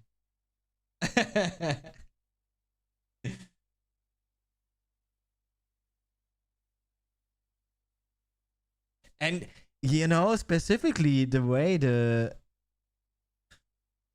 second name is being written, like it's so much not German actually. That's insane.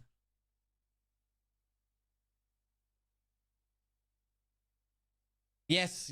We just won Avec. I just sorted out the map order versus Rafa here, and yeah, soon we will start the match here versus Rafa.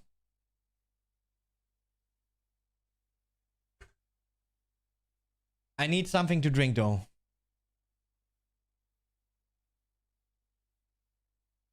I need something to drink, chat. Since I'm talking so much and my mouth actually feels kind of dry. So let's do a quick kitty break, chat, and then we go for the final match here, the grand final of the ESL IEM Cologne 2010 Quake Live Duel Tournament versus Rafa. Be right back, chat.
All right, chat.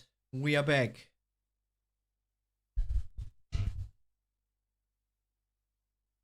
What? No, no way. Okay, that's actually cool. That's actually cool. Yo, Cypher, thanks for the raid, man. Thank you very much. Hope you had a good stream. Reedy? Tomo? You serious?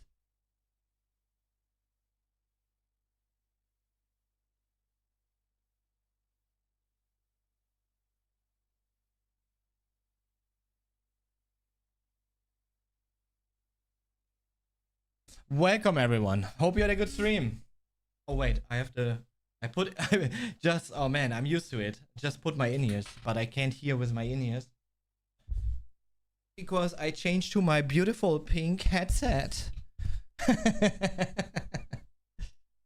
Oh, okay. Cool, cool, cool. I like it.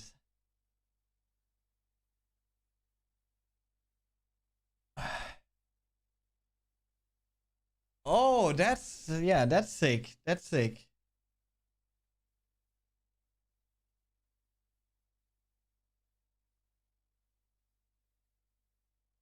Yeah, I mean, I would play it. Why not?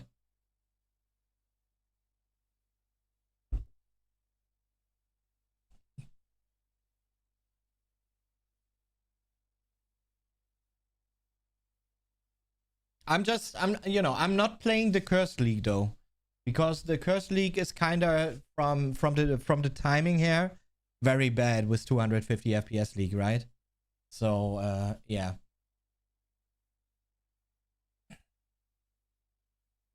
Like having two leagues running in two different games, that'd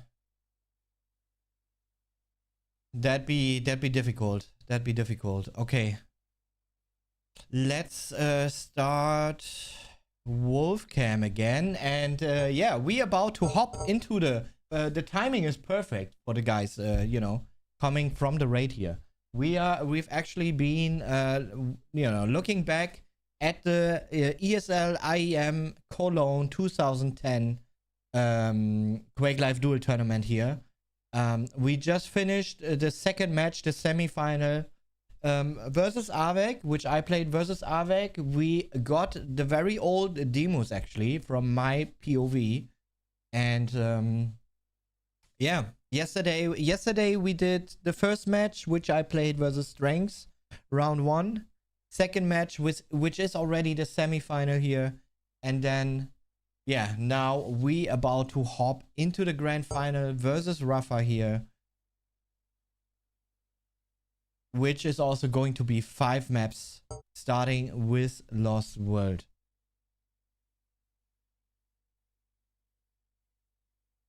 Let's go.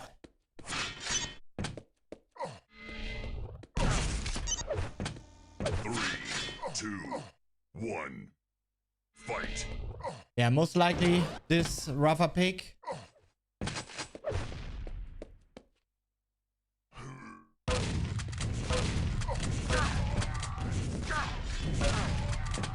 Good damage, good damage. Wasn't bad. Have to hurry up here though. Yeah, making the right decision there. Making my way out. Take additional armor shots here. And now I can actually go for the top. Both players here with a great weapon choice. But Rafa dealing the better amount of damage. But not with that shotgun at the end there, which secures me the mega health. I put a little more delay to it even. But I need something. I need something here.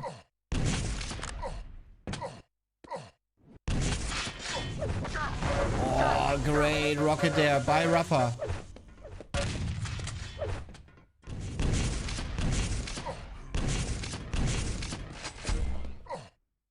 And Rafa timing his teleporter exit there quite well.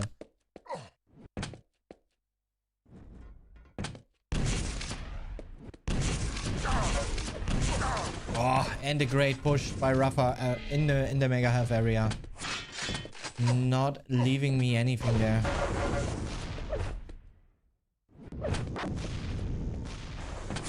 Oh, good timing here to make it onto the red armor. Additional shots.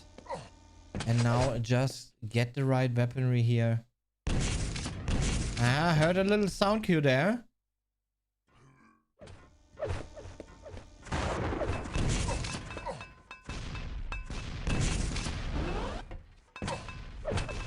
Grabbing the mega half. Almost uncontested.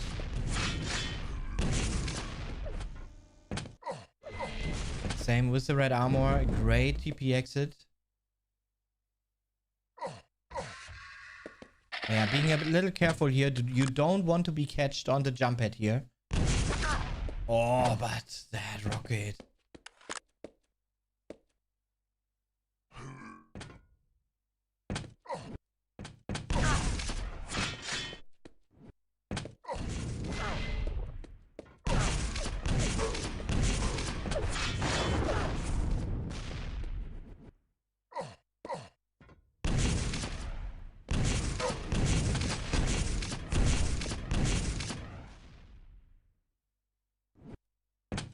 I have to be careful here. Rafa's been hitting his rockets here so far. And I couldn't get like a clear advantage situation so far.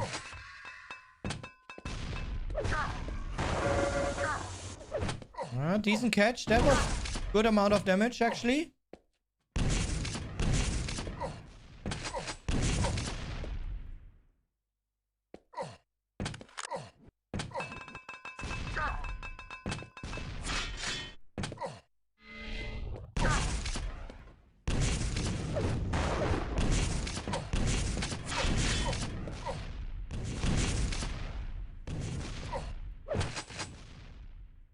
Yeah, definitely I'm the one in control of the map right now.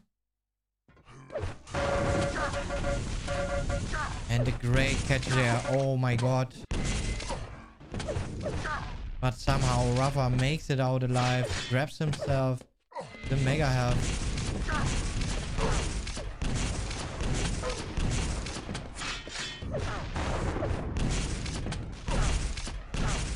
Oh. Yeah, it didn't hurt too much. Probably Rafa didn't hear me fail that. I'm just trying to check if I can maybe take both the items now.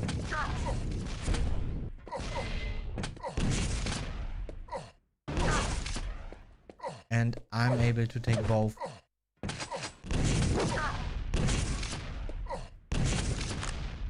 That rocket didn't hurt us much, actually.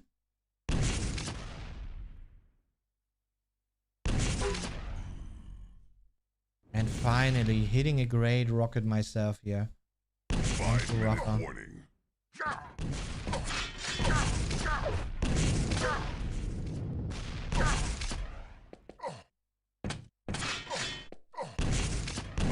Oh, another one.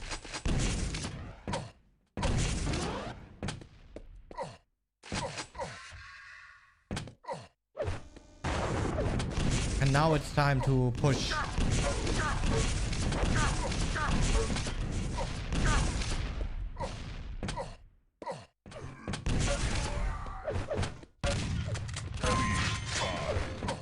Good weapon choice there.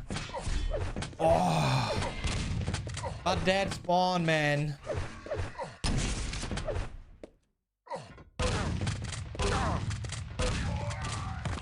That spawn saves the day for Rafa here. Ay. And I also did run out of rockets. Still, I have weapon advantage right now. Rafa is the one that needs to get out of the...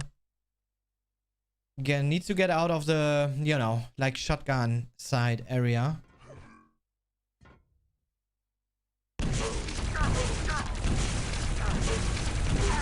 Oh, good amount of damage. But Rafa Gets the 50 HP bubble there on top.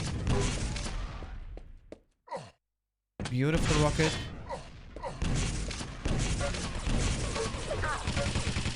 A few more. Beautiful rockets. Denying the 50 HP bubble. Rocket jumping up. Oh. And being hit with that rocket. And another one. Because of failing the rocket jump. Oh my god. Ah, very unlucky. Very unlucky. But sometimes you need to have these moments. Sometimes you need to have these moments. Still aware of the items. Grabbing the mega. And the red armor. And finally catching Rafa here. Oh, I have to be careful. No! Whoa. Oh my god. And securing myself a second frag.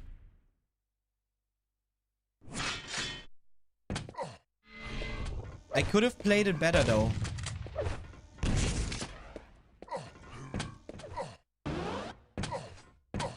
I have to be a little careful in the middle area now. Rafa has a lightning gun. And I don't.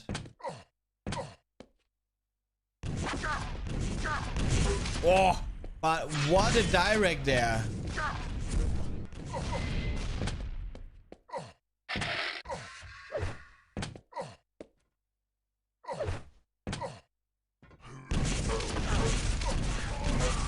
And another great catch. Oh, that definitely could have.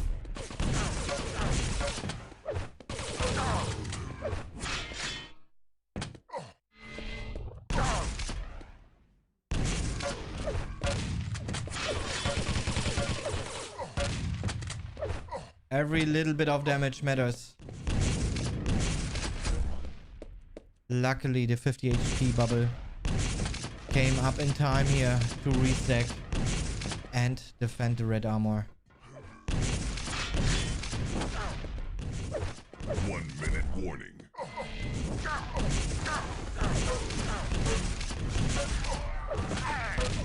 Oh, that phase rocket. Oh my god.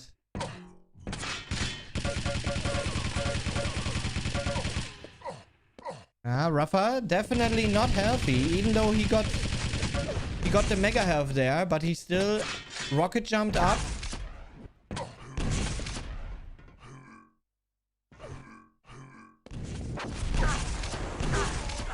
And me just, yeah. Just rocket jump right into Rafa there. Into Rafa's LG. Quite risky move.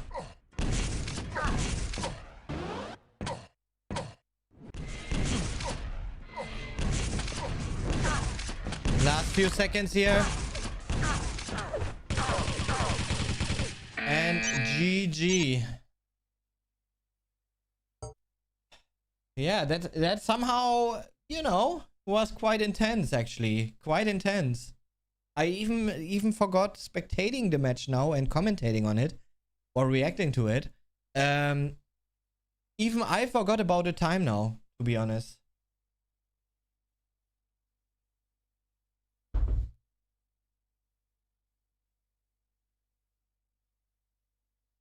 Okay, map number 2. Battleforged. Probably my pick. Yeah, but like I said a bit earlier, like all Battleforged definitely has been one of my absolute favorite maps ever. Let's hop onto map 2 here.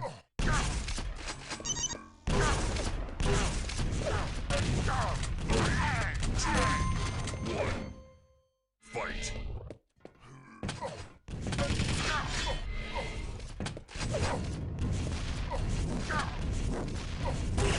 Oh, there, no matter what you do, I'm still hitting that ray shot. And another one.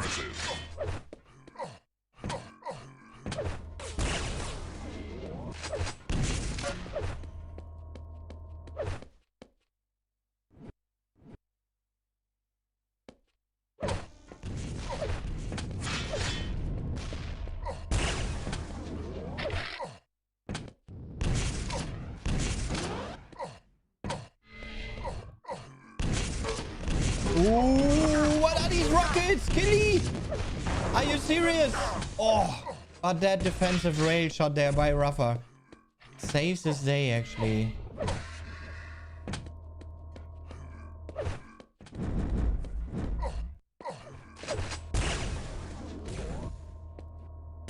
Yeah, nothing Rafa can do right now to stop me from picking up this red armor, which was great. Because now I'm easily able to defend the mega health. Rafa on the other side gets himself the yellow armors.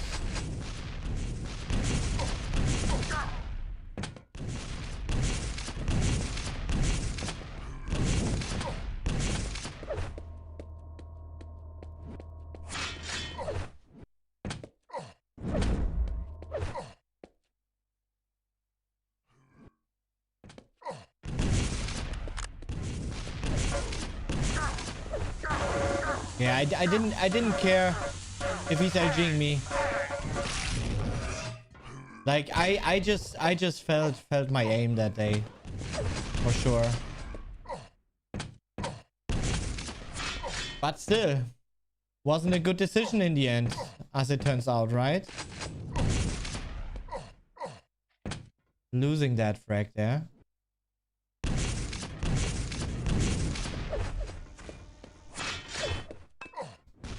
But I do know really well here about the item times.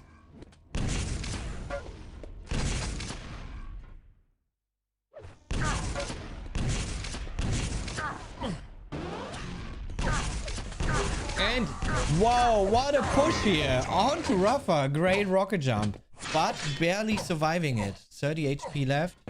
Still in the end gets me. Yeah, this is a little buggy on this map. We couldn't get it fixed.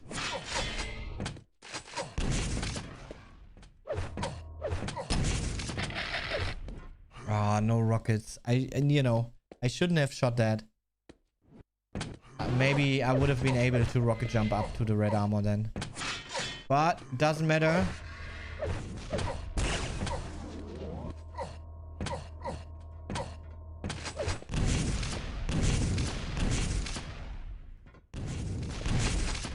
Yeah, I really like this map. When Rocket Launcher was like the... Oh, look at that rocket jump!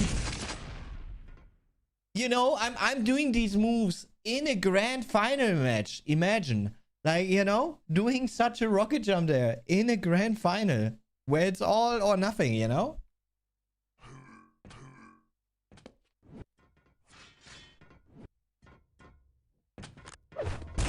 Oh no. But in the end, still fast enough to make Rafa pay, trying to get his hands.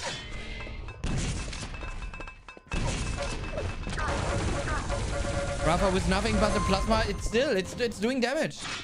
Definitely doing damage. And now gets the rocket spawn. It's not a big deal because, I mean, this map back then had like two different sides of the map.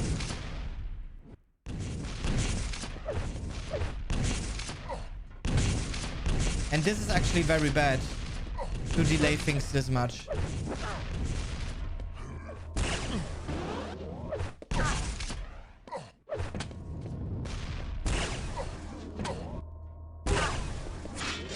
Great rail by both, but the impressive is for me. Ah, almost. Yeah, just playing the red armor here, a little defensive now. Don't want to risk too much.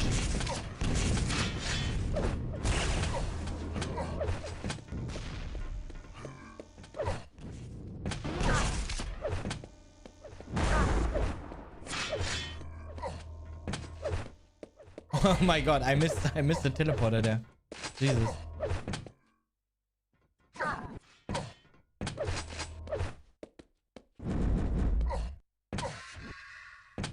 Yeah, having a real pretty good item control here so far in this second map.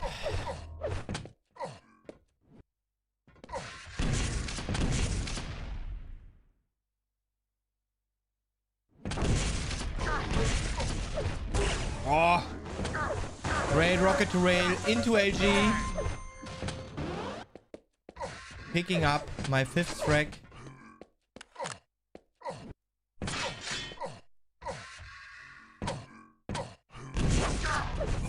Oh.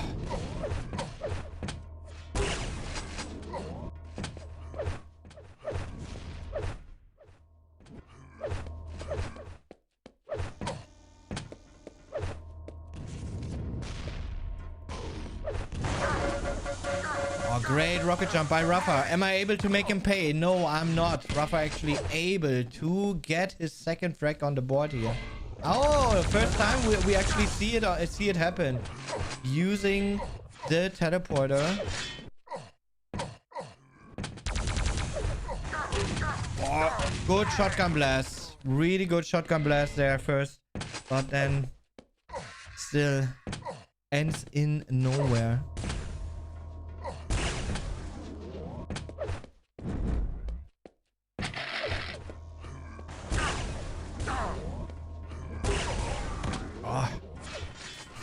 Yeah, it's not looking too good right now. Rafa in complete domination mode here.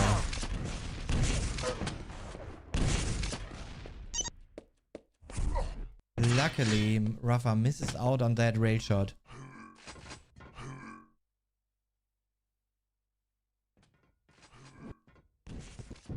I have to be really careful, you know. I don't want to risk like losing this last frag lead too easy. Oh, but Rafa tries to push real hard here. Oh, great phase rocket though. I'm making the wrong decision there. I definitely made the wrong decision there. Oh man. Fuck the railgun, man. Just get the red armor. What did I do there? Ay. Seeing this with the knowledge that I have today? Oh my god. I could have taken such an advantage here.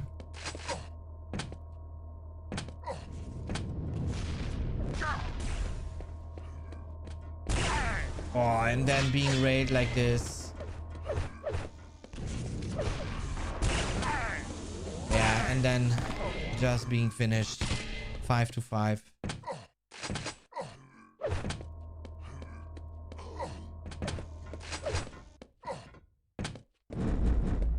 Yeah, but it was that mismove actually, going for the railgun pickup and, you know, not going for the red armor side. Like, the red armor side would have been so much safer. Oh my god. Really, that was like a crucial mistake. Yes, 10 minutes per map. But here, it's still good timing of the red armor. Massive amount of damage dealt. And now attacking with the plasma. Good connects. Oh, Rafa survives with 15 HP. And the timing is good that I have here right now.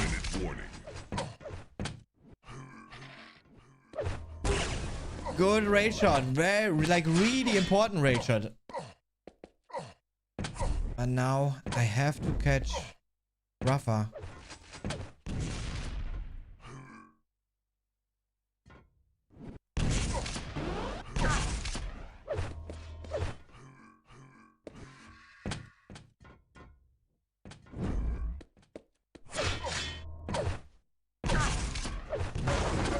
And doing the right move here. Oh my god. Actually tying that spawn again. Man, I cannot believe it. He spawns right next to me on the red armor. What is this?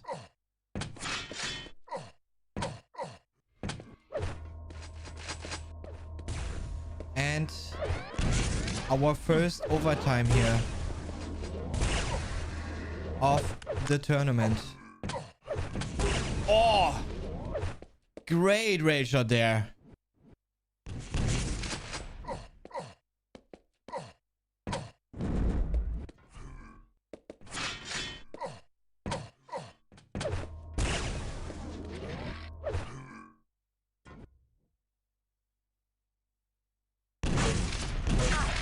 Going for the attack here.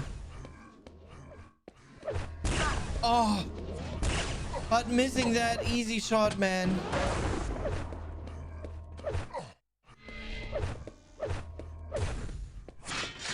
Ay. This match could have been so much easier actually for me.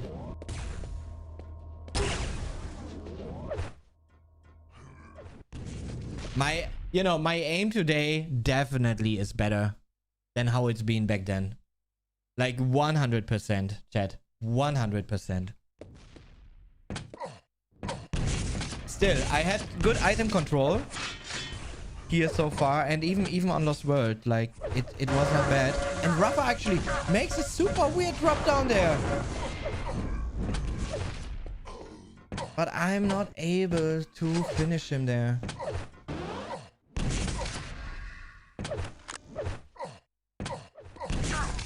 Oh, being railed even. Out of rail ammo.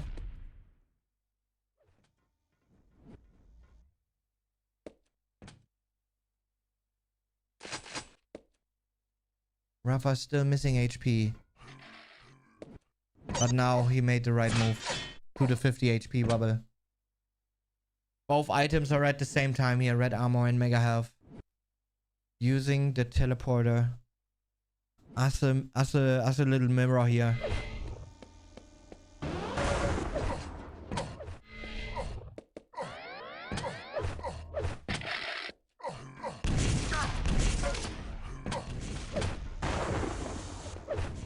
Yeah, I would like to get that.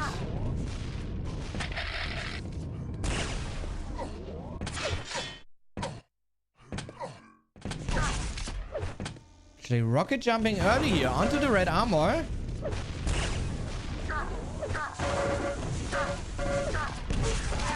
And oh my god.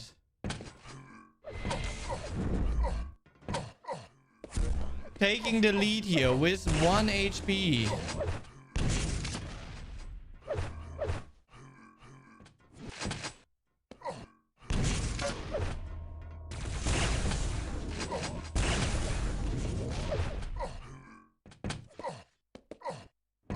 One minute left, chat.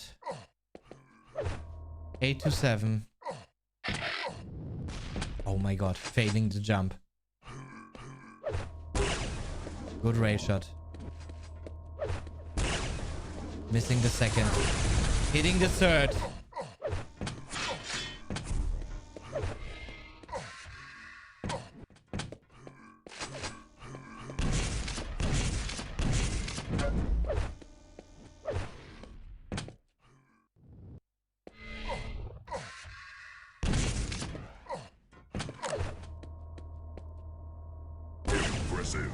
Good read. Good read again. Oh my god. How's this battle gonna go? Oh, Rafa misses the rocket. And LG is on point that moment. 9 to 7 GG called. Ooh.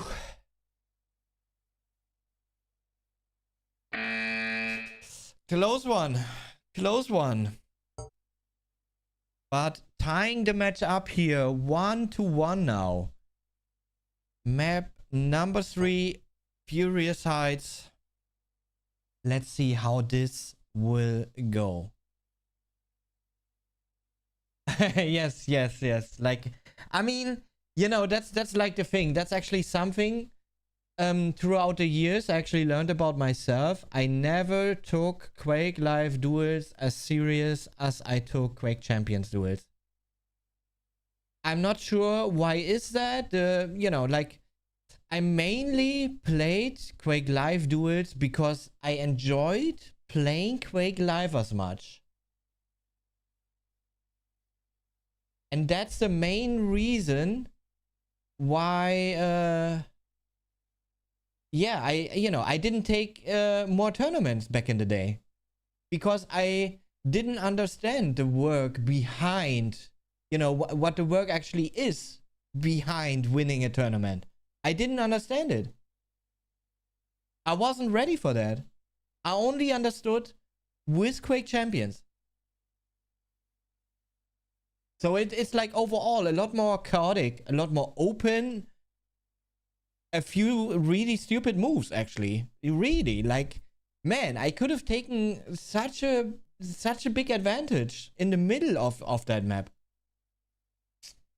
But it is what it is. Let's see how third map is going here. Furious Heights. For sure, my item timing was great. Item control was great. I think I even had the majority of items. And that's something that we've rarely been seeing by me. Okay, my favorite spawn. Ray gun, red armor, rockets, and LG. Rafa, yeah. Not a guy to make his way like as quickly as possible to the LG. But missing that raid shot actually hurts. Gives Rafa an easy red armor here.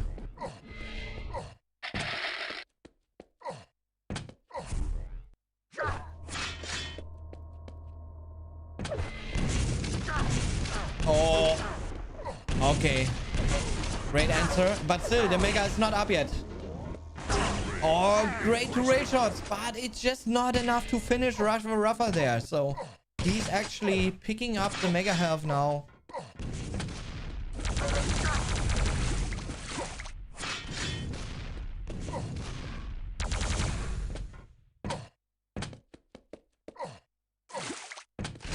Yeah, bro, give me my rail. What the fuck you doing there? I'll get it anyways. Okay. Oh, Rafa attacking from bottom. No? Oh my god, Killy, you should... Okay. Oh, whoa! Okay, actually, great move, Killy. Great move. Sorry. No, but what is that? Rocket boost, man.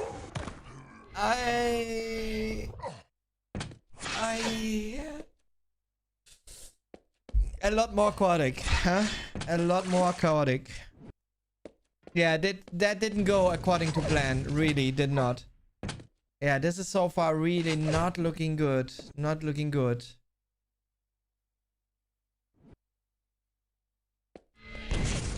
I have no ray gun, no LG, but great rockets there though.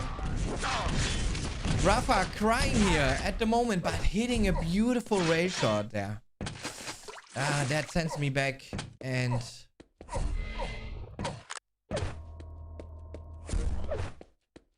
all the damage that I did is just deleted.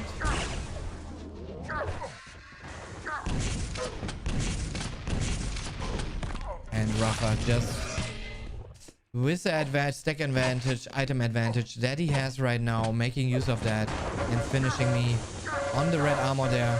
Good LG is still... Oh! Even a little more! Why is Rafa even keeping me alive there? I survived that.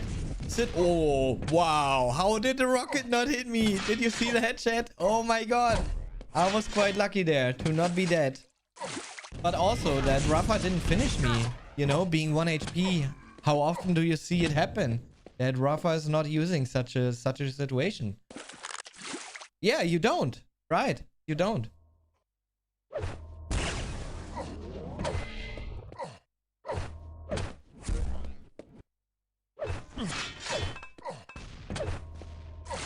Okay, now finally able to roam the map the way I like it.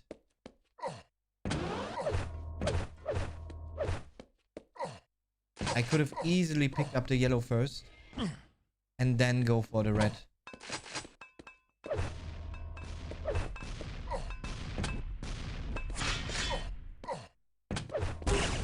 Finally, the rail shot hits there. And another one.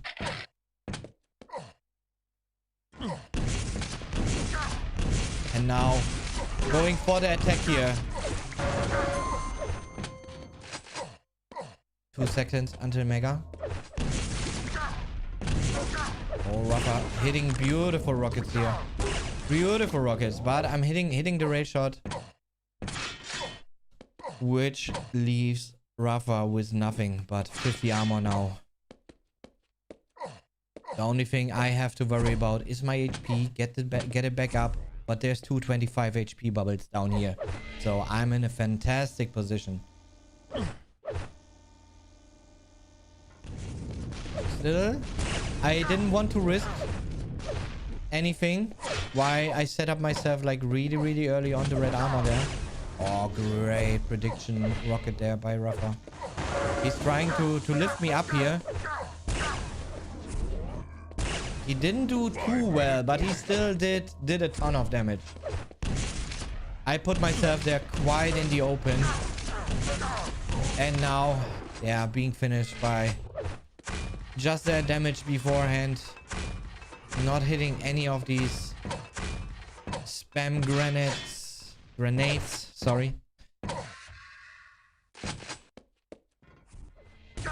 Yeah, mistakes definitely being done here. And Rafa just capitalizing on that at the moment. Still a little mistime by Rafa here. He didn't need to lose that red armor. Definitely not. So I kept still a good overview of the items. Like when is the next item? And you know, how is the order? How much time does Rafa need to actually show up to certain items? Good LG, good LG. Yeah, I will just chill here. Secure myself my ray gun. Nice try though. Nice try. Almost hit the shot there. And Rafa making his way to the red armor. What am I doing here? Why am I doing here, huh? I don't get it. Yeah, completely missing out on the red armor. Man, Killy. You just made it so good before.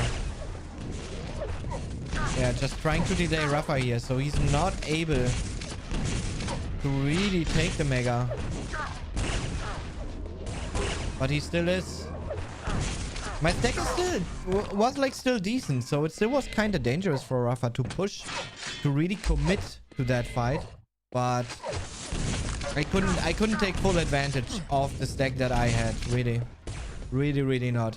So this map right now definitely not going the way I would like.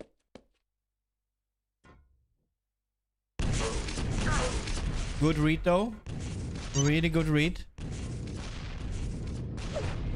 Oh, but still being hit by that phase rocket.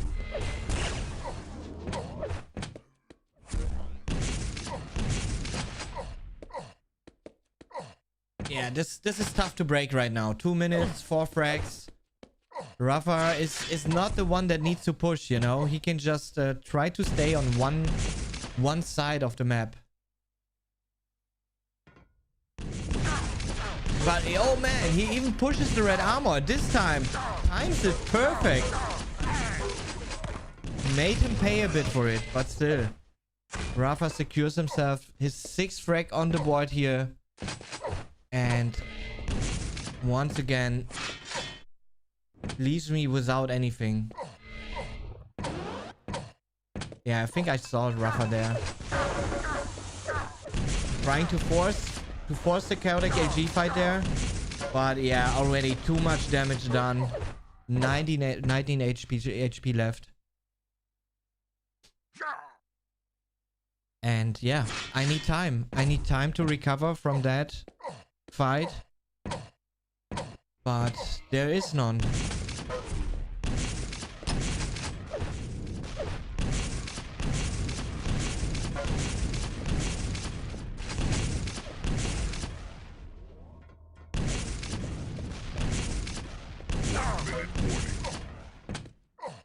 Rafa with another beautiful ray shot there. Securing himself the mega health, which is like pretty much the GG. Oh, but a great rocket there. Pushes Rafa down to the ground.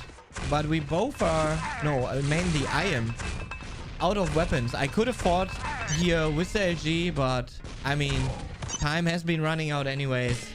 And GG probably will be called soon.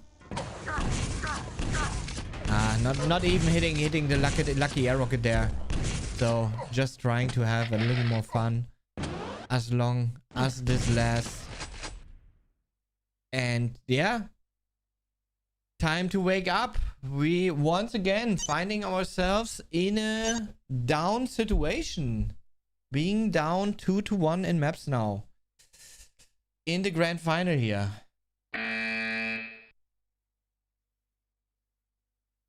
That's not the way I wanted it to be, but I knew there's 2 more maps coming up that I do like.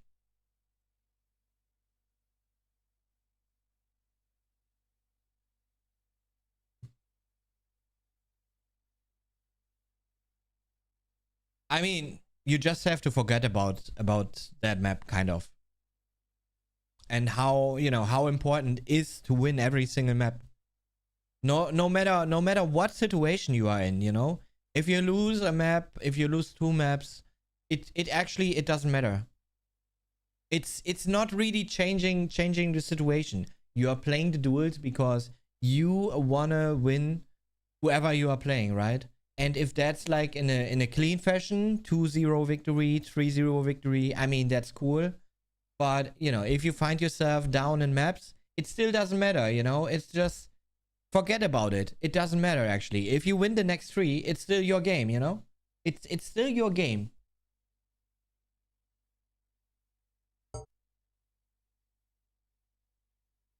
All right. Oh, wait. We actually have commercials going on. So we will wait a minute. We will wait a minute so everyone gets back here.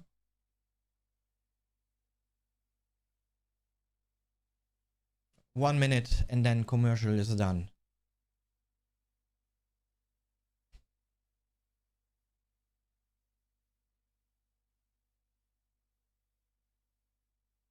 I mean, definitely it's been easier to forget about what happened when you only play for fun. But being in a grand final, of course, if you made it to a grand final in a tournament, you surely want to win. So it's not easy, not an easy task to push it aside. Really, it's not. But you have, you know, like you have to. No matter what happened before, no matter how many times you lost to that one specific player, it all doesn't matter. Like, you know, it's the moment is now. That's what you actually have to tell yourself, you know? Like you never ever played before against each other.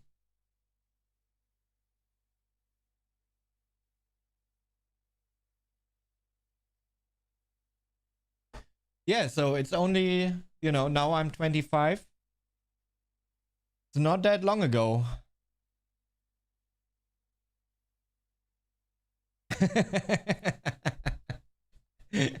All right, let's go. Let's hop into the 4th map here of this set, Arrow Walk. 3, 2, 1, fight.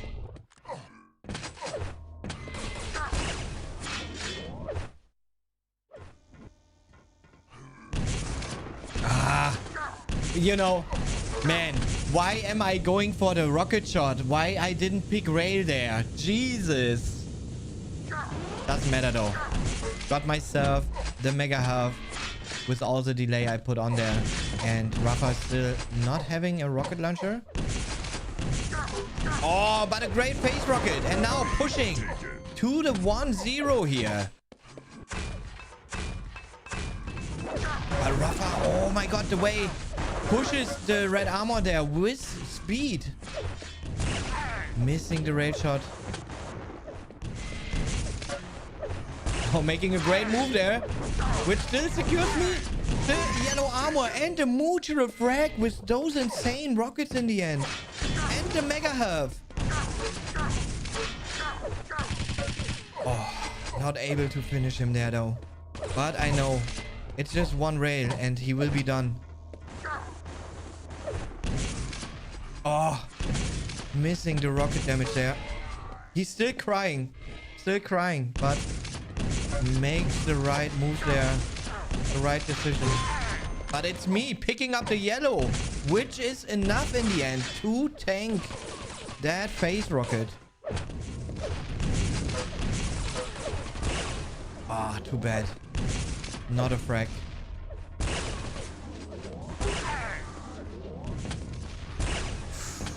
Ooh. But this is looking not too bad right now. Oh, my rockets! Man! Insane.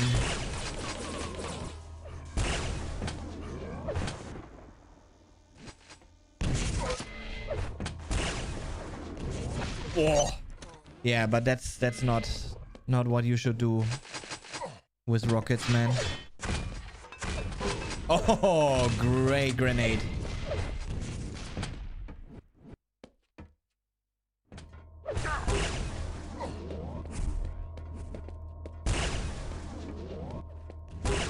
Nice. Yeah, Rafa needs to fall back there.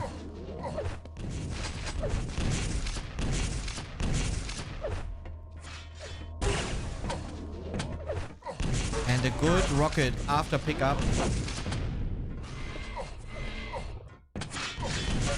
And Rafa still completely pushes the yellow armor there. Oh. Pixel shot. What?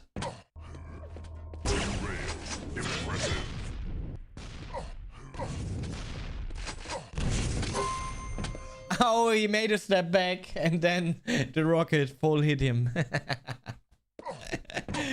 Yeah, this is like great position that I'm in right now. Running all the items. Yellow armor, red armor, mega health. Making the wrong decision here though. Going for that side. But so much free damage.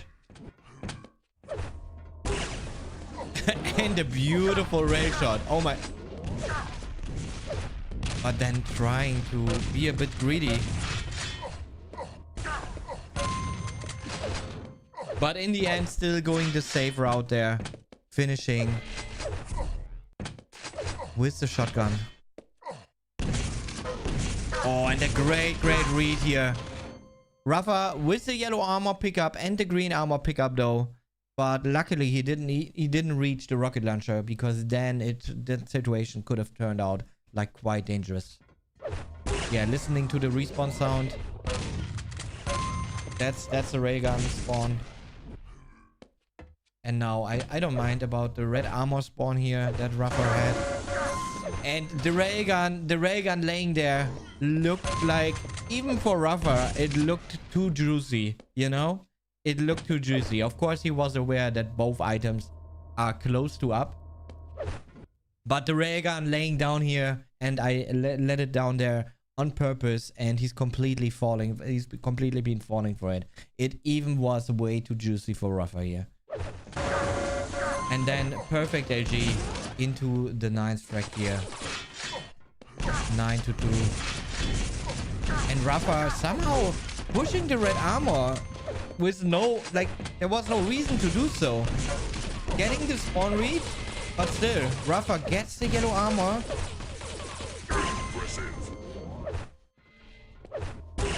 And another great respawn rate here. Too bad. Not the perfect read on Rafa. But good weapon choice into the 12th frag.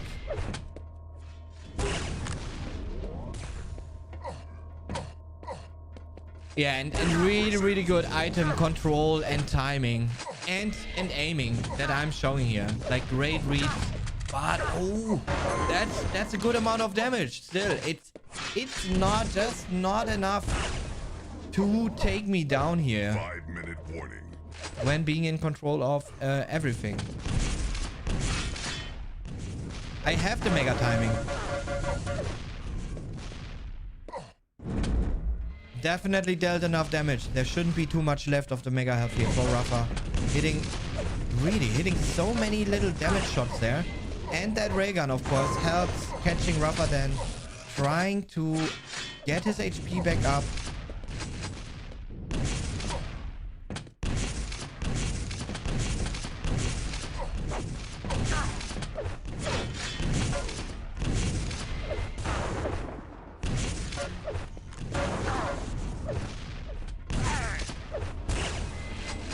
Missing that shot.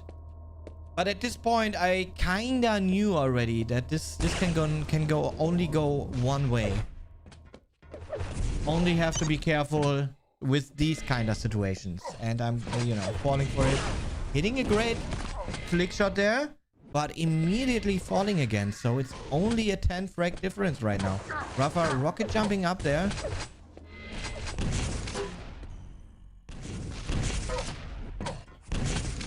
Great rocket damage. And great patient play. But that rocket actually puts me down below 80 HP. So now I'm raidable.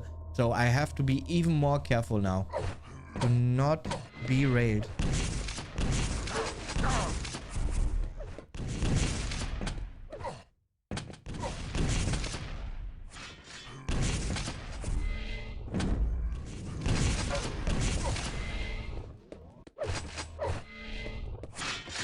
Finally, a bit of armor here.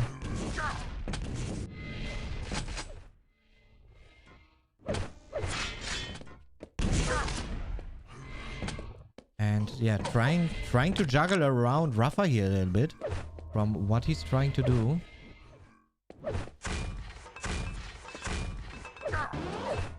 And delayed him enough to then secure the mega health. Plus yellow armor. Yeah, I'm just trying to listen to what Rafa is doing here. And then play around exactly that. Because that's what you do when you're in defense mode. And if it happens that you're actually able to delay your opponent enough that he's not able to take both the main items, I mean, then you did everything correct, actually. Because that's the exact situation you're trying this for, you know?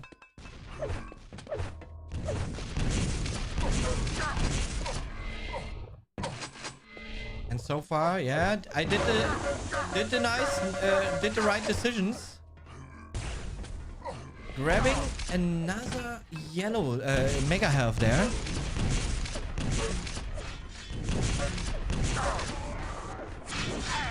And yeah, dealing enough damage there onto Rafa, combined with the red armor pickup.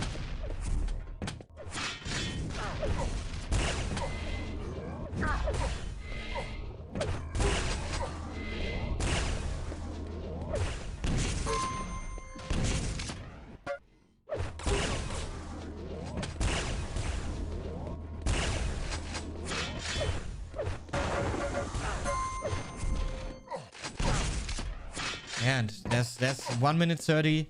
I mean, it's a 13 frag lead. There's nothing he can do actually to make it go his way.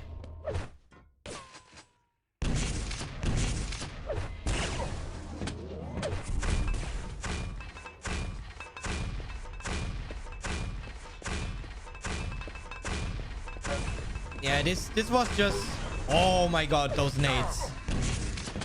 Hey. And another mega health. I mean, even despite the fact being in such a defense mode, I kept quite a good, like a good overview of when is which item. Since there were many reasons to not really think about it.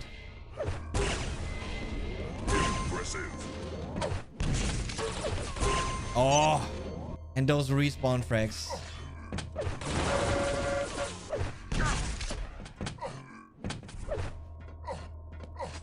Oh, what a raid shot. And another.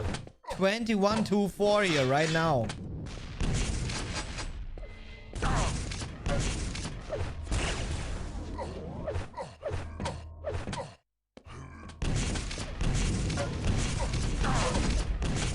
Too bad. Cannot see accuracies.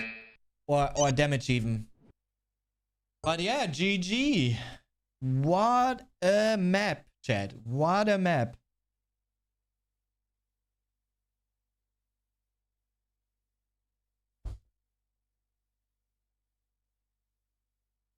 Yeah, that's, you know, that's like a result no one ever expected.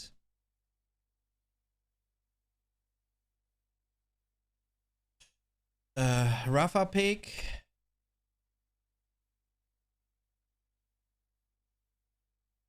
So we kept Blood Run for the very last moment for some reason. I didn't feel like it's necessary to play Blood Run early on.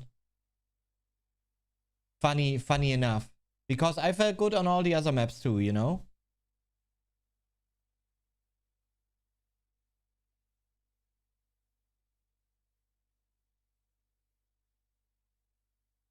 I just felt good.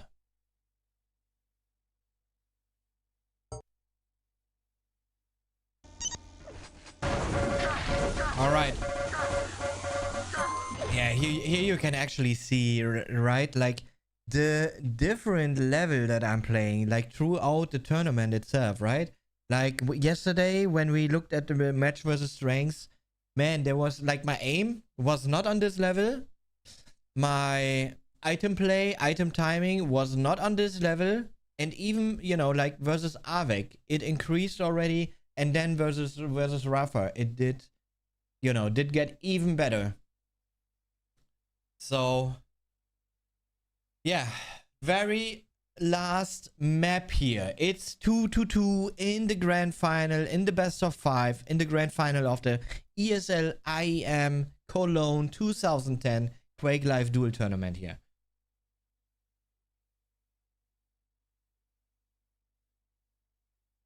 Thanks, man. I appreciate. And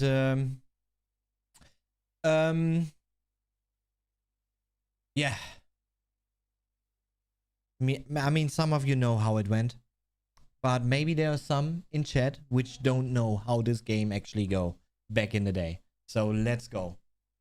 3, 2, 1, fight. Oh, perfect spawn here. Perfect spawn. And Rafa even feeding a lot of free damage there. So all he has is 50 armor, 100 HP. Let's try to make a read. Which, yeah, it did work like perfect. But oh my god, what is this? Missing that rocket leaves me in quite a dangerous situation here. Oh, but those two rockets, absolutely insane. Tremendous amounts of damage dealt.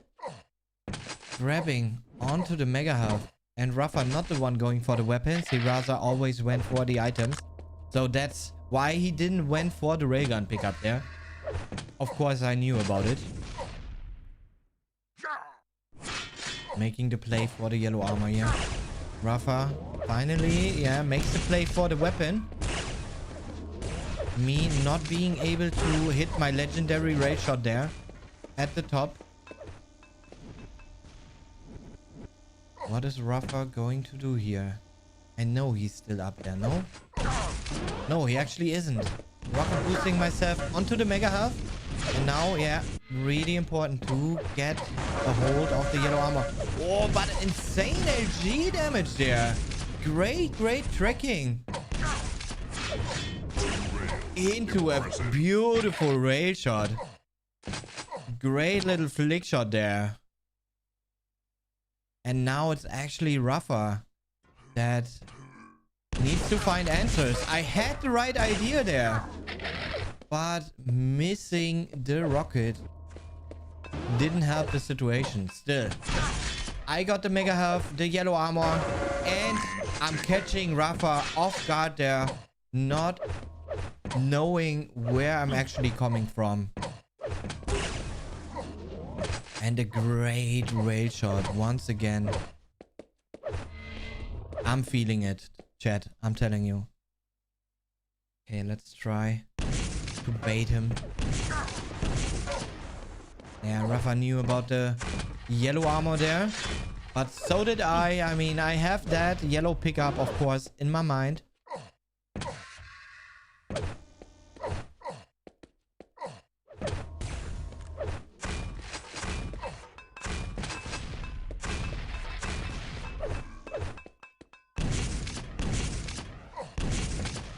Yeah, Rafa just trying to avoid dangerous situations here right now. Like every little bit of damage that I'm dealing to him while in control of the main items could turn into a disaster for Rafa here.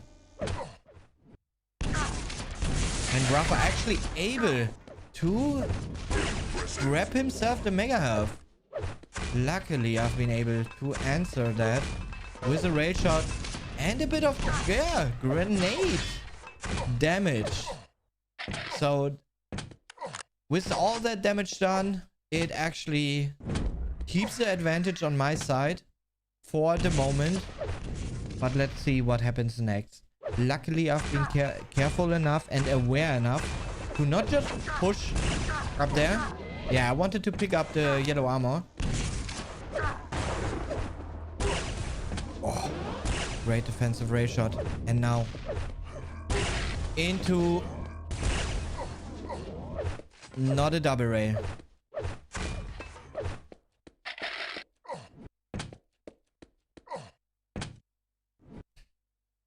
Yeah, stacks should be equal. Maybe Rafa stack now with that yellow armor actually a little worse. And Rafa makes a crazy risky drop there. But I'm not able to make use of that. Still able to pick up the red armor in the end. But with that mega and yellow pickup by Rafa, the advantage on the map swaps over. Yeah, of course, I was nervous.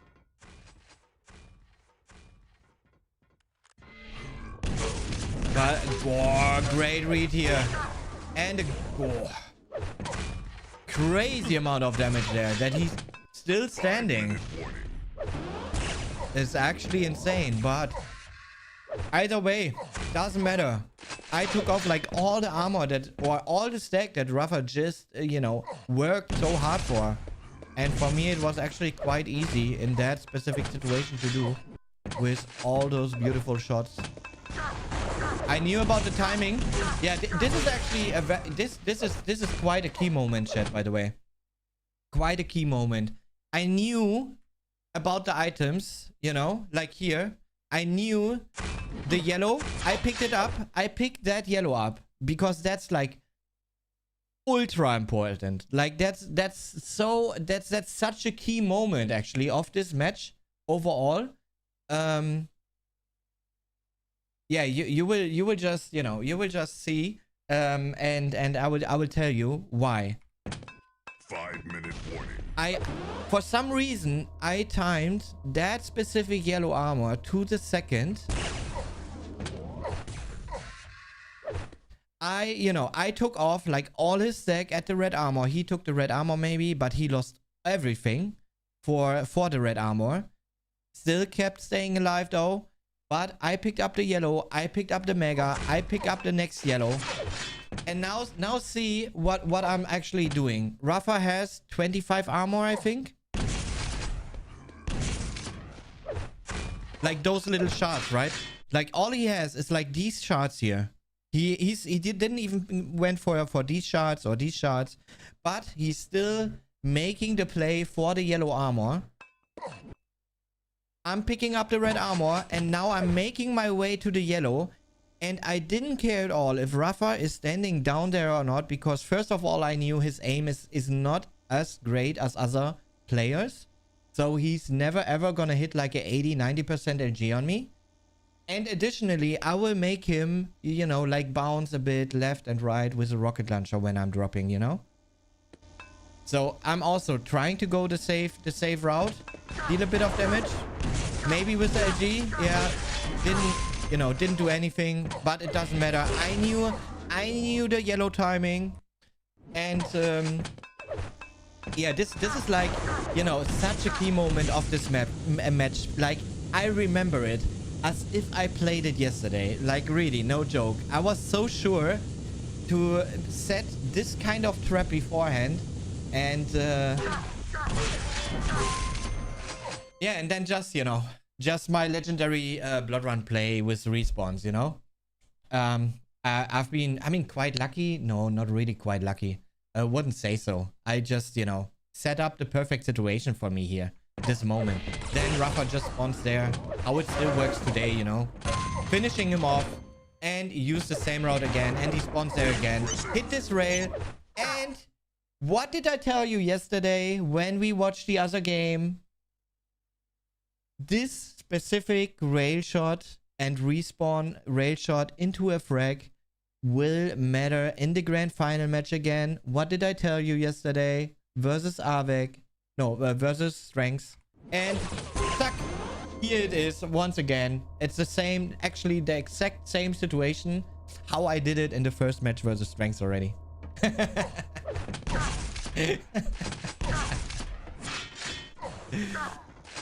Yeah, now, you know, crazy control for frag lead, and it happened so quick.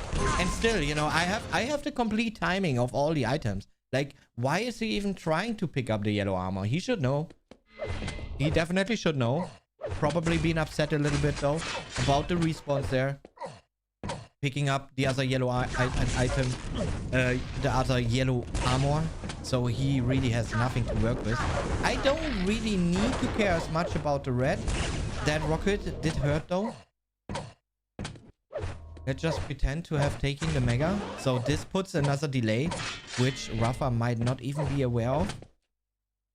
And now let's see. Surely Rafa wants to have a rail at some point in the match now. I know he has it now. Oh, still tremendous amounts of damage dealt. And yeah, unlucky respawn there for Rafa that moment. And even there, still able, like he's not able with the same respawn, you know, to do the same, because he didn't pick up the LG. Actually, he only had the machine gun there at that moment, and yeah, he couldn't deal enough damage to kill me. But also, I mean, I picked up the yellow armor, and that's like, actually, that's making the difference here, because if you actually have armor, the machine gun in Quake Live is doing like 0 damage. Look, I'm losing 1 HP each time he hits me. 1 HP and 4 armor. Like, it's ridiculous how much of a difference that actually makes. Yeah, I timed that jump over a little bit, and now, you know, here's just, there's only 3 minutes. I know exactly what's been going on here in my mind. It's only 3 minutes left. He's down there. He surely wants to rail me, but I can just chill here. Wait for him to maybe go through the TP, or maybe stay down there forever. It doesn't matter. It doesn't matter for me. I don't need to make the move here, you know? And he actually makes the move through the TP, and I'm the one hitting the raid shot first, even while he is not, you know, not even able to take a shot. And then hitting a quick second shot here into another respawn frag. 10-2 right now. And then, yeah, just finding him again by accident a little. I never expected him to make that, to you know, to go that way. Absolutely not.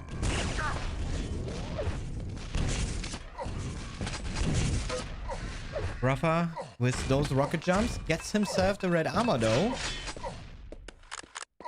But I'm still 190 HP, 83 armor. I mean, stacks are equal at this point. And every little bit of damage, you know, is gonna change the stacks to one side. Rafa, he tries a very desperate push here. But yeah, I mean, he has, you know, he has to push the luck a little bit, right? That's literally what he tried there. But I was the right position with the right weapon even. And then another 2 beautiful rockets here. 13, 2-2. Impressive. Great TP rail.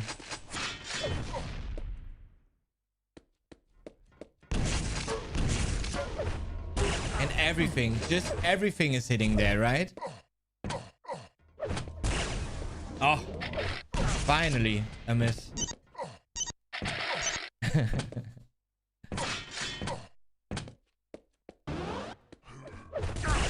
1 minute warning.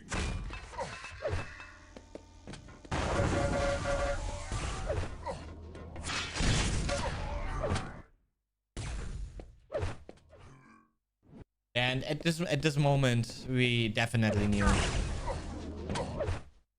nothing is gonna change anymore in the outcome here.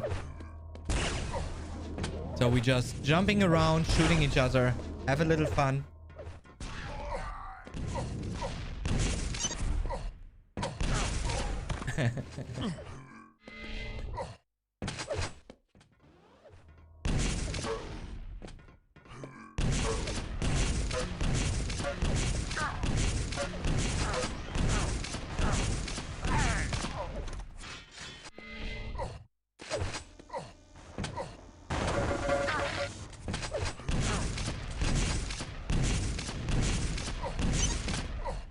And there it is. GG. But of course, we definitely have to watch the official VOD there of the finishing moment. Let me check.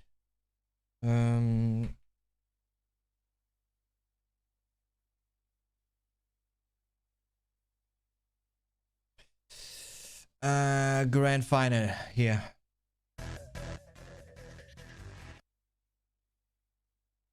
Okay, let me see. Monitor, and here we are. He can come back, in all fairness, to stack himself up to 100, 200. I mean, this is quite a while ago, and the quality is... And also, it's not only the quality that has been different, the resolutions back then, the monitors that we were using were all 4x3, you know? Oh my god. Oh my god. That's insane, actually. That's insane, Chad. Really. Okay, but let's look at the final moments here of this map. We'll sit there on the red armor, not knowing the time, you know, at all. It was 11 seconds early for it there, and that's not really a problem because he's still hitting his shots. His rockets again coming in, survives with 21 health. There's no health bubbles there. Those 225s that spawned by the grenade launcher weren't up. But and again, he won't care, and again he will hit another railgun. And I'm pretty sure that Rafa is going to find this ridiculous as well. I mean, no matter what you do, it seems like he's just hitting every single shot. What are you going to do? Every time you hit a shot, he just fires it back. And every time you miss, he hits anyway. 13-2. 11 frags is the lead that Kilson is carrying into this last minute. He's also got himself, or almost, on himself. Yeah, no, the quality is really, it's not great. But it's about, you know, the end there. Catch him out here, that upper yellow. It certainly looks that way. Since we already watched this situation anyways, right? He thought Kilson was lower than he actually was there. And with 50 seconds to go, 13-2, this is pretty much the garbage time that probably not both of these players enjoy. I mean, Kilson knows, okay, I'm the winner of the first global challenge of the new Intel Extreme Master season, and Rafa knows, okay, I got 6 in QuakeCon, and I didn't manage to win this event, and finally Rafa gets a frag bag at least. Well, we're into the final 20 seconds. It's still a 10 frag advantage for Kilson. And look at his rockets, they're just hitting almost every single time. And Rafa underneath, he knows that he's probably, or wasn't maybe going to come out of that, but in the end, he ended up with it. We have 6 seconds to go. Again, Rafa will drop down, and Kilson looking for a final frag maybe to this one, but he is going to tick away, and Kilson will win the first Quake Live event in the Intel Extreme Masters Season 5, beating the reigning champion from last season, Rafa. And well, he came through this tournament. It was an upset that he got. Yeah, rip Rolf. He actually died a couple of years ago. My team manager, or you know, kind of team boss back in the day. To the final, but he just doubled that upset with beating Rafa in the final. Yeah, just great play. You gotta give credits to Kilson, pushing out these railguns constantly, and his aiming, he's never letting him down, and his technical play was really good as well. He really deserves this win. Oh my God, my hair. He's obviously practiced so Jesus. hard. I mean, the guy, you know, married with a child, works a lot, and so he may not have time. You know what's funny actually? You know what's funny? This is just another event where I didn't win any kind of trophy or something, you know? I still have like this huge check in the basement that I do still have, but that's literally it. Like no trophy, nothing. Man, just like QuakeCon 2019. Imagine. So bad, and he's come here and he's won the entire tournament, and I don't know, just hats off to Kilson. Brilliant performance from him.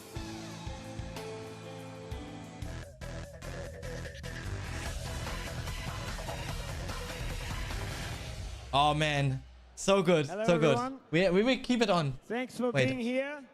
It is time to conclude the tournament with the decoration ceremony. This trophy is not for the players yet. This is the World Championship trophy.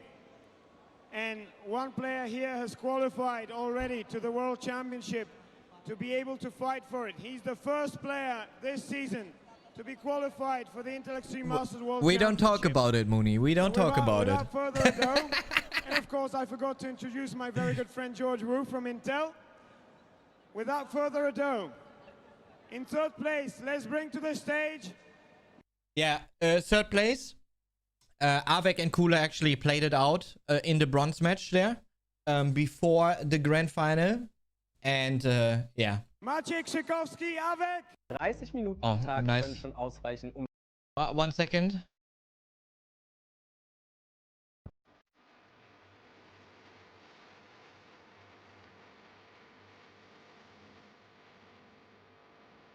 In second place, There he is. representing The man USA himself. Gaming, Shane Hendrickson, the Intel Extreme Masters World Champion. Rafa.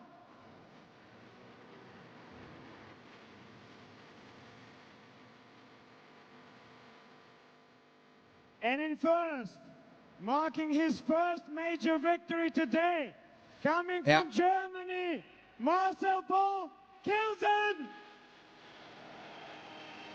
My first major victory. Yeah, it's absolutely true. Absolutely true.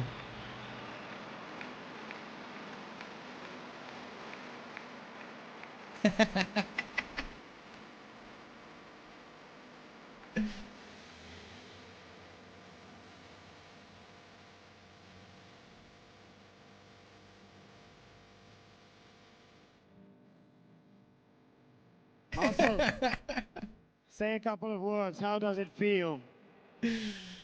Absolutely amazing. I think I will realize it when I'm at home and have some minute for myself. All right, this audience here has been supporting you. Have you felt the support? Yeah, of course. Only because of the crowd were possible to do this. Well, I think that it's time for you, since they're all German, or most of them, it's time for you to thank them in German. Dankeschön, Jungs. Und nicht aufhören und anzufeuern. Immer weitermachen. And I think you have something for them as well. Wait, There you go, the champion. I need to get rid of my webcam, man. I'm actually, oh my god. Oh, shame on me. Shame on me.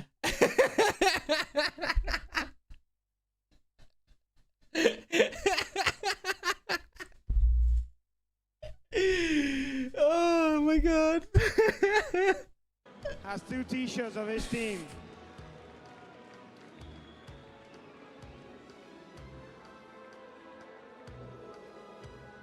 Thank you guys, you've been wonderful. That one actually did land on the, you know, on the bar thingies.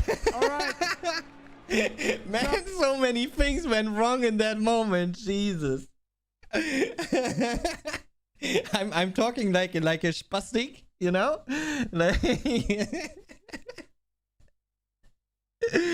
oh my god. And then the second jersey actually went on top of the, you know, of the structure.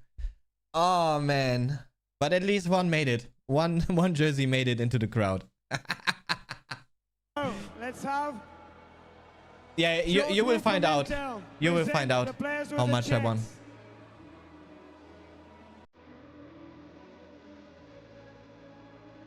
Avec in 3rd place.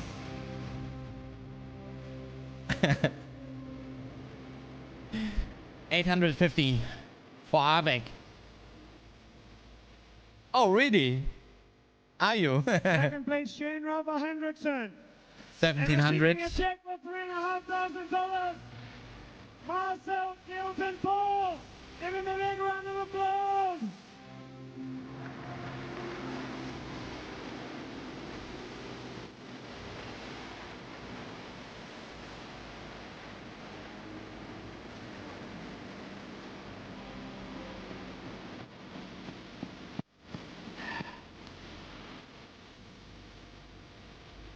Parts of it.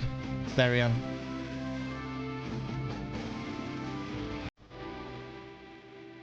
All right. So this concludes the first tournament for Quake Live. But yeah, you know, it's not like that's really a lot of money, to be honest. Like 3.5K. Minus, you know, minus tax. It's actually really. It's sad. It's sad. Noctis was at the event itself. Yes, he was around, but he wasn't playing it.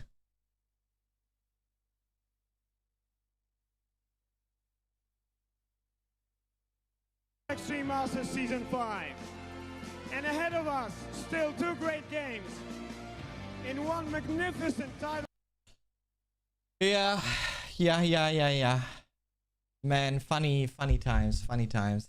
But yeah, of course, you know, then winning the event made me even more nervous, you know, especially when you then get asked questions.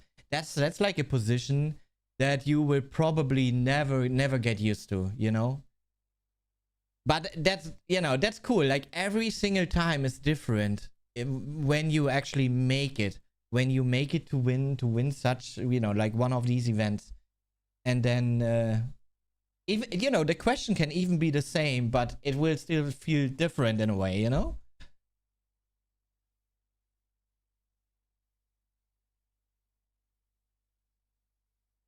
Was probably enough for 10 rents? No, wasn't. Believe me. Not in Germany.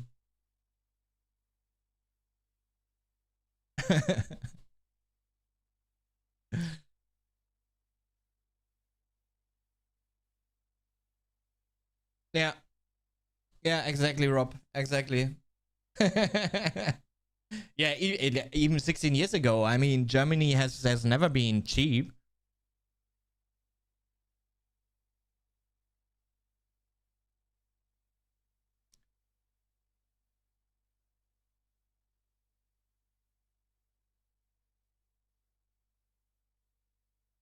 Like those 3.5K, you know, if we really talk about 3.5K,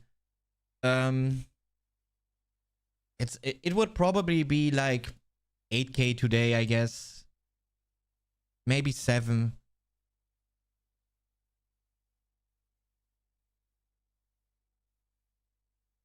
Nah, no, that's too much actually. That's too much.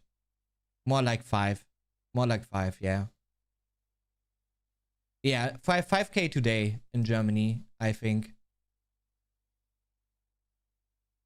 Which sounds like a lot at first, but, you know, there's still tax, there's still, you know, other stuff that you need to pay and that you maybe even paid beforehand because, you know, you have to take your time to be able to practice, you know, like all of that actually in the end doesn't cost only time. It also, the time costs money, you know? So then also, yeah, actually still was like a little split. Inflation say, oh, it's only 4.3 even. Oh, that's actually insane. But yeah, I was then at least in the right direction with 5K. Oh, we really, like, back in the day, we didn't play for a lot. Really, like, mainly all those tournaments were carried by Prestige. Prestige and nothing else. That's why we've been participating in all those tournaments, because, you know, like being in them, it meant you are like an elite player inside the scene, you know? And that's like, first of all, the goal. And then second of all, I mean, if you can make it to win a tournament, I mean, that's just then the icing on the cake. What did you do after this? Oh, shortly after that, the government came. End of 2010, the government came and wanted to have like more than they were supposed to get, and that kind of thing, like the Kurt process, took 6 years almost. No, it surely 6.5 years. That's how long the whole process actually took. And even then, they still, you know, what they got was like way too much, and they were actually so happy to get that amount of money. They actually yeah, that was really bad. Like, and I had to stop playing back then, because when the government came and wanted to have a piece of cake, they, you know, wrote to every single company that's been hosting like tournaments.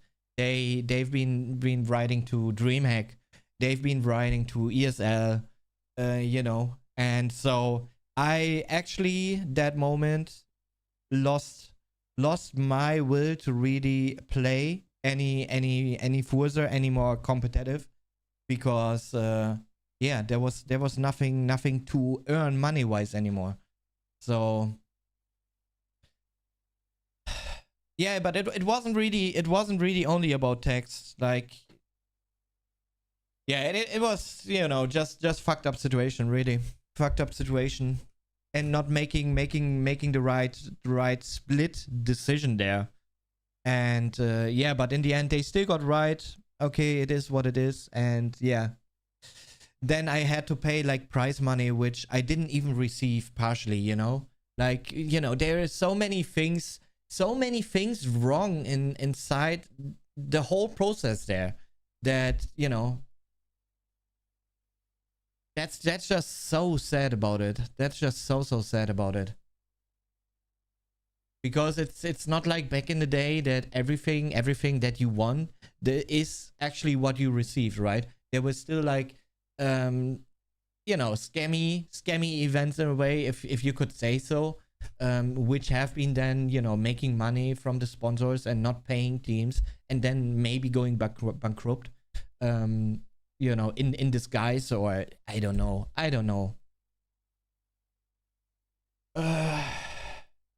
think top 3. I think top 3, Mooney. Max. Maybe only top 4 actually.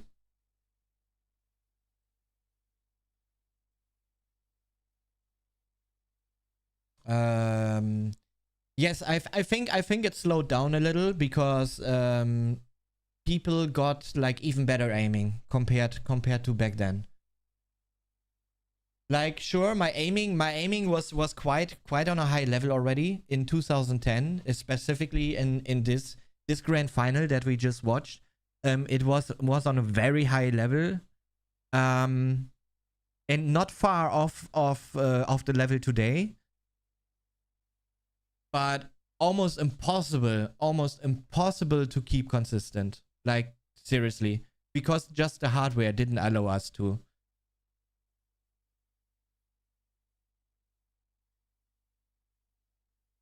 Did you make any profit with this tournament win? Yeah, I think you could say so. I think you could say so, because I mean that was not my only win, right?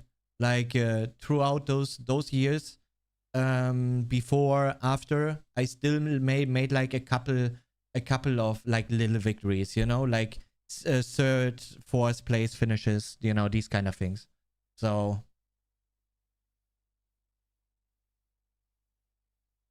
how the player got better in these years? I mean, back then there were many people playing it, because there mainly there just weren't too many different games to play back then, right? Like 2010, there wasn't even League of Legends. There maybe was Trackmania, like the very first Trackmania actually. Yeah, I think, or maybe Trackmania Nations Forever already. Could be. But that actually was like a niche game. Like, it was so much smaller than Quake was. Commercial break, yes, we will wait. We will wait. I will get back to that question in just a second. Thanks for letting us know.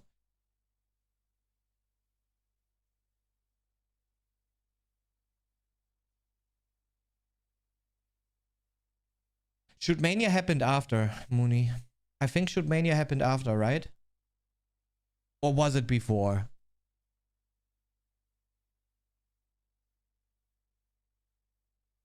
Yeah, I think after, right?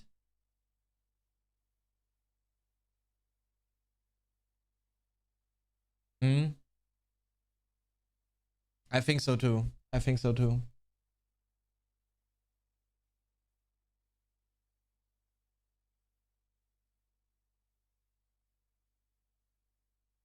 No, unfortunately not. Unfortunately not. Like, you know, like I played Quake out of passion, out of joy, and that's also the main reason why I did participate in tournaments. And also because I like to play duels. I just enjoyed myself playing duels. And I didn't see the success at the very end. I didn't see the work behind the success, you know, what you actually have to do, what you actually have to put into the amounts of work in order to, you know, get to the very top, in order to be able to call yourself being the best and not only one of the best. I figured that out like really late. It probably happened like when I started to play Overwatch. In the beginning, like those 2 years, how much I played Overwatch and how good I actually became in that game in that time.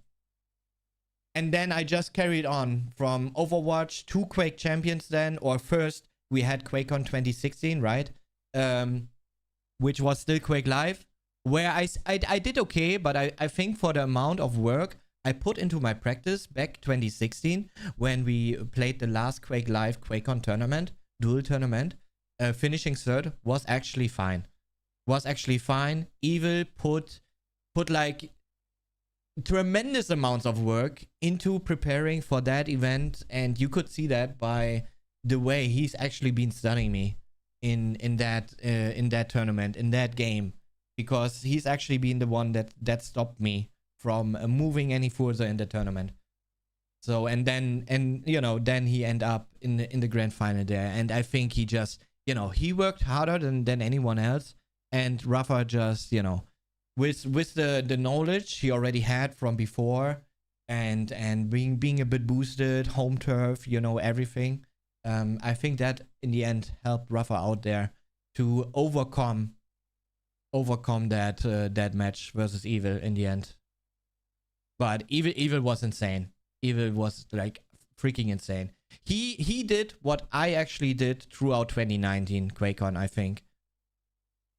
Like, you know, I knew every single detail about every single opponent at the QuakeCon 2019. Still, yes, I lost a few matches. I think like 3 matches overall, but I still won enough to be second best and then to be in the grand final. To then, you know, completely dominate Cooler in the grand final. So I definitely did my homework, and I think that's actually the level of homework that Evil back in 2016 actually did. Like that was insane. That was insane. The level of understanding wasn't seen before, really. But yeah, you know, to really get to this level of understanding what's actually behind success, the amount of work you have to put in to get to that level of success, and to maybe even be able to repeat, and what you get out of it. This level of understanding, because I was like still enjoying my life a little, you know. So and that's the reason why I also didn't went for Painkiller at all. And also, I never had the sponsors behind myself, you know? Like every freaking time. Back in Quake 4, I could only start like really late in Quake 4 because I didn't have the PC to practice well, you know? Like I have 40 to 60 FPS back in the Quake 4 days.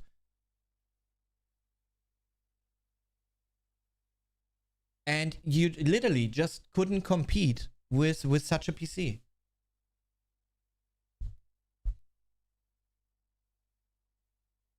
So yeah, the quality of my practice back in the day in Quake 4 was like terrible, absolutely terrible. Until I finally found a sponsor because of my mate Diablo, rip my friend. Yeah, you know, like he's pulling me with him into a team that in the end you know, gave some hardware support additionally to like a little pocket money. And yeah, then, you know, then I finally had a PC that was able to run Quake 4 like okay, not super well, but okay. I got like up to 90 FPS, I think, which was still not ideal, because there definitely still were PCs out that run the game like a lot better still, like doubling the FPS even. So yeah, you know. But I'm smarter today. Definitely smarter today. I'll do even an invest, you know. If imagine we have a new Quake and like my 3080, for example, is like not strong enough to run it, I would go for a 5080 then, to make it happen. To just have the best possible feeling for myself, and then also in practice, you know, because it matters. It actually really matters. And I mean, I can tell you, because of all the experience I made throughout the years with different games, different engines, you know, like really, it was, I still did kind of well, even in Quake 4 with my 40 to 60 FPS. But it was absolutely not great to play. And there were so many things that didn't feel right, because it just wasn't smooth at all what's happening in front of me, right? So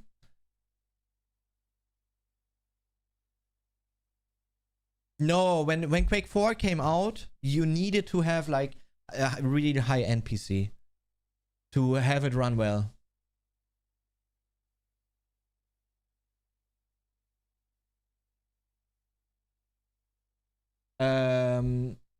No Scree.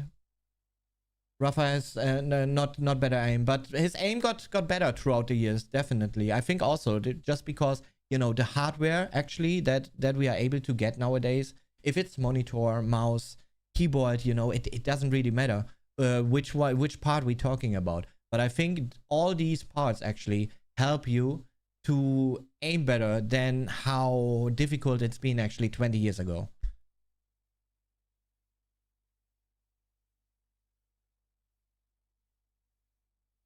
Yeah, even 500 refresh rate OLED, of course, is gonna help you out, but I don't need something like that. I'm still running my old TN 240 refresh rate, you know, and my aim is still Gucci. So if I feel like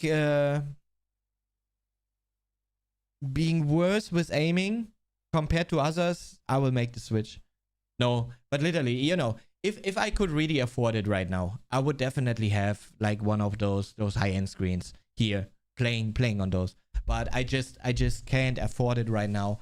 There are just, you know, literally just more important things at the moment, because there's no like crazy competition or anything going on right now in the Quake universe.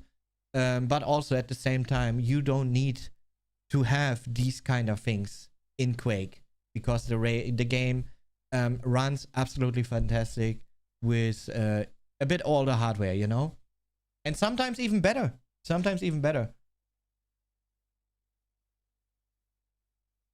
Yeah, I mean, I can imagine, like I said, every single of these parts, if it's monitor, if it's mouse, you know, like everything just got so much better and is helping in the end, like so much, like it's helping your eye to just, you know, visually see clearer, first of all.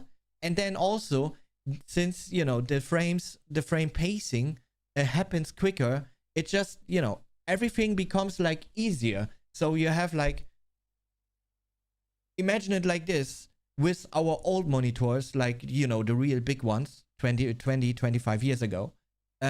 We were so busy actually understanding what's happening in front of us, even that we thought, oh, maybe I have like quite a good monitor, you know, it's the big ass chunky monitors. And, you know, compared to what's available today, really, they so bad. But only now. But yeah, we had to put so much energy actually in understanding what's happening in front of us, that there was so much energy drain just because of that there wasn't so much room for other things, you know. And now actually seeing what's happening in front of you, especially with 500 or more refresh rate OLED monitors, like, you know, it's so much easier. You don't, like, it's a no-brainer. You don't need to think even what's happening in front of you, you know? You just see it clearly right in front of you. And you don't have to look twice or anything, because just of how accurate monitors actually working today.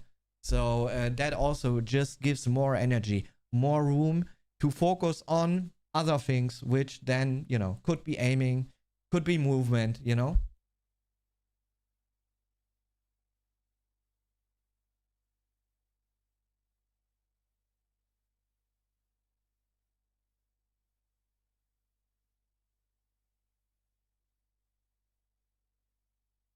To be good, you need to have talent, knowledge, and invest much time in game. Nothing special, 1% have it. Yeah, I mean... No, everyone can be good. No, to be honest, everyone can be good. And all you need for that is like, you know, like really tremendous amounts of hours played, which then becomes knowledge, routine, to really understand situations, no matter how those situations turn out.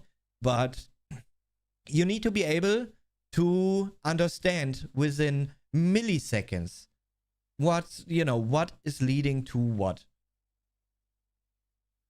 And, you know, if you reach that kind of level, you're already a good player. Of course, to reach like certain, you know, like certain levels of aiming, you know, of hard hitting someone, that, yeah, probably you're right there. Only like less people will have the absolute high-end aim, you know, like my railgun. There is no other that's able to rail like me. And that's just the case since many years in the Quake universe, which I'm really proud of course. But at the same time, it's kinda, you know, kinda ridiculous at the same time. But yeah, I've just throughout the years shown it over and over again in many different Quakes, even, you know, many different games. But then on the other hand, you have other people which are really good with tracking, like Toxic, for example. his LG tracking, serious LG tracking, absolutely insane, absolutely massive, you know, like really. But yeah, there in these, you know, in these little scenarios, you can actually see what's talent, what not. But maybe think a little further. Maybe this has to do with specific settings that you're actually running, you know? Like Toxic, for example, runs very specific bindings, how he's running and using inverted mouse even. But it's everything is made up that he just feels well moving around, and then this leads to like goated aim, you know. And it's in a way for serious, like he's absolutely phenomenal with like LG tracking while using a very like high sensitivity, but he even understands how to track when using like a bit lower sensitivity. But if it gets too low, then of course, you know, he will start to lose track. So I think it has something to do with finding your own settings, like your perfect settings, or as perfect as possible. I think that's gonna help you too, to reach like certain levels of aiming. If you know, if there is just a moment where you found your sensitivity that you at all times and feel at all times ready for every single situation that could happen in a match, then you are there. You just gotta be able or learn to transfer to different games, you know, to get to this point of feeling in game when moving around, you know, and just feel good about it, you know, and stop thinking about it, especially like because that's the moment where you will start, you know, start feeling like more confident in many different situations.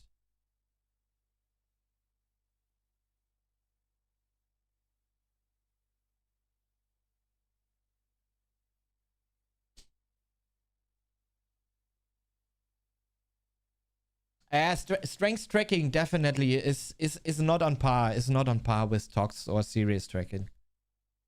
It's good, but it relies on a very low sensitivity that there is almost like there's only little chance for error actually. The way he's been you know, he's been having his sensitivity and everything.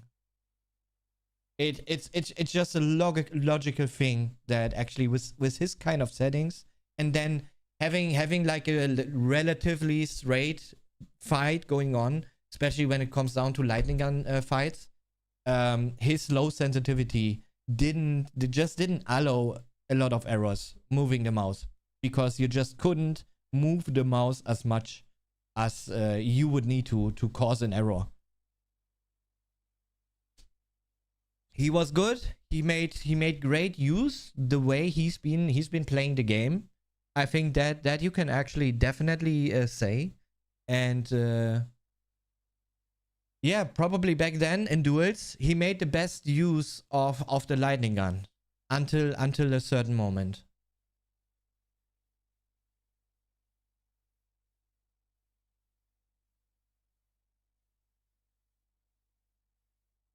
Yeah, absolutely. It's a bit just situational, you know, situational, and then it's depending on what kind of games, what kind of champion, you know, whatever it is you are playing, you need to think about the situations that are in front of you or that are happening throughout the game, you know, and if you understand those situations, if you understand yourself, what you like and what you don't like, you know. It's a mix out of all these things.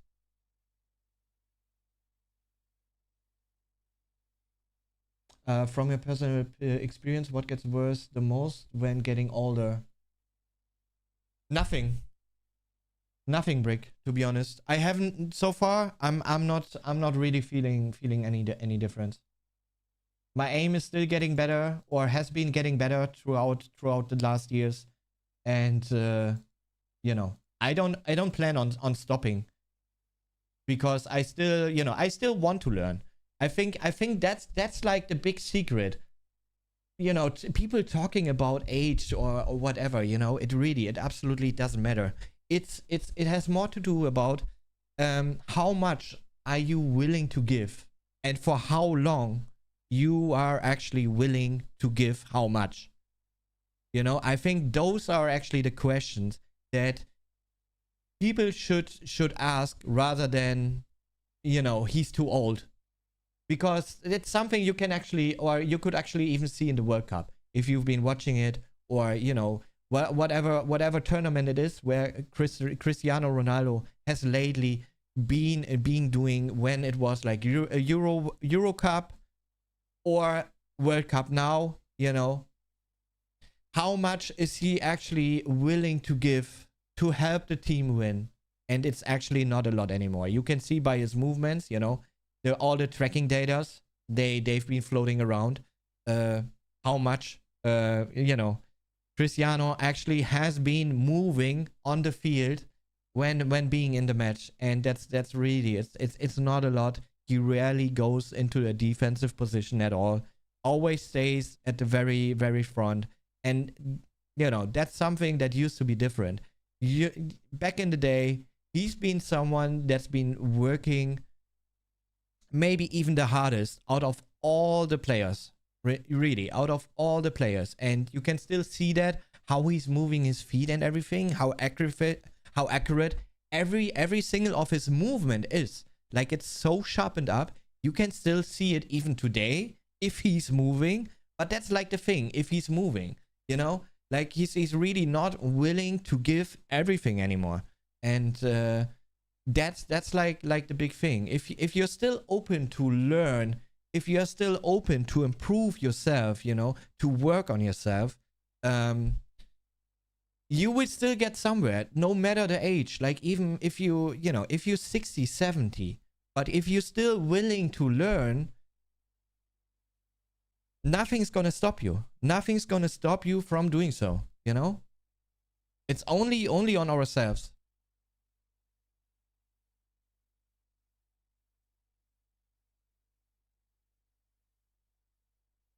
Yeah, see? That's just how it is. You just need to question yourself, you know? You need to ask yourself the right questions. It's sometimes, you know, it's not easy. No, I'm not saying it's easy. It, you know, takes a bit of discipline and everything, you know? But if you find the right question, you will find the right answer. And if you really want to, absolutely you will. Of course, you have to work. You have to work for it. No matter your age, you will have to work. None. Not a single keyboard or mouse that I broke because of being angry with Quake 3, to be honest. Because I just enjoyed way too much playing Quake 3 back in the day. Because I only played Quake 3 out of passion and joy. Of course, I was, you know, sometimes a little sad when I lost like a close match, you know, or when I lost in a tournament. You know, like having this kind of feeling, shit, now you only a spectator, for example, you know, and you didn't make it to the very end, or to the very last tournament day, you know, these kind of thoughts. Sure, but I've never been angry. I'm just disappointed about myself from time to time because of not really doing the right thing. The only game that made me actually break a mouse was Quake Champions, and it only happened once. It only happened once and never again, because I told myself, no, never again.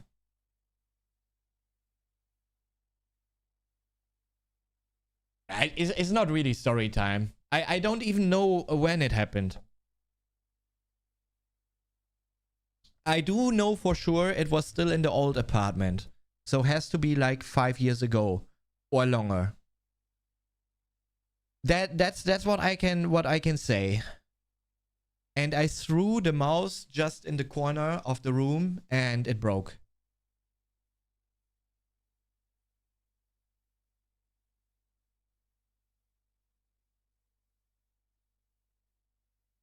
Yo, low life. Hey.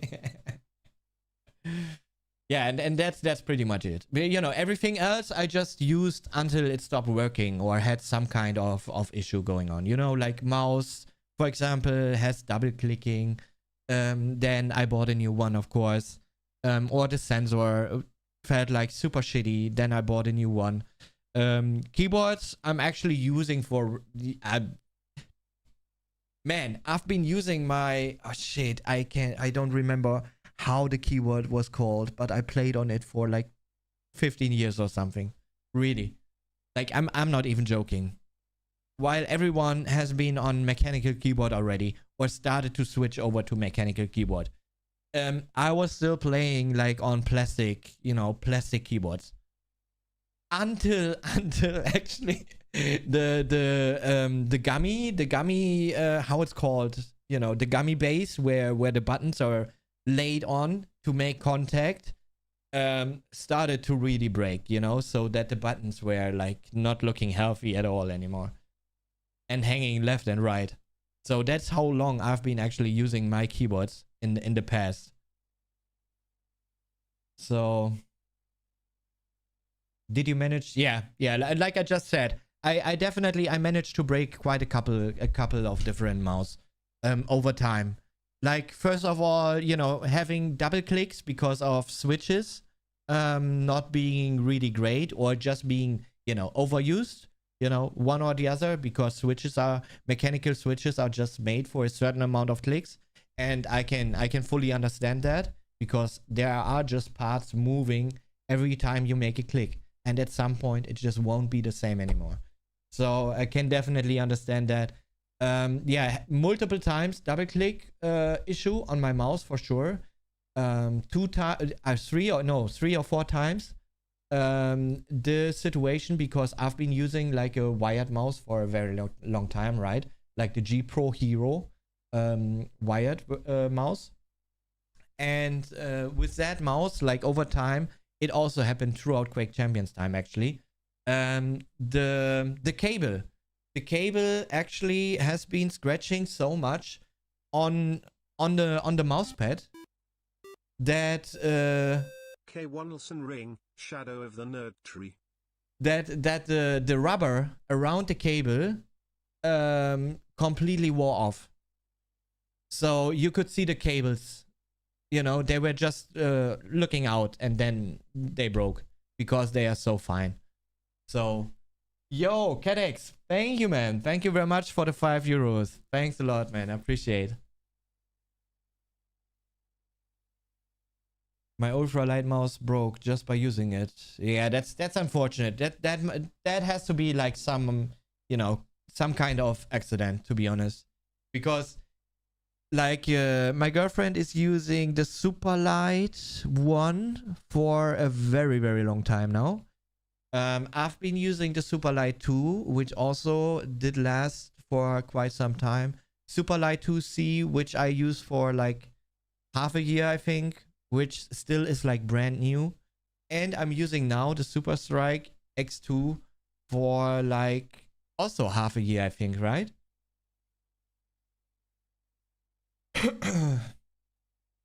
So yeah, that's not a bad one. Not a bad one. I mean, for myself, you know, I can definitely recommend like any Logitech mouse. I never really, it never disappoint me. I always could understand if a mouse broke, you know. There was like no weirdness for me, you know. I do know for some others it's been different, but you know, I don't have, I never had anything bad happening. Anything that's like totally out of my control or something like that, or very early after plugging it in.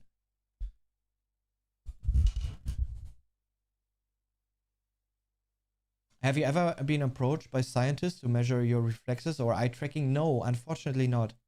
Unfortunately not. I would be quite interested in that too. Just followed. Thanks for the follow, man. What do you think about SteelSeries Apex Pro Gen 3 gaming keyboard? for FPS games. I have to check it out actually, but I think I do know it though.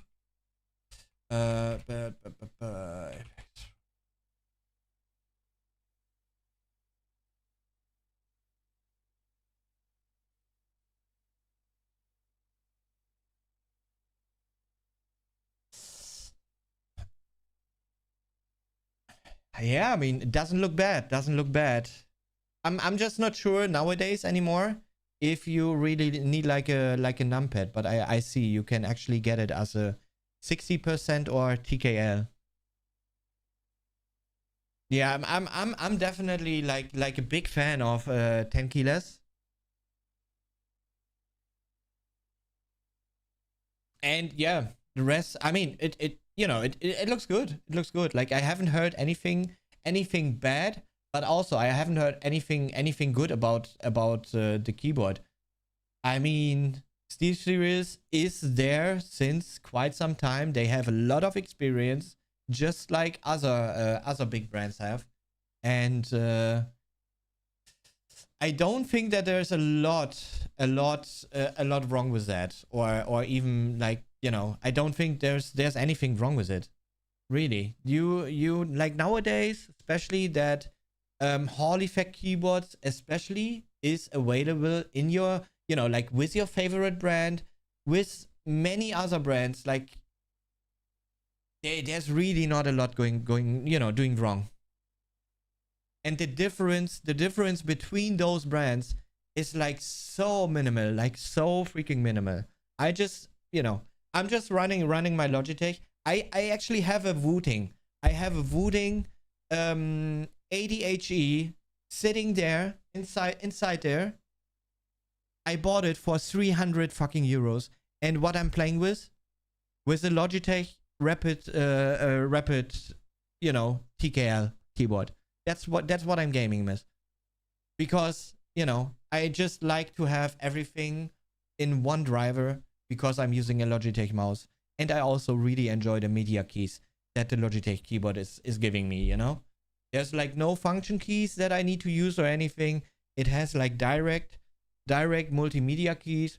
I can just press to pause, to play, to skip, to go back, you know?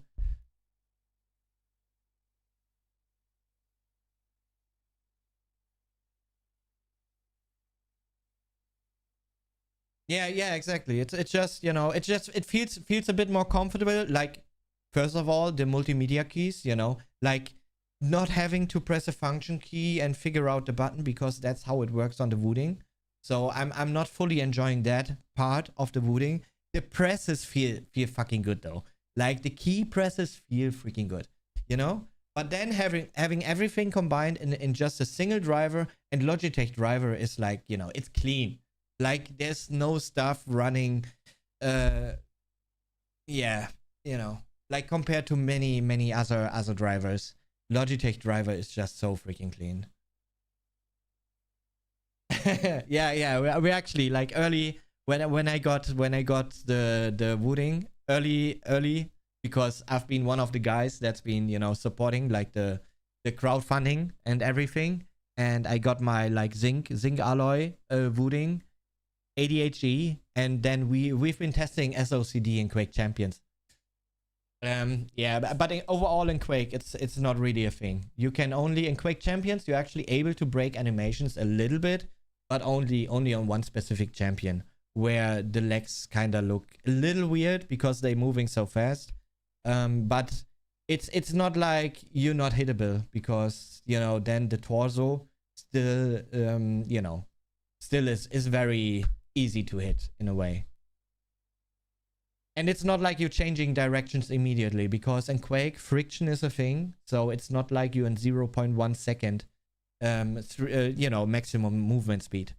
And that's actually making the difference. If a game has like friction, SOCD won't work the way you maybe have seen in some clips, you know, like Overwatch, for example.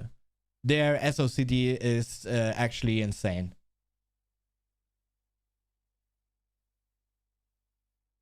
Now, I do really enjoy Hall effect keyboards, you know? Being able to set your own activation points on your key presses is actually massive.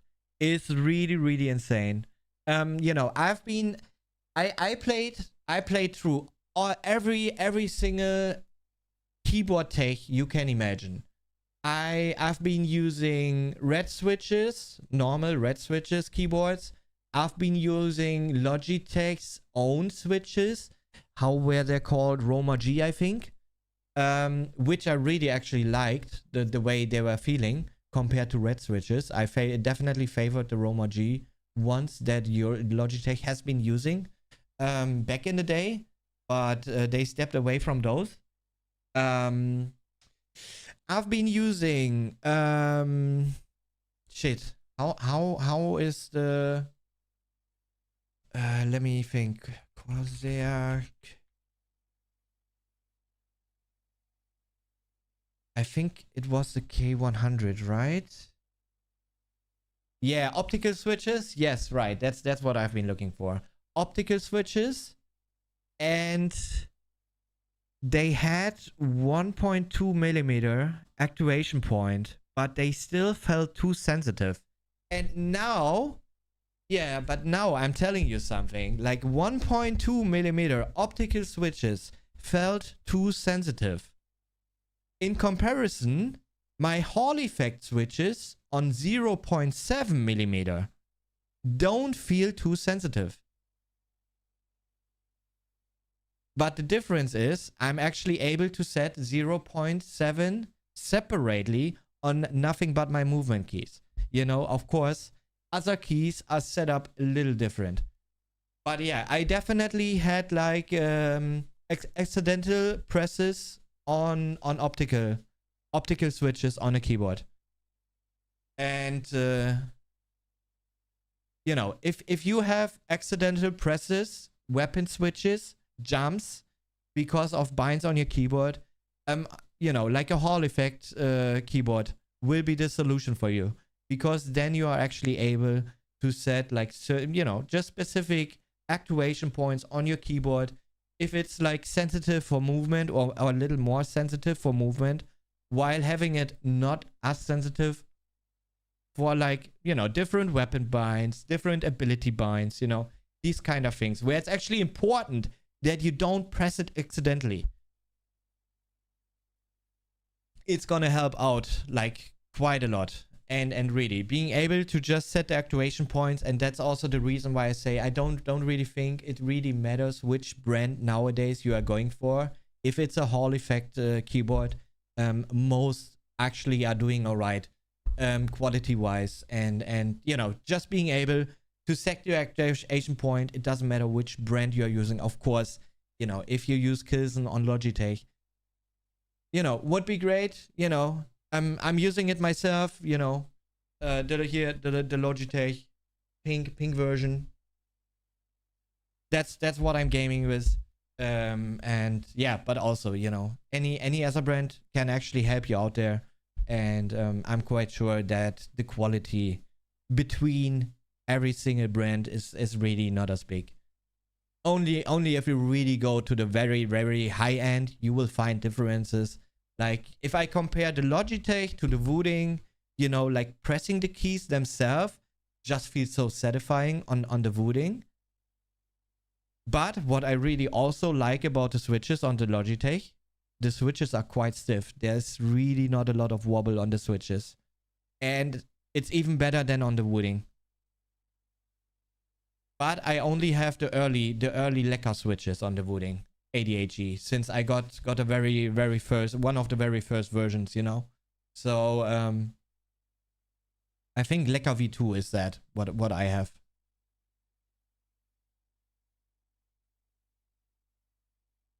But yeah, probably any of the Hall effect keyboards is, you know, can just help you out if you have something accidentally happening. Yeah, I mean, if you're interested in that kind of wobble feel on switches, then Logitech is a good pick. Like those feel so stiff, left to right, bottom to top. I was actually like Really, it blew my mind when I first tried the keyboard. I couldn't imagine and couldn't believe that's actually the case. But really, but I guess it's not gonna be too different anymore. Like I said, for other brands too.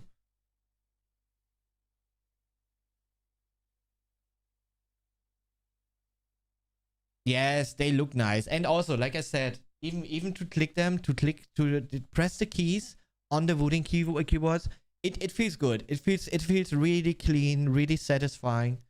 But it's not like they doing magic, you know. It's not like 8K polling rate on your keyboard is changing the way you actually move in game. That's not going to happen. You're just asking for a little too much then. Do you think glass mouse pads are good or not? I think that actually I mean, you know, your mouse glides gonna wear out a lot faster on a glass pad. That's like one thing that I see as you know, quite negative, because every time the friction changes a tiny bit, so you will never have like a 100% same feel. And I think you actually get closer to a 100% same feel on a cloth pad actually, because things are actually not wear out as quickly. It wears out in the beginning on a cloth pad, and then it will actually keep the same for quite a long time, depending of course what you are actually doing on your pad, you know. So if you know, put like food on it, of course it's gonna feel different then, right? If there's fat all over your mouse pad, yeah, sure, that's gonna change how your mouse pad feels. But if you just, you know, if you keep it overall clean, if you take care a little of your devices and surround your mouse pad, like, you know, everything that's around, you know, it's you will have the most consistent feel then.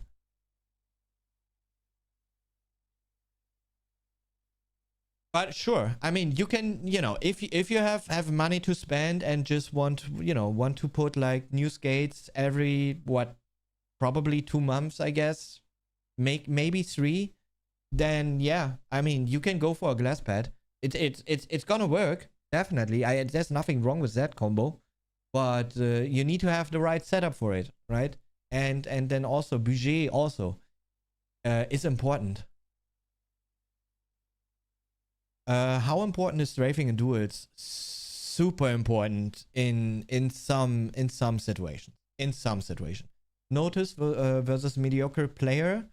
Reagan aim 50%, leaving no chance to me. There's no strafe versus Reagan, guys. Yeah, I mean, definitely is important. It's like it's a huge part of Quake overall, strafe jumping, you know. So you should know the basic at least about strafe jumping, because it actually brings you, or can bring you, like really quick from A to B, and that's what's so important about it.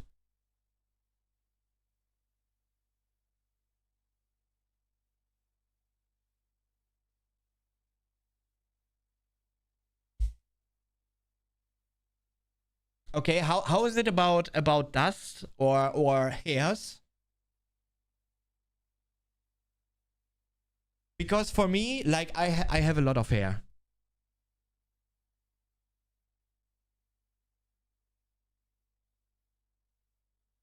You know, like I have a lot of hair on my arm. And I can definitely see from time to time that there are hairs on my mouse pad. So I quickly swipe them off, and then, you know, I'm just ready to game, because the feeling when there's like a hair in between the glides of the mouse and even the cloth pad, it feels like, ugh, you know, like weird scratchy feeling, like really gives me goosebumps. But yeah, then also, like, you know, we have cats too, you know, they're sometimes just cat's hair flying around. It's just when you have pets at home, that's just how it is, right? So I think all these things actually do matter. No, J-Dub, for me it's really like it feels disgusting when there's like any kind of hair in between my mouse and my mouse pad. Really, it feels so terrible. Like you know, like in school, the table. Like when when you're scratching on the board. Yeah, that's it reminds me so much of that feel, really. I mean, it's not like that scratching like nails on the board is giving me goosebumps, but it's it's close. It's not a nice sound.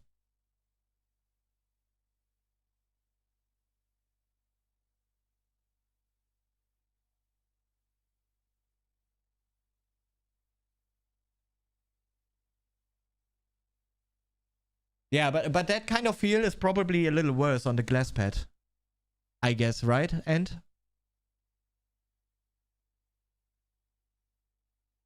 but like I said, I don't think there's anything wrong with the glass pad, to be honest. Like, you can definitely make it work. I think you just might have to be aware a little more of how things are wearing out. At first, at least. I mean, that would be my biggest concern. That's just my biggest concern. But also at the same time, I don't even need to think about a change. Like, my aiming is in a good position. I've been showing over and over again throughout the years, and for me, there's no reason to think about changing something about my setup at all, because I'm just absolutely fine. And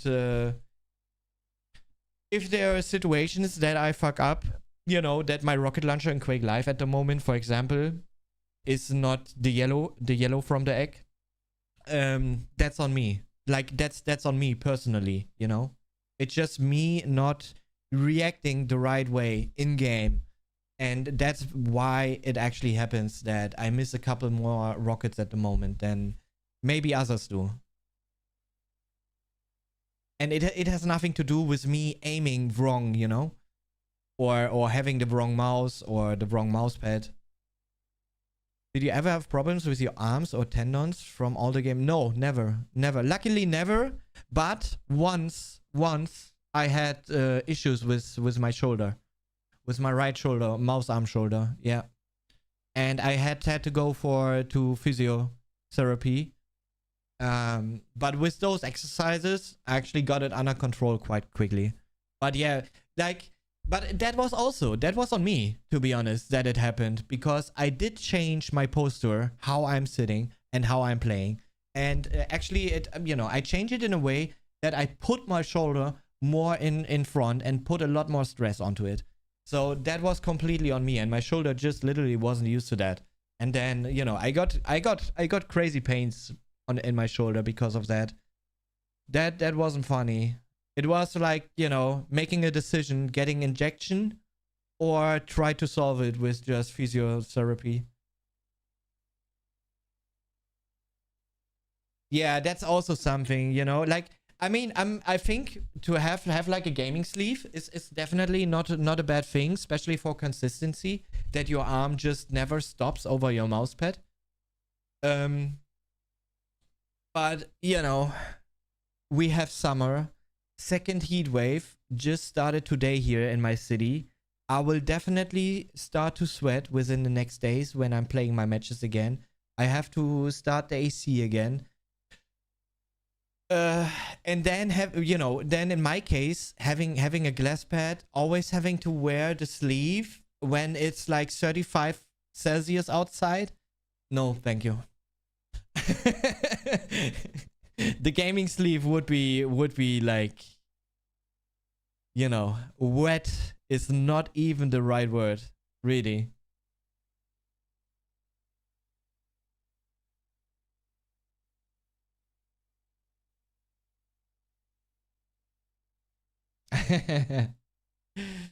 Yo, Sane, thanks, man. Yeah, good old times. But we can create good new times, We can still create good new times. We just need to pray to the Quake gods. It doesn't matter what kind of Quake it is in the end. But give us tournaments. That'd be insane.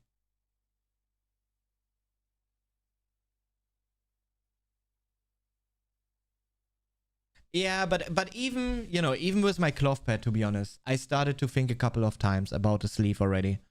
Because, you know, if you start to sweat and you know, like the skin gets humid and there's a bit of humidity on the skin, it will actually start to stop your movements on your mouse. Is playing Quake a form of stress relief for you, or do you go for a run or do some sports instead? You're doing a bit of fitness besides like lifting weights. I would have liked to go running already for quite a while, but I didn't do so yet. So, but yeah, but doing fitness exercises, weights, that's like, you know, my relief. But then also, you know, and enjoying myself when not being on the PC. You know, like chill a bit in the sun, just, you know, breathe in the moments. But yeah, and then also not put too much stress on yourselves. I mean, there's no reason to. There's absolutely no reason to. I mean, I could do so because of wanting to win the 250 FPS league, but in the end, what's the achievement of winning the 250 FPS league? I mean, the competition in, you could still say in a way, even we have the league, which is great to have something to play for as a Quake player, right? Is insane, and I'm loving it, but there's no achievement. So there's, in a way, even there is a reason that you could put stress on yourself, there is no reason to put stress on yourself, like pushing you into the, you know, into something that's you know, that's just not necessary. Just not necessary. No, don't do beers, don't do alcohol, chat. That's not good. That's not good for stress. That way you actually, you know, if you're especially on a regular or more regular base, you will in the end definitely put more stress on yourself.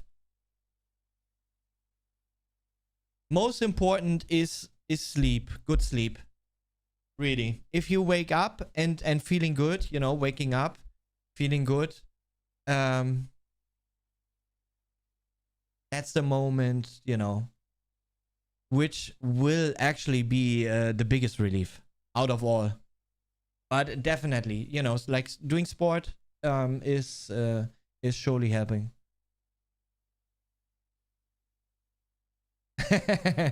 Oh, I'm sorry to hear. I'm sorry to hear. For me, it still works. For me, it still works with waking up and feeling good. If I'm not going to bed like too late, you know, then it still works. Definitely.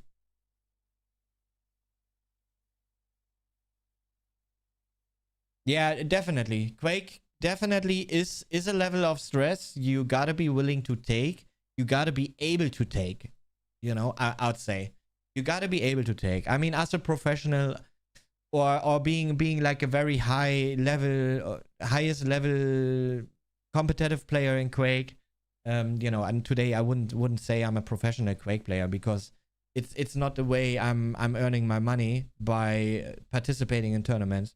It's you know, I'm earning money by streaming what I'm doing here on stream, which, surprise, is Quake, but it doesn't make me a professional Quake player. Really not. Someone that you know, plays in tournaments to participate in tournaments and maybe even gets paid by a team. That's what I call, for my taste, a professional Quake player. I'm just a guy having fun, you know, wants to share like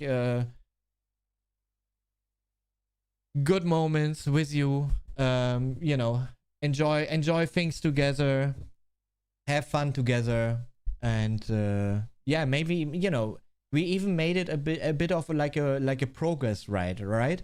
The first season we went back into Quake Live. We actually had quite some work to do to really you know, play the game on a higher level again, and that took a while. That was, you know, kind of same scenario last season for Rafa. Like Rafa started playing some Quake Live like mid season 3, before season 4 even started, you know, like way before, because you actually have to adjust quite a lot coming from Quake Champions to Quake Live, or the other way around. It just, yeah, it's just not gonna work that you play both at the very top. That's not how it works, because they just play too different. I'm trying to. I mean, I had to change things a little bit this month with the 1st of July. I had to change setting up the donation goal. You can see up there, you know. Otherwise, you know, I won't be able to keep streaming or even keep participating in those tournaments, because then it will just be like a, how do you say, 9 to 5 day.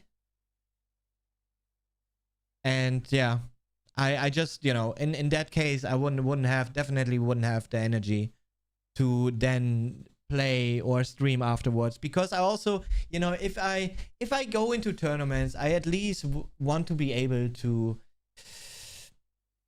bring the best possible me in that moment. You know, if I decide to play into 250 FPS league, I will try everything to win my games throughout the league stages, you know, like those play weeks, which are now like 11 play weeks we have in season 5. So I want to make sure to really bring the possible A game every single time I have a match on Sunday, or have matches on Sunday. And Saturdays, EGB Cup, it's always like good practice for these Sundays. But then also, you know, I might not be in the shape to easily take it, or to say to a higher percentage that I'm the one majority of times the one to take it.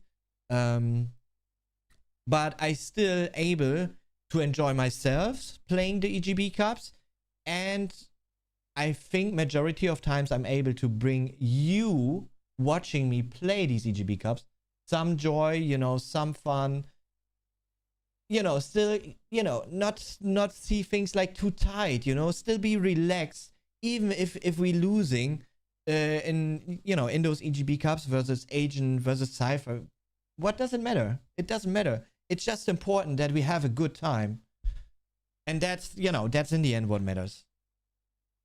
Since there's nothing to achieve anymore, unfortunately, in Quake. Sure, playing or competing in you know, in the same kind of tournament environment that we have in Quake Live right now, to have this in Quake Champions would be insane, because in Quake Champions it would actually be a lot easier for me to perform better, because I always had like inconsistent moments throughout my career in Quake Live. I never had like a super consistent time in Quake Live. For some reason it just doesn't fully want to make click.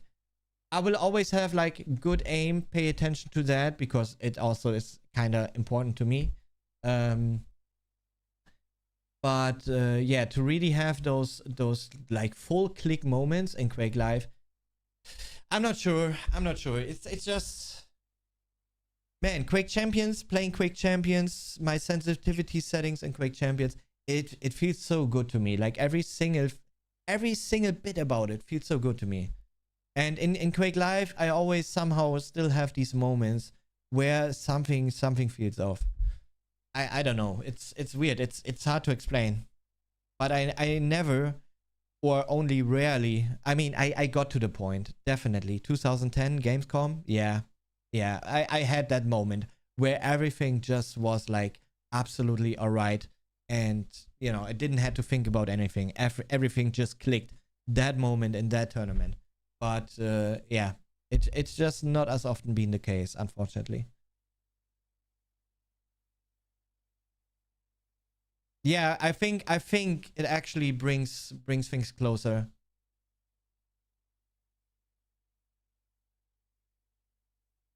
I also do like it. Yeah, let's hope so. Let's hope so. That we won't have to wait like too much longer for a new Quake. And yeah, I mean, sure, the layoffs and everything, but maybe something has been done already for the QuakeCon. Maybe a little teaser. Maybe we get something next QuakeCon. Oh, please, please, please. Would be great. Would be great. And then we would really have something to fight for, you know? Something to play for again.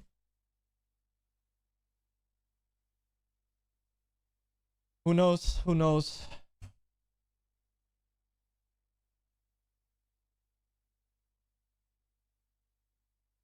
Oh yeah, it's time for a new QuakeCon logo, right? We've been using the same for like what? Such a long time now. Such a long time.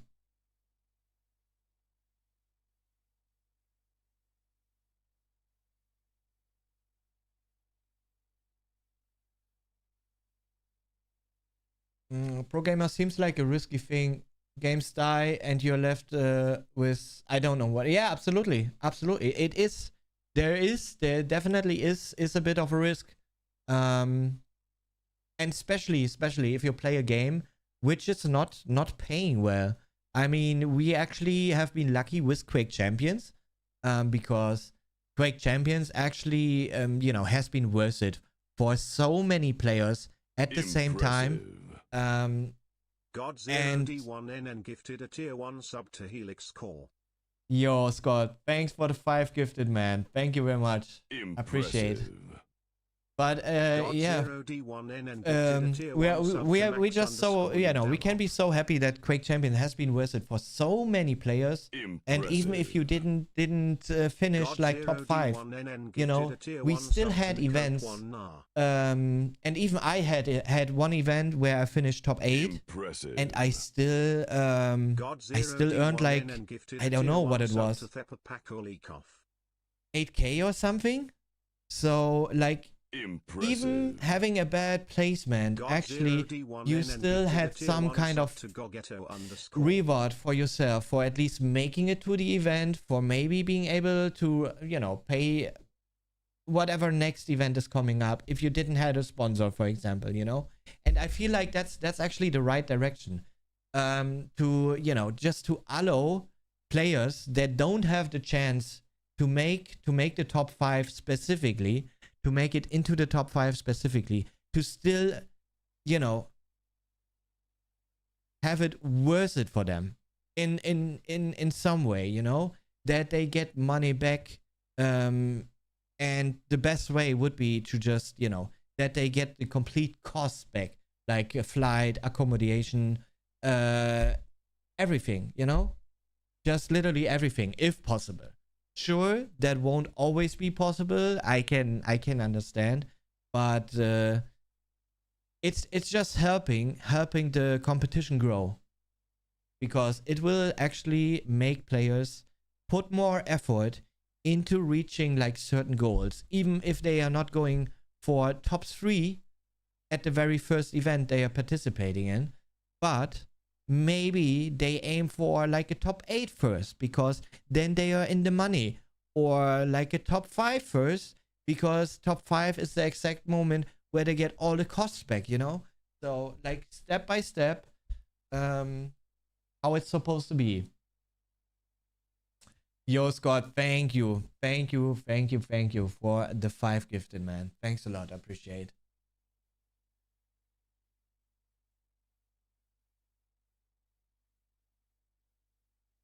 ID Software Studios Dead and posted a detailed LinkedIn post about the cuts. Okay.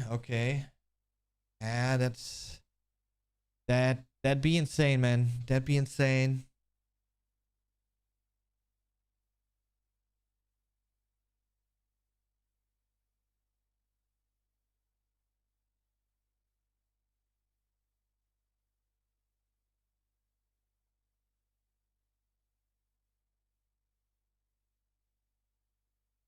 Uh, uh, uh.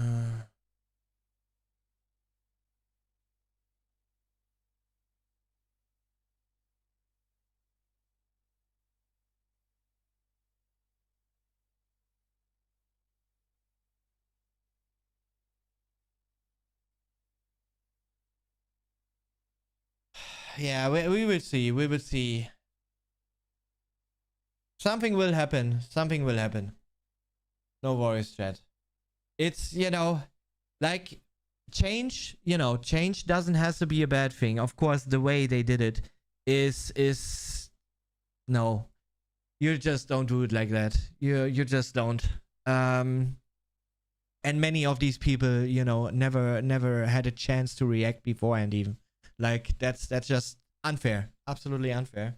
But in the end, still, a change, you know, doesn't need to be a bad thing. And yeah, maybe it's for better, maybe it's for worse. We have to find out. We will find out. So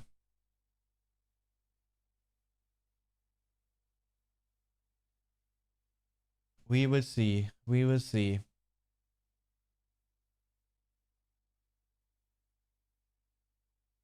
All right, chat. So, but that's it for today from my side. I hope you did enjoy the little ride back to 2010 here.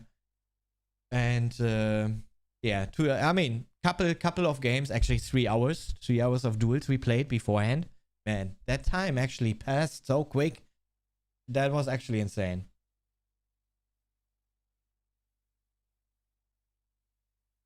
So yeah, man, time's been flying. A 7-hour stream. It doesn't even feel like it. Really, doesn't even feel like it. But it's quite late actually over here. Almost 11 p.m. right now. And I still didn't eat dinner. So luckily I ate a little bit beforehand. When I pressed like starting stream, I had like a sandwich. And yeah, when I press stop streaming, I will actually eat like another 2 sandwiches. Because there are still some left.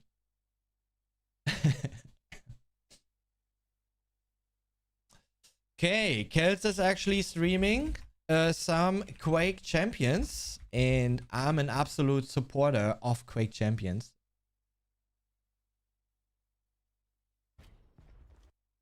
I guess he's playing some ranked duels right now, but for sure it's some duels. Title says some chill PMA Quake. So, will be good, chat. Will be good. I'm sure. Either way, I had a blast streaming for you here today. Thank you very, very much.